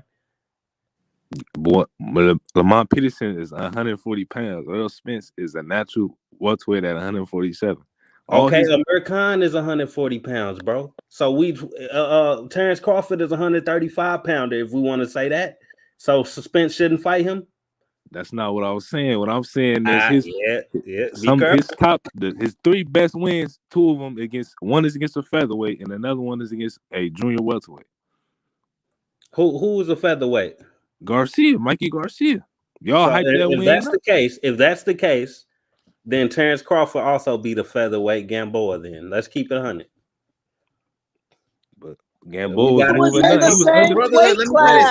me say one thing, brother. Let me say this. Let me answer that. Because, brother, guess what? Terrence Crawford started off at 135 pounds. Earl Spence is a welterweight. So Earl Spence is way bigger than everybody. Crawford was at 135 when he fought Gamboa. So it wasn't like he was way bigger. Gamboa just moved up one weight class. And guess what? Mikey had to jump up 3 weight classes. No, Mikey Garcia jumped 1 weight class. No, let me say this, bro. Let me say this. Mikey Garcia started off at bantamweight, 126 pounds, moved up pretty much 3 weight classes. You know what I'm saying? Had to do that. So Earl Spence started off at 154 pounds. Junior middleweight. Let's make it clear. I'm tired of all of this. Let me just finish though. No, let me let's finish just this make point, it. my boy. No, Because I want you to respond to this. Hold on 1 second. I want you to respond. Let me finish this real quick, my boy. Let me finish this. Look, ahead, man. This nigga started off at 154. So he's a weight bully, had to move down to 147, and he stayed there his whole career. Like who? Triple G. Staying in the same weight class, ducking smoke in the higher weight classes, bro. The man is ducking, bro. Spence is a weight bully. He's and then you picking on Mikey Garcia, who was a featherweight. Come on, bro, a bantamweight. We can play this game. I'm almost done. And guess what? That was Mikey Garcia's first fight at welterweight. What did he do at welterweight to get 50-50? Since people want to talk about Terrence Crawford, who's a champion, at least Terrence Crawford got a belt, unification bout, make it 50-50, but instead you gave Mikey 50-50. And guess what? I thought we care about our black people, but we want to lowball Terrence Crawford, the brother. You know what I'm saying? Come on now. But go ahead. So Because look, really Sean Porter started at really 168, dude. He was a 168 pounder when he first started. He dropped to 147. Bro, this was supposed to be me and Jason convo, really. But yeah, he asked me two questions. Am I right? You asked me two questions. I asked him about Mikey and Lamont Peterson. Okay, two guys that wasn't natural 147 pounders. Okay, now before I go back to you, Jason, because I do not want to cut you off. I'm trying to have respect. If we talking about where people started at, where the fuck did Sean Porter start at? Do you have 160? 168. Okay, now y'all talking about weight bullies and shit. How much credit y'all give Spence for beating Sean Porter? I'll give him credit for that because they both it really is not 147 pounders. So that's what I'm saying. We gonna keep the same energy, acting like he didn't he only beat small guys or some shit when it come to Peterson and Algieri, but he also beat big guys bigger than him, Porter and fucking Brook. Then I mean, what's the point of you making a statement about the small guys when he already beat big guys? Bigger than he beat both. Danny Garcia wasn't bigger than him. Bro, it don't matter. He beat Sean Porter and Brook. They are bigger. So it ain't about size. It's about skill. His skills ain't on par with Terrence Crawford. That's a fact. But bro, you say, all right, Danny Garcia ain't bigger. Where did Danny Garcia come from? 140. Okay, so if he beat the shit out of Terrence Crawford, then y'all saying he don't deserve no credit? Danny Garcia will not beat the shit out of Terrence Crawford. I'm talking about Spence beating Crawford. If he beat the shit out of Crawford, then you're gonna say, he came off for 135. Nah, that's the best win in his career if he beat Bud Crawford. So how is 135 pounder the best win of his career, but the 140 pounder he don't deserve no credit for? The 168 pounder he don't deserve no credit for. The fucking guy that said he couldn't make welterweight no more, he don't deserve credit for. No, I gave him credit for the Sean Porter. Now the Garcia, the Lamont Peterson, and the other Garcia, Mikey Garcia. No. What was Mikey Garcia last fight before he went up and moved? He fought Lipinus at 140, but he came from 126 though. Okay, he came from 126, just like Crawford came from 135. How many? Mikey had like 2 fights at 140 or one, something like that. He had 3 or 4 fights at 140. Broner, he had Lipinus. He also had another guy he beat when he first came back, and then he beat Dejan Tishanin. So he had plenty of fights at 140. He had 4 fights at 140. Now you talk about Bud. Now I'm gonna get to this part. You talk about Bud record like it's bad. Then you said I took that back. I said I was too harsh. I said it was subpar. You said I agree with that to an extent, but we got to look at it like this: when he was at 135, who was the big name at 135 for him to fight? That's why he moved up to 140. That's my whole point. I'm not saying that he was ducking anybody at 135 or 140. I'm just saying it wasn't no good division at the time when he was at 135. I'm saying you only can fight. You only can fight who's available. But he kind of did duck at 140. Who did he duck at 140? He kind of did. I forgot about this. Look, listen. This is what he did. I know, bro. I know my boxing. I know what's going on. He went up to 140 to fight Breeders Prescott, right? Now he fought the same guy that knocked out Amir Khan, Breeders Prescott, in the first round. Now, when he fought Breeders Prescott at 140 on short notice, if you good enough to beat a guy that knocked out Khan on short notice, brother, that was at 135. What you say? That was at 135, I believe. That was at 140, sir. That was at 140. That was at It was at 140. No way. That was his first fight on HBO. How was that at 140? Because he moved up It was on short notice, and it was at 140. Breeze Prescott was at 140. He fought Trust me, Prescott. bro. I would not lie to you. He fought Prescott before Gamboa. How was he at 140? Because that was a one-off. He fought at 140 and moved back down. That's what I'm trying to explain to you. He fought at 140 with Prescott and moved back down to 135 instead of staying at 140 and getting that smoke with them killers like Peterson, Algieri, Provodnikov, Danny Garcia, and Matisse. He didn't want none of that smoke. That's my point. That's my whole point. He moved his ass back down after beating Prescott. Even Khan was at 140, wanting to smoke. He would have beat the shit out of Khan. Maidana, Alexander. Who else was there? It was fucking killers there. And he didn't want none of that. He wanted to fight Ricky Burns. He wanted to fight Klimov. Now, you see what I'm saying? He moved to 140 for one fight, but he didn't believe in himself enough to stay at 140. He would have beat the shit out of everybody at 140. Danny Garcia would have knocked him the fuck out. Danny Garcia would have did shit. Danny Garcia ain't never knocked out no A-class fight. I know my boxing, bro. Go look. Hey, you can go look it up if you want to confirm that. It was at 140. Hold on, bro. Hood. He moved up. Danny Garcia knocked out, bro. Hold on, chat. Hold on, real quick. Hey, panel. Shout out to H Money, Mr. The Zone. 10 toes down, Team Haney, the real WBC lightweight champion. Hey, bro, let's just keep it all the way real, bro. Listen, I don't got no hate for Bud Crawford. I acknowledge his skill set. I acknowledge Bud Crawford, switch hitter. I acknowledge Bud Crawford is a dog, but I'm also going to acknowledge Bud Crawford flaws, bro. And he still got the same flaws since the amateurs, bruh. Let's hear it. Let's hear it. Facts. Now, you a Bud fan. You tell me. He don't got no flaws. He know how to adapt. He know how to switch. He can hit a little bit. Working, he'll switch to the left. Okay, let me school you. Let me school you real quick. Let me school you Bud fans with some Bud Crawford tip, bruh. So you don't know you don't know your fighter, bruh. Dude, I know everything about Bud. I can tell you everything about Bud. This is what I'm saying, bro. JFL, get him. This is what I'm saying, bro. Same flaws as the amateurs, bro. He has poor head movement.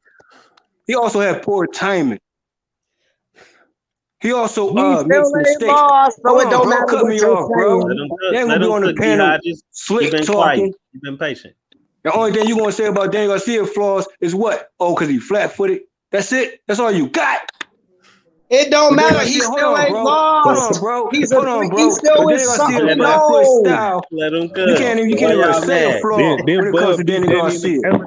So get your mind right, bro. It don't matter about the amateurs. Everybody lost in the amateurs. It's about what you do now. Hold on, bro. Don't disrespect my Bud. My Bud did more than a lot of people.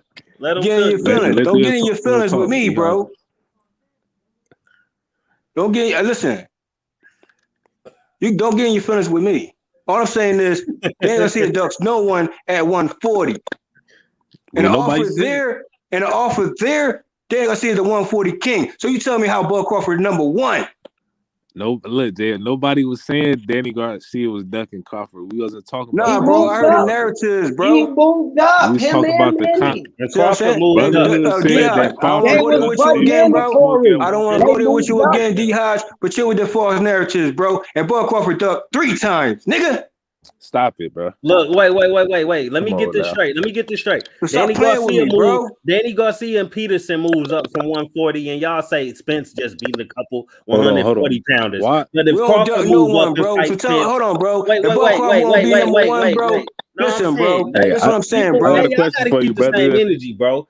If people moving up from 140 and fighting at 147, listen, Danny Garcia moved up because he's already 140 king, bro. And if Bud Crawford wanted to smoke back then, if he wanted to smoke at 140, it would have been that smoke. But guess what? Bud Crawford didn't want that smoke at 140 with Danny Garcia, the 140 king. He didn't. No, he didn't. Fuck no. That's why he moved his ass back. So still the false narratives out there. You Bud Crawford fans out there, bro. He moved his ass back down to 135. Danny Garcia to pick up a Bud Crawford who's not the real Panther Pound number one. I heard what Mayweather said, but also Mayweather also said if I come out of retirement, Danny Garcia will be my next opponent, bro. And Danny Garcia was never fucking robbed, bro. he'd be still number one because he was already top 3 way before Canelo, Spence, Keith, and Porter, and damn sure Bud Crawford. He would have outboxed Glass Chin Khan. Oh, let me ask you a question. And Mean Machine would have land flush when Bud Crawford go night, nigga? It didn't happen, though. If he would have land flush, bro, Did when it he go happen? night, nigga? Did it happen? And that was Mean Machine new style, bro. And he came back and stopped him. If Danny Yeah, and Garcia, Mean Machine had 5 factual rounds on Bud Crawford. hey JFL, I'm gonna ask you a question real quick. Ask me the right question, bro. Free smoke, go. When the WBC ordered Post Style to fight, False narrative Danny right there Garcia and to there. fight Stop Pat you in Post your tracks. Style, I why already he didn't addressed you fight? on the previous Why panel, he didn't bro. fight On the him? previous stream. Why he didn't Daniel fight him? Garcia ain't never done no Victor Postal. And Victor The Postal had no WB notable the wins when it WBC comes to ordered an to 8-round fight at that time, bro. And you talking about Bud Crawford The fighting Victor Postal WBC 2 years ordered to later, fight. bro. And you gonna get credit for Victor Postal than a Prescott? Fuck you mean? Right, like Get your goofy ass up. Why Danny like Garcia didn't Postal fight was better Postal than before he everybody moved up else. to Danny 147? Garcia beat. And we talking about prior, and we talking about after Prescott. We talking about prior Prescott, bro. It don't matter. When Bud got a WBC belt, they all could have fought him. How come Thurman didn't fight him? Danny didn't fight him. Nobody fought him. Once he got the, he got the WBO. Go fight him and get it. Go get it. Listen, and when Danny Garcia, when they talking about Danny Garcia in the WBO, where was Bud Crawford tweets at?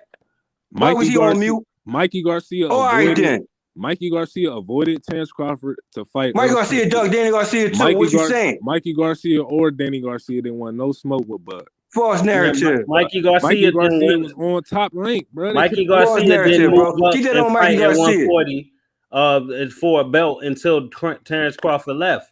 So who he ducking? He was either y'all will say he ducking Lomachenko at 135 and ducking Crawford at the same time. Listen, so bro. One. Danny Garcia ducks no one at 140 or at 147. So you Bud fans, your false narrative is over, bro. It's not going into 2021, bro. Bro, Crawford ain't. So go on, fucking mute. Bro, look, at the end of the day, Crawford ain't fought nobody. If you want that fight with Bud, if you want that fight with Spence, hold on, bro. If you want that fight with Spence, bro, if he really want that fight with Spence, and Spence really want that fight, make it happen. You know what I'm saying? Bro, they ain't gonna just rob my man and then try to play my man like he ain't the top dog. At the end of the day, Bud Crawford is official duck when it comes to Danny Garcia. JFL, I don't know about the Spence situation, bro. But I know for sure, for factual facts, Bud Crawford officially ducked Danny Garcia. Now, if you want to smoke, what's up with that amateur rival? Danny's the duck. What the fuck are you talking about? Danny's the duck. He was the mandatory. He was mandatory for Bud. He moved up. But he the duck. Goofy ass up. All right, stop it, man. Don't mess up. You're just a bias ass nigga. You're a Bud hater. That's all you are. You already a body, bro. I'm not no Bud nothing. I'm talking fact. Bud was Danny was Bud's mandatory. Before Danny moved up, Bud was his mandatory on dogs. Go Google it, nigga. Go Google it, nigga. Bud was his mandatory. He dropped the belt and moved to 147. What the fuck are you talking about? Shut up, you casual. 140 King, Danny Garcia. What was the offer be? Who B-side, nigga? All of a sudden, get the fuck out of here. Who B-side? Victor Postal was Danny Garcia. Victor Postal had no notable win. Why you keep saying Victor Postal name, nigga? Instead. He fought Rod Sucker instead. You cannot tell me that's not a duck. The man fought Rod Salker. Bro, DSG. No, he fought. No, let me get your mind right, bro. Let me get your mind right, bro. Get your mind right, bro. Victor Postal had no notable wins, bro. You got to earn your way to the 140 King, 140 champ, and that's Danny Garcia with a better resume than the Bud Crawford till this day, bro. Go on, fucking mute, nigga. Hey, y'all want us to believe that fucking Crawford was a more of a Bud Crawford at 147. Picked the right time to lowball Danny Garcia when Danny Garcia got robbed with no belt, son. But what was all the energy before? Get the fuck out with them bullshit ass tweets. What's up with that amateur rival fight, though? What's up with that amateur rival fight that he ducks? How many amateur fights he had? I'll wait till he had one. Give me a fight that Bud Crawford was in amateur fight pro rival. Who was it? Was it Ugas? Bud beat Danny in the amateurs. Let him cook. Was it Danny Garcia? JFL, let him say what he got to say. Let's go down the list. Let him say what he got to say, bro. I can't hear both of y'all. Let's go down the list, bro. JFL, let him cook, bro. Bud beat Danny Garcia in the Danny amateurs. Garcia beat him in the amateurs too. What's up with that amateur rival He'll fight? beat him again in But the you pros. lowballed him though. He'll beat him again in the You pros. loaded. Oh, you gonna beat him again? What's up? Or make that He'll beat offer him then. again in the bros. Make that offer then. Tell Why Al gotta be Heyman Spence on the tell table? Al Heyman to JFL, I only send the bro, I only timesheet, hear bro. you. I can't hear him. Man, he don't got nothing to say, bro. He ain't got no smoke to give. Nah, Bro, I That- can't. But man, we we still know gotta Danny. say We what he know gotta Danny a say, bro. cherry picker. We know Danny a cherry picker. False narrative, bro. We know he a cherry picker. Bud How was official Danny Garcia duck. cherry When it comes picker to with Danny one of the We know Garcia, best he a bro, don't cherry kill that picker, noise, man. bro. We know. Talk about your never Spence mind, fight. bro. Hey, listen, We're bro. not Talk about about your to talk Spence over fight. free We talk people. about your Bud fight, bro. But what you're not going to do, bro, is indirectly throw some false narratives out there on Danny He Garcia's name vacated when his Bud belt Crawford to is a move factual up and official fight Paulie duck. Malignaggi. Y'all He have fun with vacated that, his man. belt to move up to fight Paulie. Come on now, you can't Better tell me resume than Bud Crawford. What's he up? ducked Victor Postal. Better resume than Bud Bro, Crawford, even with Victor Victor Postal. Postal. Who is Victor Hey, Postal, man, bro? can y'all H The Money same clear this dude shit y'all out, say bro? ain't nobody he ducked. Niggas Who is need to Victor go back Postal? and forth, bro. Who is Victor Postal really? Hey, It's man, mandatory. can y'all Who is go the Victor fuck back Postal and It's really? forth? mandatory. The same dude. Who The is Victor same dude. Postal really? Yo, go Let me back break and it up. Let me forth, break it up man. for a Y'all second. make this shit Give me a annoying. second. Give me a second. Hey, let me give a special shout out to Shadow Ghost Boxing in the chat right now. Everybody subscribe to JFL's channel. Subscribe to the Brotherhood. Subscribe to Shadow Ghost Boxing. Subscribe to Coco the Don, 24 Geezy. You know what I mean? Shadow Ghost, drop the link to your channel. If you got a channel, drop the link to your channel. Plug your channel. JFL, drop the link to your channel. Brotherhood, do the same thing, man, because y'all cooking and the fans love it. You know what I mean? Hey, listen, bro. I don't got nothing against Bud Crawford, bro. But I peeped the bait and switch in the narrative, bro. Only when it comes to Danny Garcia. He's Okay? a cherry picker. False narrative, bro. Better resume than Bud Crawford. So you mean to tell me a JFL. cherry picker got a better resume than Bud Crawford? I'm That what not you telling me? impressed.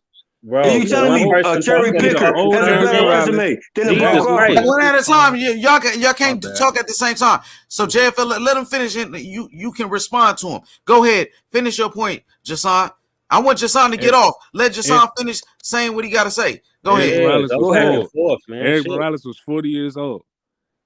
Zab Judah was done. Zab Judah had one more fight after that. Then he didn't fight for like 5 years after that, and he ended up retiring. I don't give him credit for none of them. The two wins I give him credit for is Amir Khan and Lucas Matisse. I don't give him credit for beating up on the old Eric Morales. I don't give him credit for beating up on the old Zab Judah. So y'all don't give Danny credit for shit. Hold on, bro. He got two It's me legit and wins at his boy, 140. Let bro. him finish. Two Let him finish legit his point. wins. Y'all don't cut him off. Don't just let him finish and then ask him a question. If he Go was ahead. so great, he would have got all 4 belts at 140 and went undisputed. If he was so great, like Bud. If he was so great. We know he dug Victor Postal. The WBC ordered his mandatory False to be narrative. Victor Postal. The man vacated his belt and moved up and fought Paulie Malignaggi. Come on, man. Are you done, bro? I'm done. Go ahead. Okay, because you've been done. Listen, you got to know the story around Victor Postal, bro. He was not a notable fighter during that time. Nobody don't know who he was. He has no notable wins. And how you even get a Mando position? Bro, you ain't no Ugas and Porter situation here, bruh. We're talking about a Victor Postal who has no notable wins. Earn your way to a Danny Garcia who's the 140 king. Let me ask you again. So you saying Danny Garcia, a cherry pick resume, who has a better resume than Bud Crawford? Is that what you saying? Man, he beat up on old Answer the Who beat question, more bro. champions? Bud, he beat more False narrative. champions. Hey, listen, only thing you got on He Bud beat more Crawford, champions. How only many person you got champions on did Bud Danny Crawford beat? resume, bro, is the Keep Victor it real. Postal. How And the many Y'all Victor about to do Postal, this champions? shit hold on, again, Bro man. beat Come on, man. 7, 8 Stop champions. it, man. Let What are you JFL talking cook, man. about? He mad. Nah, he just would have You keep Go mad. going. Cherry pick Garcia. You mad. Cherry pick 140 Garcia. Go ahead, king. JFL, and Danny then go Garcia. ahead, Y'all getting, Period. hey, I'm about to get Facts. off. I'm about to get off Not here. rebuttal. These niggas getting Nah, we emotional. cooking. We cooking. I'm This No, bro, unlimited I Hey, smoke. literally brother, I'm can't, just bro. playing, But I bro. literally I'm just can't hear playing, bro. nobody talking because everybody talking at the same time. Yeah. No more talking over each other. Come on. I So I'm don't know not what trying to do that, happened, but JFL, when man. the facts come out, they like to cut don't people do that off. no more, bro. Please, bro, for the show. Okay, I Respect, please, bro. respect. What I'm saying is this. I'm a Wooside free smoke right now. What I'm saying is your false narratives don't go into 2021. D Hodge and Jason. What I'm saying is you saying a cherry pick resume is better than better resume than Bud Crawford. Is that's what you saying? Yes or no? Yeah. What's up So with the amateur rival fight though? I already told you that Bud beat him. And you said he beat him the second time. Now they need to fight in the pros. He gonna beat him again. And guess who ducking the pro fight? He not ducking him. Guess who ducking that pro Well, fight? has an offer ever been Guess sent? who ducking that pro fight though? Has an offer ever been Guess sent? who ducking that pro fight though? Oh man, don't do this shit, man. Let's Make y'all points let's and pass just it go around. on, So I want to see what D Hodges got to say real quick. Go, let nobody cut him off. Go ahead, D Hodges. I'm fine. I already said what I said. I know he ran from 140 when False narrative. when Now, he was JFL, come Bud's, on, bro. Jay, JFL, don't he do that, was stop JFL, Bud's, this please, bro. shit, man. he was Bud's Go ahead. mandatory, and he moved up. They said either drop the belt or fight Bud. He dropped the belt and moved up. He ducked. I'm sorry. I like Danny Garcia, but So he you calling ducked Danny that. Garcia duck? That's what He Danny. So ducked you saying Danny Garcia? Well, let me get this right. Danny Garcia ducked Terrence Crawford. D Hodges, is that correct? at 140. He did. And he Okay, could have bet. still had him. He could have got him when he beat Jeff Horn. He didn't send So no he ducked. contract. Bud So got a Danny's belt. the duck. Why he Yeah. wait to fight Arrow? I would much rather fight Bud Crawford than go fight Arrow. I think I got more of a chance with Bud. I'm not gonna go and fight Arrow instead of Bud, so that's a duck. That's crazy. Now this is what I'm saying. False narratives don't go at you 2020. And Team Philly, Team Danny Garcia ducks no one. What's up with that? Bread, and he's the 140 king and has a better resume till his day than a Bud Crawford, bruh. And that's just facts. We on 140 king, Danny Garcia. Okay, I got a question for JFL. So, what is Danny Garcia? What is he? Who is he gonna fight next? What is the next move? We He's want coming Bud off a loss Crawford. to Earl Spence. Let me finish, Jay. Let me ask my question because he took a loss to Earl Spence. What is he gonna do next? Listen, I'll say amateur fight that should happen in the pros was Bud Crawford never had an amateur pro fight in his entire career now. So Danny Garcia is still on the table, but that low ball offer of a conversation, never official offer.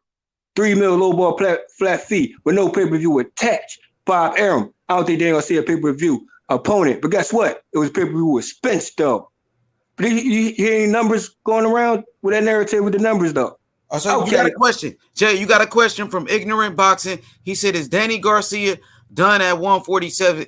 147? Is it time to move up?" What's your answer to Listen, I say Danny Garcia, he can move up to 154, like Bud Crawford go to 154. Like anyone at 147 can go to 154.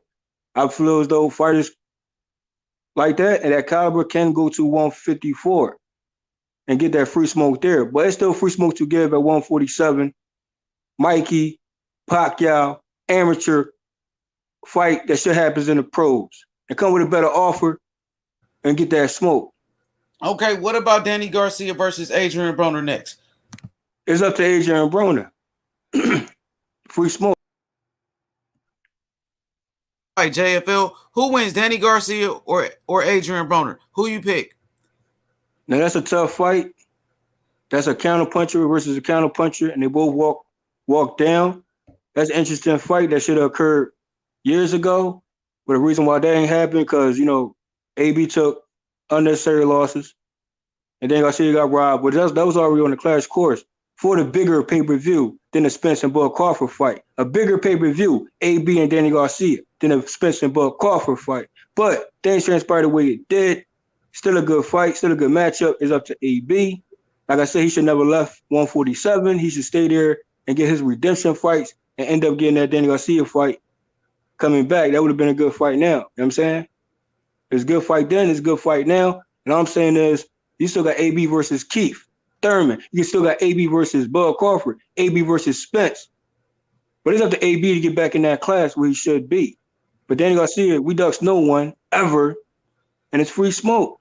Okay, now, give me 1 second. So I want to ask the Brotherhood, who wins, Adrian Broner versus Danny Garcia? Danny Garcia, man. And I just want to say, for y'all to call somebody that went up and y'all say he ducked Postal. That's false narrative, bro. Yeah, you said it. Of all people, bro. if you saying somebody that fought Keith Thurman, Errol Spence, Sean Porter, Eric Morales twice, Zab Judah, Amir Khan in his prime, Victor Postol. Hey, You they don't gotta be even know out of the your full story. motherfucking mind, bro. They don't even know the You full gotta story be. because listen, Victor Postal accepted the step aside money because he know he didn't earn that Mando position and he has to earn his way to get another opponent to get to a Danny Garcia fight. That's why that fight didn't happen. Danny Garcia had a bigger fights going forward. He was a 140 king. Victor Let me Postal say had no this though, notable Jay. wins. So get your facts right, Jay son. And Yo, Lamont, JFL, let me I say this forgot real quick. Lamont Wait, Peterson. let me respond, please, brotherhood. I was gonna say, Victor Postal did knock out Lucas Matisse, and Danny Garcia, he wasn't able to knock out Lucas Matisse. And I'm gonna say this real quick. Victor Postal, he just outboxed Jose Ramirez in his last fight. Arguably beat Jose Ramirez and was robbed. Robbery. What does Real that talk. mean, bro? What does that mean? Well, What does let me that say this. mean? But I wasn't finished because Victor Postal, he only got 2 losses to unified champion Josh Taylor and also Terrence Crawford. Other than that, he's undefeated because he really beat Jose Ramirez. I don't count that loss right there.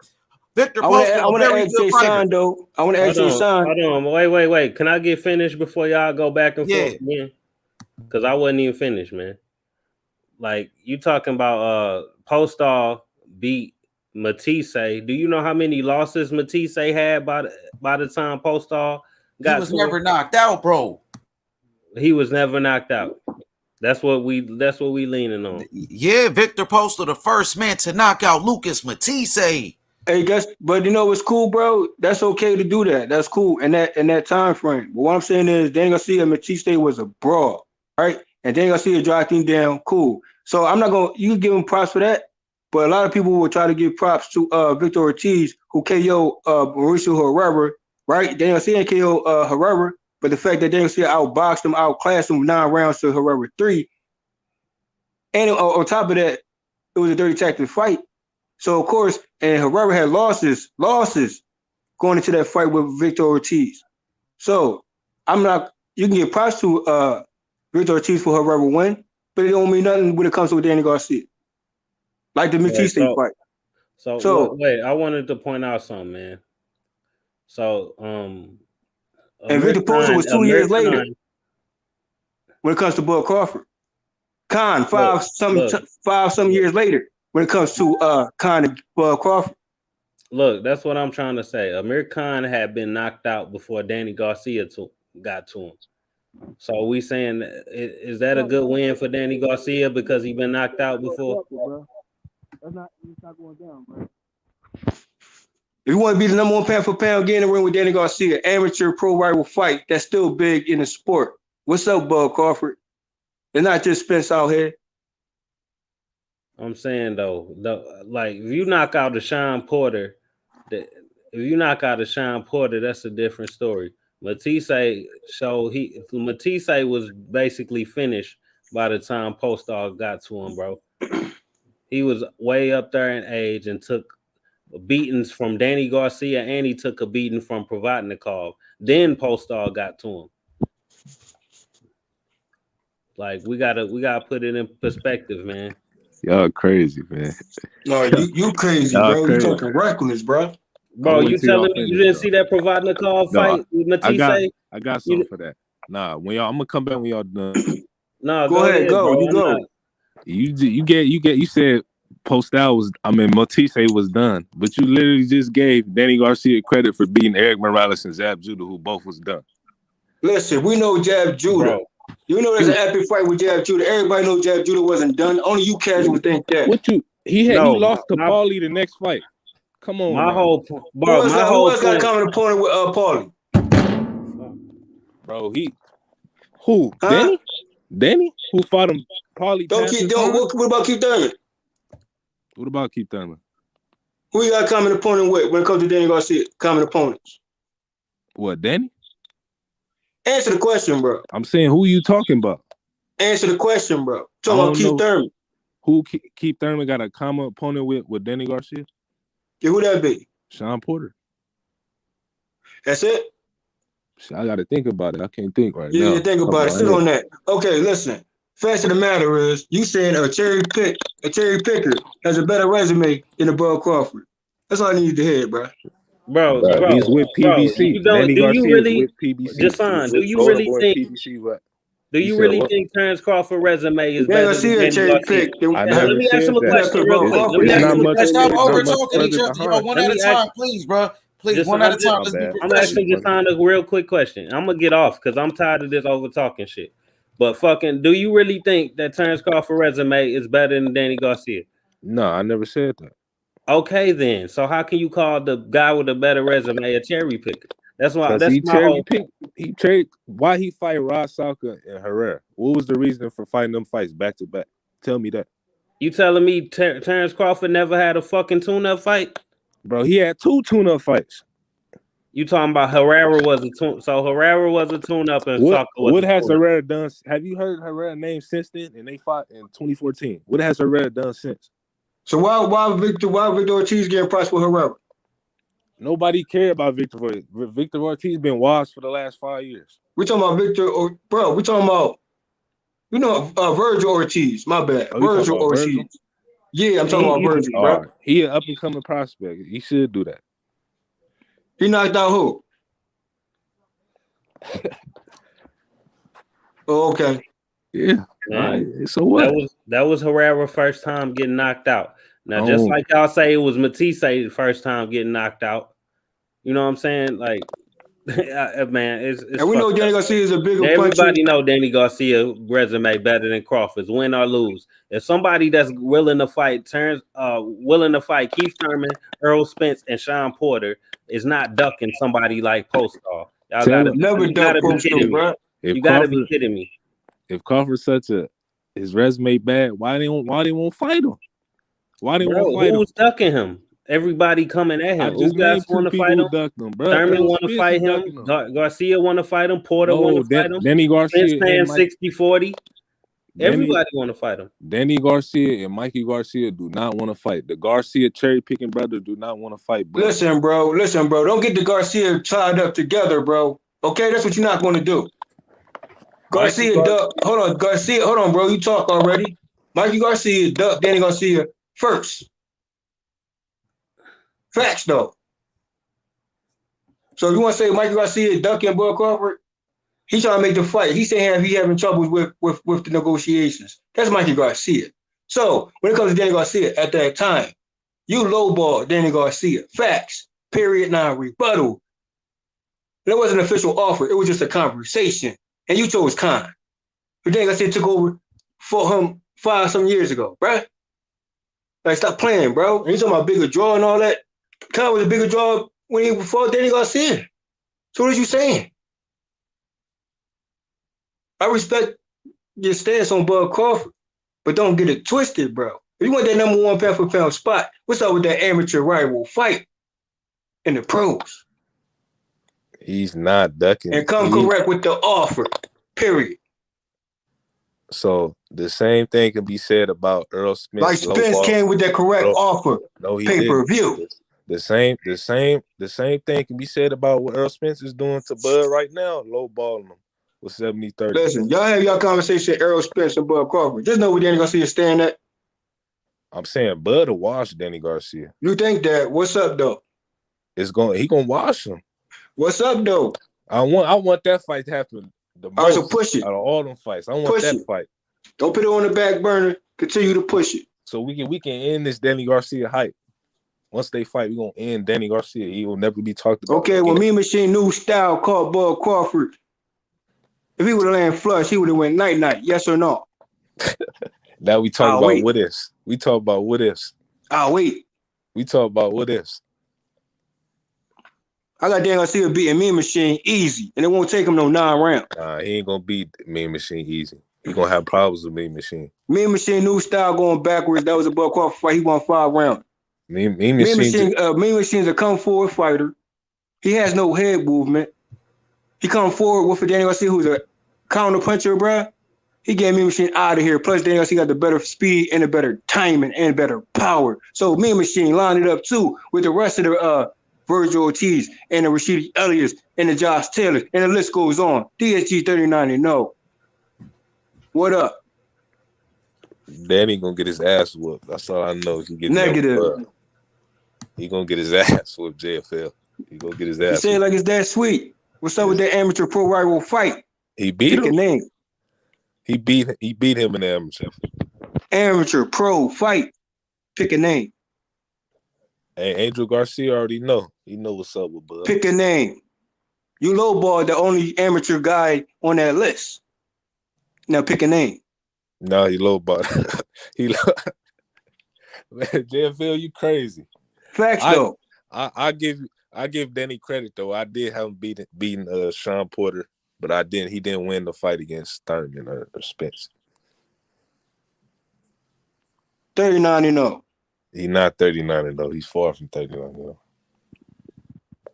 You want to say 36 and 3 robberies on paper? You can say that too. How you want to say it? I'll give him, yeah. He got 2 losses for sure. Even still, the bottom line is You kind of low, Jay. Amateur fight. Still on the table. History still on the table. He at this belt point, or no belt, it's still on the table. At this they point, they had no belts going into that Spence fight, and it was still pay-per-view. So amateur rival fight that happens in the pros, bruh.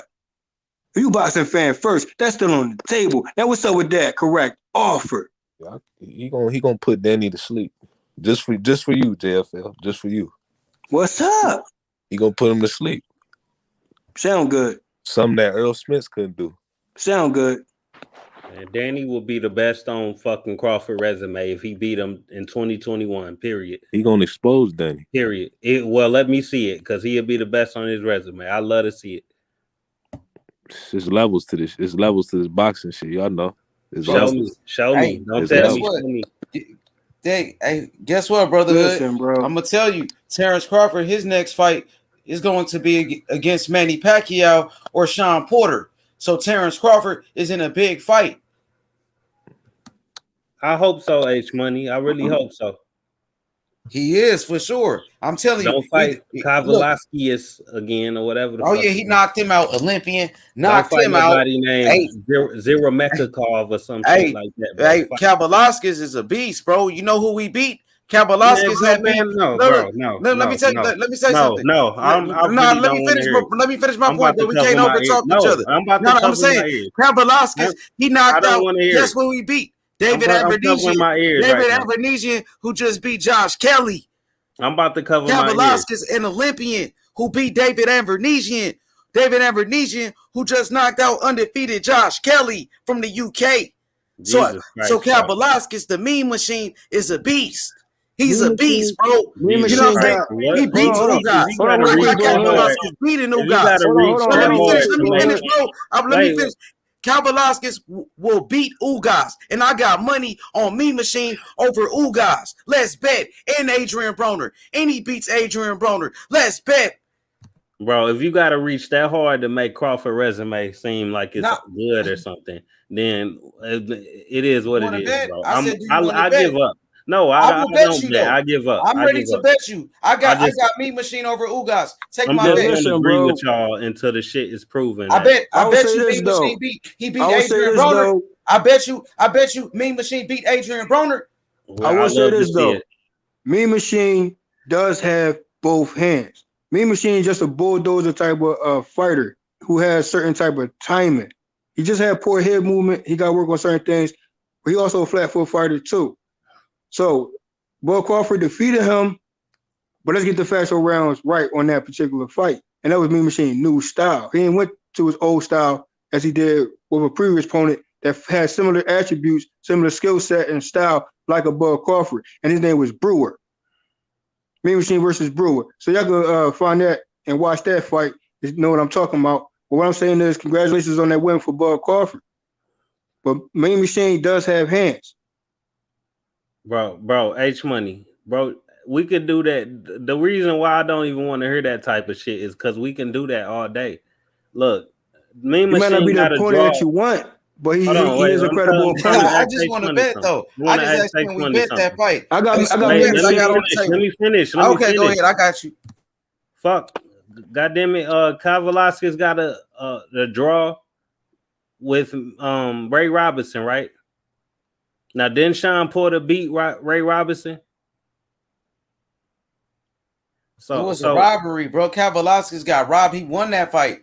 They gave him a draw, but he won. How many fighters got draws and they got robbed, bro? He won that fight. He didn't get a loss. Wilder got a draw to Tyson Fury, but we all know Wilder won that fight. Yeah, you're right. But I Ray don't Robinson think and Mean Mean Machine Machine won though. Yeah, that was a draw he for did me. though. I'm telling you, he did. He got robbed like Wilder did. I say that fight was Fury, the cheater, Tyson Fury. I say that was a draw. Who guys knocked Ray Robinson out though? They got running back, bro. That's what I'm saying. Rematches are necessary in boxing. Also, it can lead to epic trilogies, bro. So I'm telling you, I got a bet. I just want to bet the Brotherhood or JFL. I got the Mean Machine, Kyle Velasquez beating Adrian Broner, and I think he will beat Ugas. So two bets on the table for the PBC. PBC don't duck top rank. Don't duck top rank. I bet on Ugas easily. Let's bet. We in there. I bet. Y'all heard it. Y'all heard it, man. All right, that's a bet. Ugas versus Mean Machine. Let's do it. That's why that should happen. That should happen next. Hey, look, we'll drop 50. We'll drop 50 by default. But if we want to discuss anything more than 50 on that Ugas versus Kyle Velasquez fight, then we'll talk about it. I hope PBC.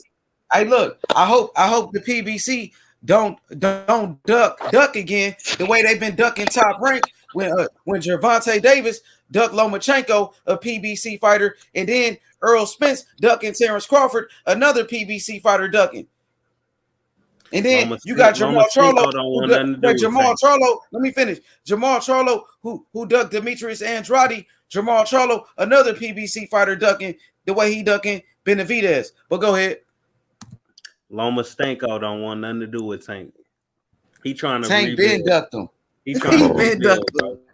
Tank didn't even want to fight Burchell. Stop it, man. You see what Valdez did to him, man.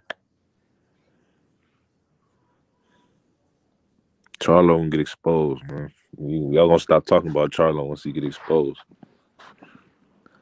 Oh, y'all hype Charlo and Spence up to way too much. Like,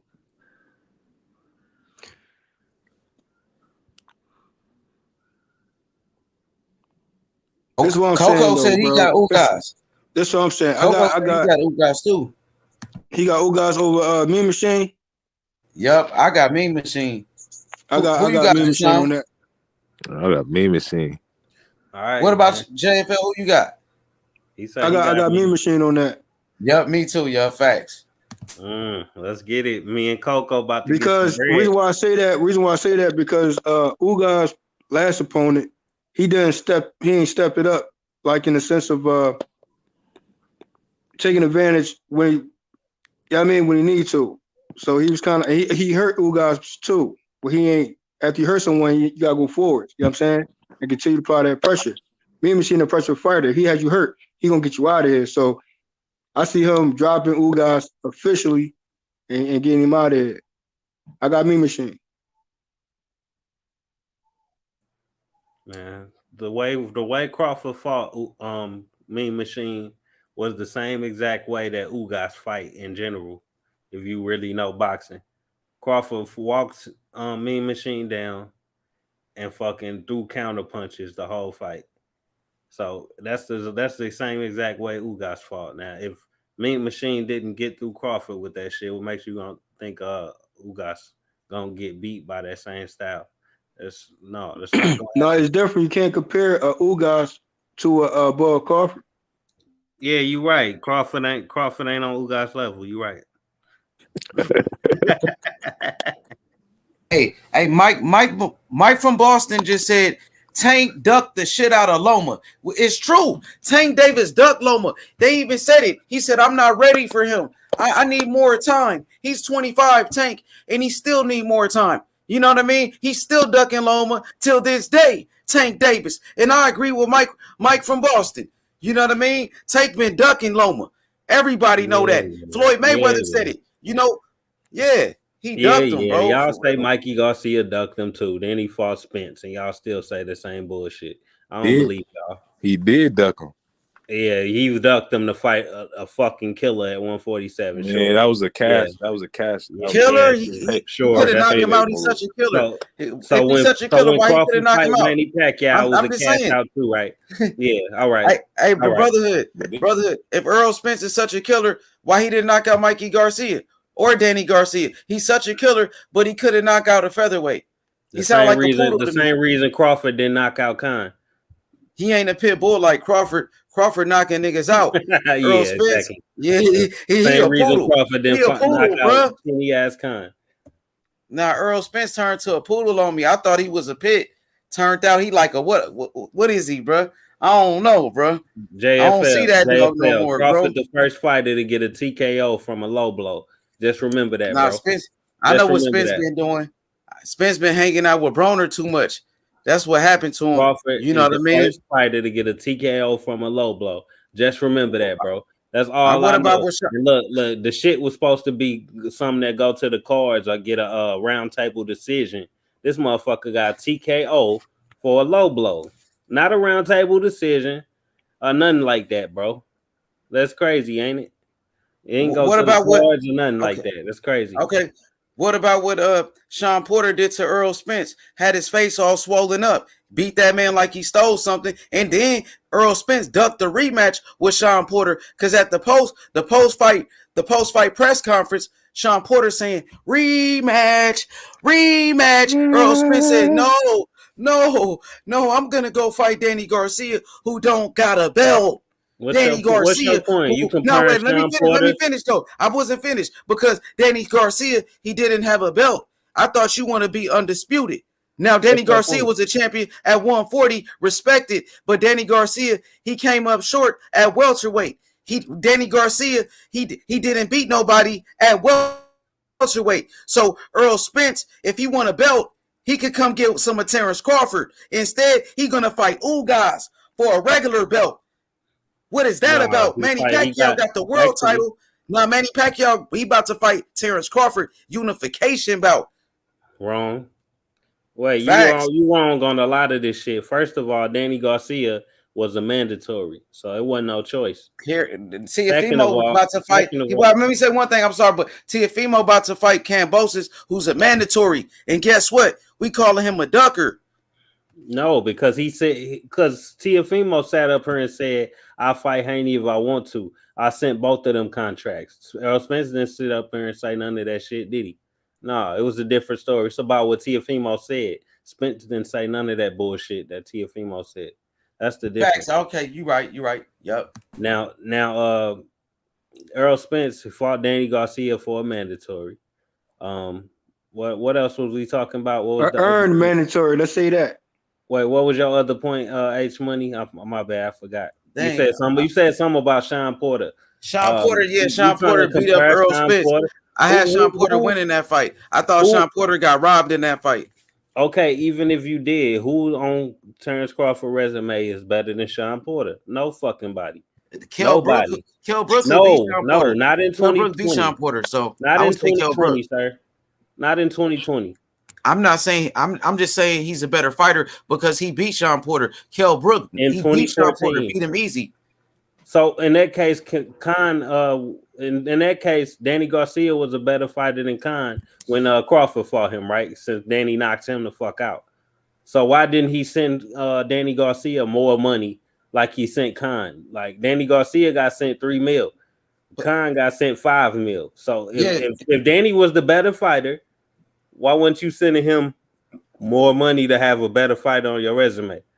You know, Bob Arum, he's the one in charge of that part. Don't blame Bob. Sending the offer. Bob Arum sent the offer, bro. So he's just a fighter.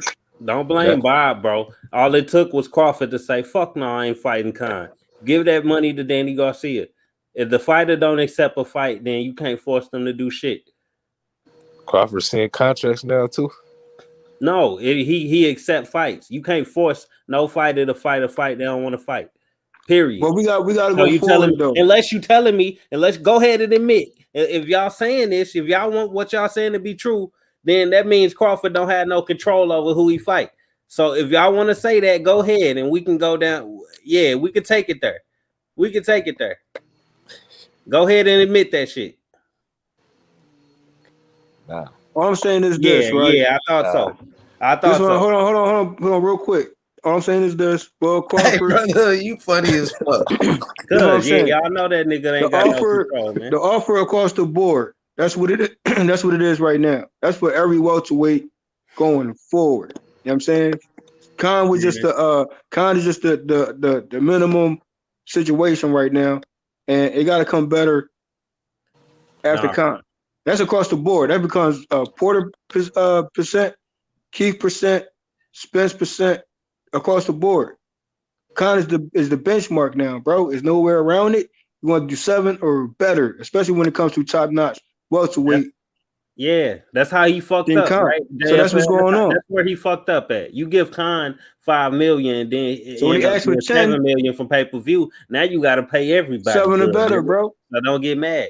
Now you got to pay everybody good. So ain't no way around when that. you send Sean Porter $2 million, and he asked for more, don't complain. You gave Mark Khan weak ass $5 million. So Sean Porter, you put yourself in that position. Yo, go ahead, Jason.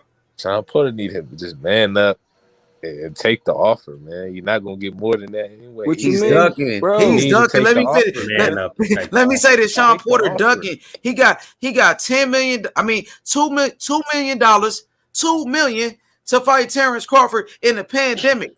You better take that money. You took $2 million to fight Earl Spence on a pay-per-view, and you was happy with it, and you had a belt. You don't even have a belt, and we giving you the same amount you got to fight Earl Spence, but you ducking Terrence Crawford.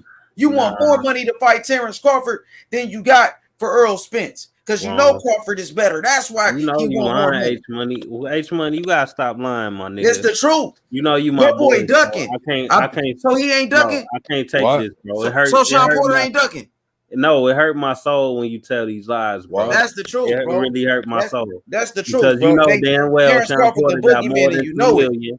You know damn well Porter got more than 2 million. I'm not lying, bro. I don't have to lie, bro. He got pay-per-view upside. Hey, so the difference is, brother. Wait, real quick point. Bob Arum said that Sean Porter versus Crawford ain't a pay-per-view fight, which means he's trying to give him only 2 mil flat, not 2 mil plus pay-per-view upside like he got versus Spence. So let's not compare those. Nah, bro, we don't know what the pay-per-view buys was. We don't know. So what percentage he got? No, let me say this. You talking about percentages, and now we counting their pockets, but I'm telling you like this. The 2 million was guaranteed. He got the same guarantee. So we talking about pay-per-view buys. We don't know the analytics about that. We don't know how much he getting paid. So guess what? More. We don't know how much percentage, because I know Earl Spence got a percentage. You got promoters that got a percentage. You got to pay the sanctioning fees. You know what I'm saying? So with that being said, he really got 2 mil. The same thing he got sent in the pandemic, and he said no, because Crawford the boogeyman, and you gonna see it when he knock out Sean Porter, when he knock out Earl Spence, and Manny Pacquiao is ducking him. Wait, so you don't know who did more pay-per-views when they fought Earl Spence when it comes to Porter and Garcia, Danny Garcia? I know Earl Spence never did 1 million pay-per-views, and his pay-per-view buys are. I was about to answer your question. You cut me off, bro. Let me answer your question for real, because his pay-per-view buys are going down. But obviously, Earl Spence did better pay-per-view buys because he had better dancing partners. When you talk about Mikey Garcia, who ducked Terrence Crawford, that's why. You know what I'm saying? Because he fought Mikey Garcia. You know what I'm saying? As you can see, his pay-per-view buys start dropping ever since the Mikey Garcia fight. Because Mikey Garcia, he was the one that sold out Dallas Cowboys Stadium. You know what I mean? As you can see, the Earl Spence Danny Garcia fight did 100,000 pay-per-views. He might as well go back to Fox because he's not a pay-per-view attraction. 100,000. Where you get that dwindled. From? Numbers dwindled. Where you get that bullshit number from? PBC. No, you didn't. PBC. They did. Exactly. They did way more than that, bro. You tripping. So let's pull up the numbers then. How much pay-per-view buys he did? All right, Exactly. bro. Nobody talking when about that fight. When I pull up that you is way more than That 100K. garbage pay-per-view, bro. Wait, They can had I no ask you black a question fighters on the first? undercard Can I though. ask you the question Let me say this real quick. That was a garbage pay-per-view for $100 with no black fighters on the undercard. So that was terrible. Name one fighter on that undercard on the pay-per-view real quick. Since we remember it was such a big pay-per-view, who was on the co-main event? So you gonna skip my question and ask I am. understand, I said he had more pay-per-view buys because of Mikey Garcia. I'm just pull up these numbers. Exactly, bro. You know what I'm saying? That's what it is, man. The man Earl Spence is not a pay-per-view attraction. He out here riding on horses. Come on, just bro. He did 100K. He right? riding on horses. You just said he did 100K, right? 100 around there. Yup. Round it off. If you round it off and you break it down with decimals and fractions and divide it, you know what I'm saying? So we got to do all of that. Go ahead and pop that up on your screen so we can see how true that is. I'll say this real quick though. Bud Crawford and Spence. So how much they do? You can read it yourself. No, I want you to break it down. My bad. I got you. No, we listening. We in court. No, I don't. We ain't got nothing to hide. We want you to because I don't want you to say I misread just about that. Before you cut me off, I was gonna ask you. I don't cut people off, bro. Bro, before you cut me off, I was gonna ask you what's gonna be your excuse when I show you that was way more than 100K. That's all I was gonna say, bro. I'm waiting. It's on you. I'm saying it's right there in your face. I don't make excuses, bro. Read it to the people. Go ahead. I'm waiting. Earl Spence and challenger Danny Garcia generated over 250,000 pay-per-view buys for PBC on Fox, performing better than PBC's last pay-per-view, featuring Gervonta Davis versus Leo Santa Cruz. So you just said 100K, bro, and it's actually over 250K. Okay, so can I go now? No, my turn. So you said 250,000. That's not good, bro. So we bragging about 250,000 pay-per-view buys. Floyd Mayweather did millions, 4 million pay-per-view buys. So Earl Spence is not a cash cow with only 250,000. So his last pay-per-view with Sean Porter was more than that. And the one before that with Mikey Garcia was his highest. But like I said, his numbers started to dwindle after his fight with Mikey Garcia. His pay-per-view buys start dropping. So now it's at 250. His next fight will be at 100,000. My bad. I got confused. I appreciate the correction though, brotherhood. But so that's why, you know what I'm saying, we break it down. You know what I'm saying? He got the facts right here. His numbers are dropping. So all the PBC fanboys, Earl Spence fanboys who say he a big fish, you see that his numbers are dwindling. Terrence Crawford not that far away, 100,000. You know what I'm saying? He only got 150,000 more. But I know Terrence Crawford, his last fight on ESPN, he did 3 million views, 3.3 million views on ESPN. So 3 million. Let me finish, bro. I wasn't finished because Terrence Crawford did 3 million views in his last fight. Earl Spence did only 250,000. So nobody, come on, it's not even a comparison. Okay, so what did I just ask though? What did I just ask? I just asked who did more pay-per-view buys when they fought Spence, Porter or Garcia? So that was my whole point of bringing it up. Who did more? Who did more? You was right, Earl Spence by a little bit, but it's all good. No, who did more, Porter or Danny Garcia when they fought Spence? You said Porter or Danny Garcia? I think it was Sean Porter. Exactly. You see it on your screen. I'm not sitting here. Yeah, Sean Porter. That's what I'm showing you. I'm not sitting here about to lie. 100. Okay. That's 100. Yes. Yup. Facts. Porter did more than Danny Garcia, right? Facts. So if Terrence Crawford sat her and sent Danny Garcia, hold on 1 second. Hold on. You said what again? Wait. Let me finish. This all I'm gonna say. I'm gonna get off. I'm pretty sure it said. Don't go, bro. Now we cooking. Hell nah. This shit get I know it said. No, because I'm tired of not being able to finish my fucking. The key word was go over ahead, though. Generate over. But go ahead, bro. Finish. Go ahead. If I can't make a point, ain't no point of debating. We always debating. Go ahead, bro. If you send Danny Garcia a $3 million offer plus pay-per-view upside. And Danny Garcia is obviously a smaller draw than Sean Porter, and that's based on these pay-per-view buys versus Errol Spence, then how the fuck isn't 2 million a low ball?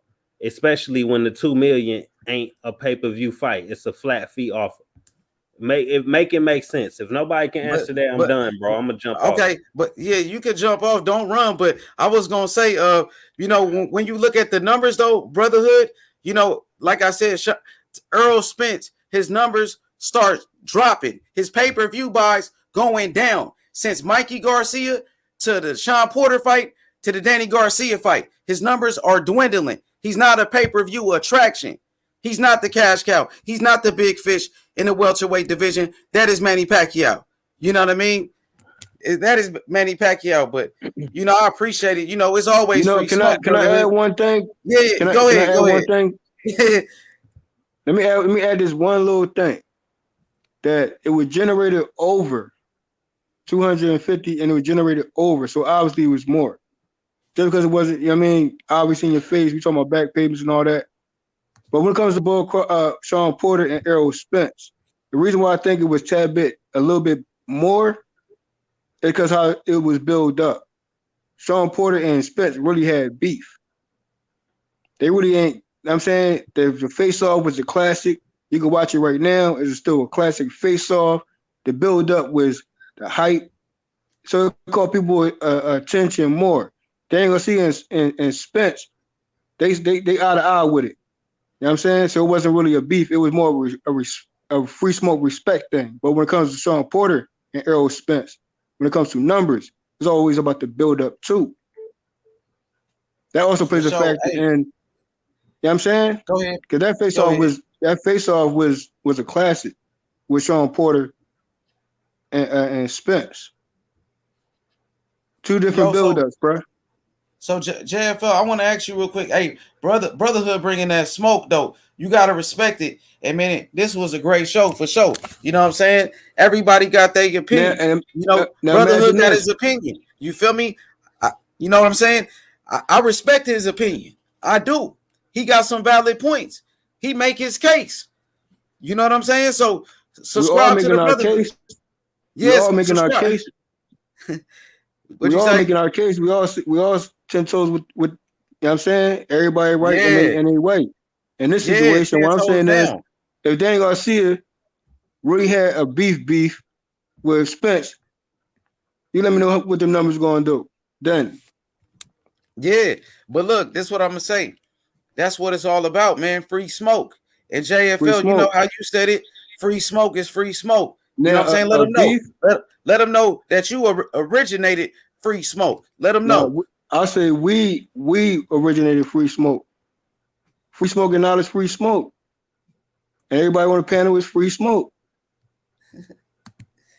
Now the Bud Crawford thing with Danny Garcia, let that be a real beef. And let's see them numbers too. Like I know Spence and Bud Crawford beef in the sense of, you know, the controversy around opponents. That also plays a factor in buys, bro. Like Keith Thurman and Spence. Think about those numbers. Go ahead, Brotherhood. Yeah, man. I'm just saying, bro, my whole point is ain't nobody ducking Crawford. With Sean Porter, Danny Garcia, and Errol Spence have been fighting better fighters than Crawford. I don't care how anybody feel about it. Keith Thurman, Crawford is yet to surpass a basically halfway retired Keith Thurman at welterweight, bro. Even Keith Thurman still got Porter and Danny Garcia on his resume, and Crawford has yet to do anything of that nature. The closest he got was Kell Brook, and because Kell Brook was a former champion, a real champion when he was a champion, and Jeff Horn was not a real champion. He was a paper champion coming off a robbery. So if anybody getting credit, it's Kell Brook. But still, that's not enough to add up to what Spence, Garcia, Porter, or Thurman have done just in their whole careers. Because you coming up to welterweight. We ain't talking about 135 or 140 or nothing like that.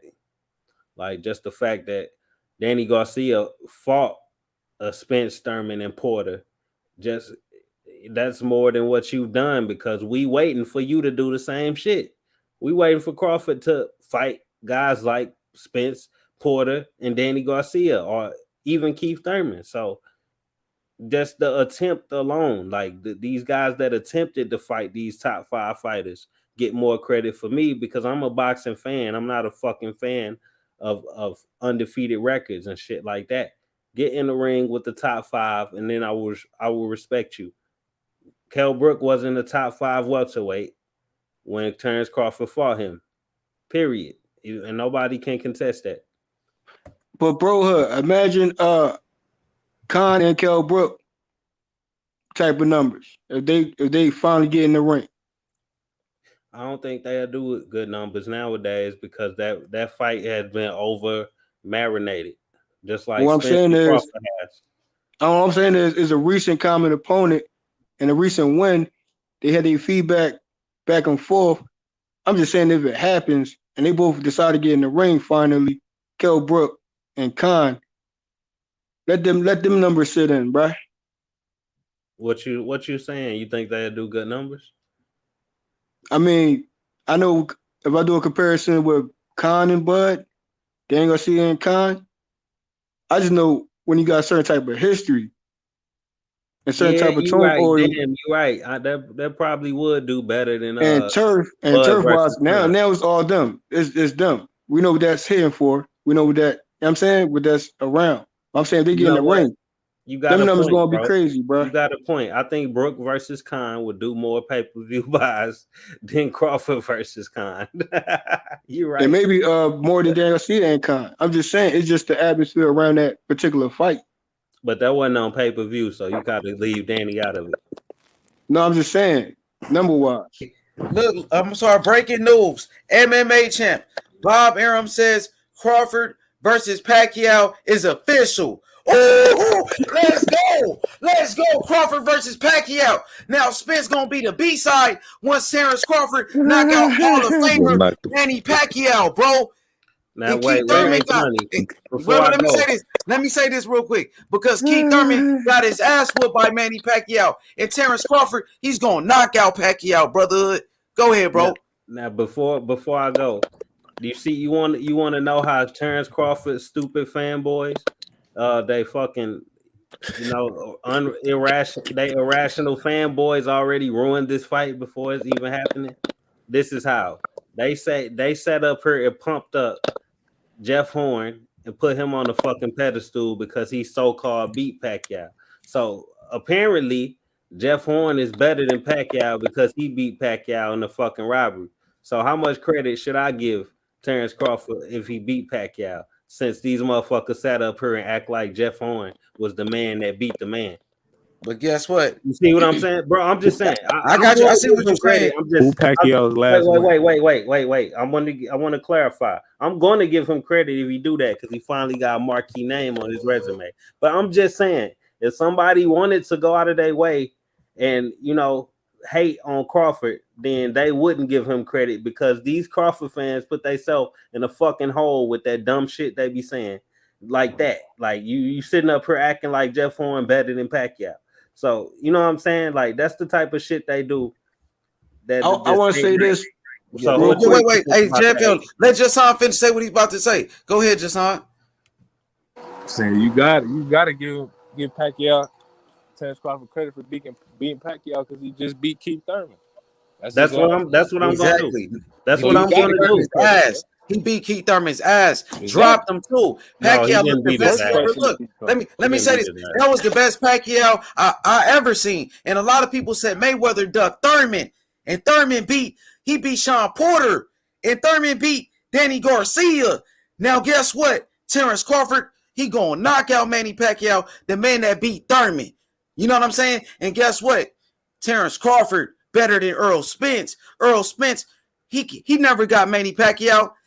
I heard Earl Spence duck Pacquiao at PBC. Guess what? Manny Pacquiao jumped in the ring on Earl Spence after his fight with Mikey Garcia, and Earl Spence ducked him, and he went to go fight Sean Porter.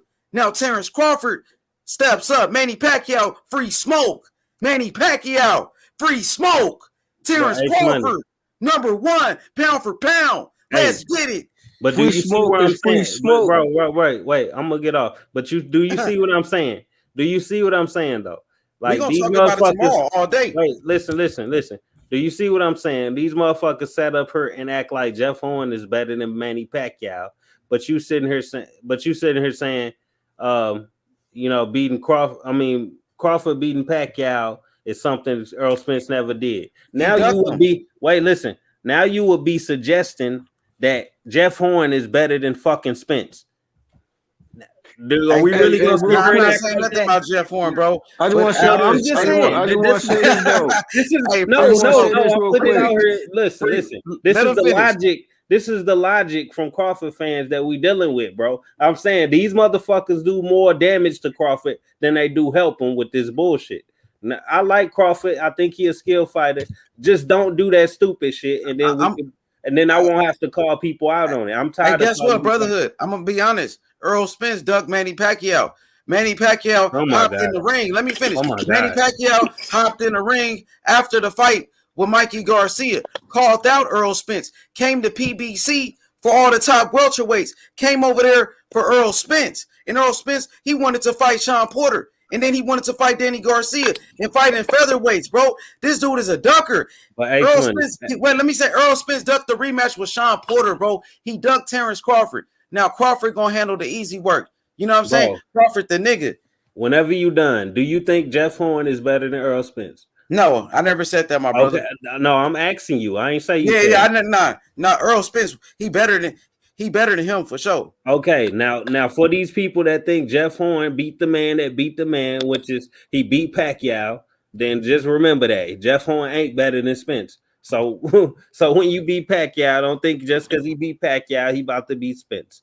Period. And I'm gonna give him credit if he beat Pacquiao. Period. So I don't care what these stupid I hope so, fanboys. bro. These Crawford, I'm trying to block out Crawford fanboys because they make stupid fucking logic like that. It makes me almost hate Crawford even more than I already do. Cause I don't want to. Like, stop with that stupid shit, bro. They think Jeff Horn ain't better than Pacquiao, and he didn't beat Pacquiao. I don't give a fuck what nobody say. That's why I'm gonna give Crawford credit if he beat Pacquiao, because I know Jeff Horn bitch ass didn't.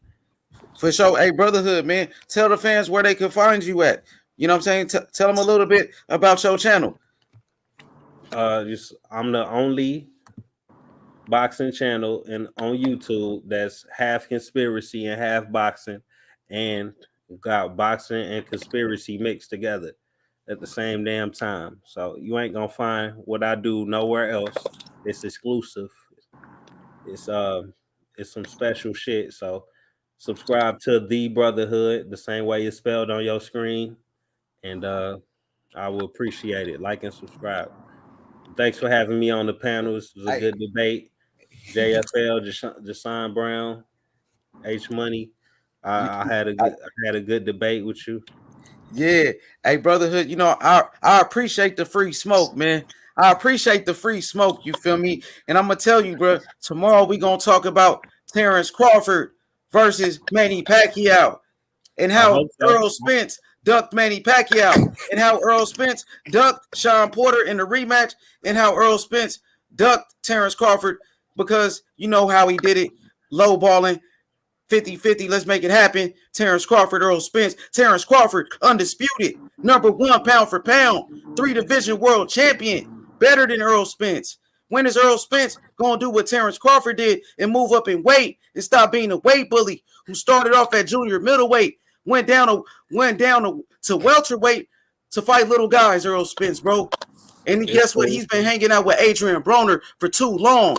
You know what I mean? But yeah, I appreciate it though. And it showed in that Sean Porter fight. Sean Porter really beat him. Sean Porter got robbed. But I appreciate it, bro. Much love to you, bro. It's cool. When Spence beat down Crawford, he could say he beat down the guy that beat Pacquiao. So it's it'll all work out, baby. If he do that, that's the greatest thing he ever do in the sport is beating Bud Crawford. Yeah, it probably would be technically on paper and shit like that. Nah, ain't on paper. Since Crawford been undisputed and everything, but like he's beaten fighters that's had better fighters on their resume than Crawford. Like if Crawford beat Ugas, that's damn near the best win he ever had. So, and Porter already beat Ugas, so we want to look at it factually, then Crawford gonna move up to 154 and come be undisputed at 154. he gonna beat Charlo. Is that what you saying? He'll watch Jermell, man. I'm logging off, bro. All right, good night. Good Hey, night. yeah, Fuck with you, bro. yeah, appreciate it, man. Hey, we gonna wrap it up, man. So, man, appreciate everybody. You know what I'm saying? Hit the like button, subscribe to the channel. We out. All right.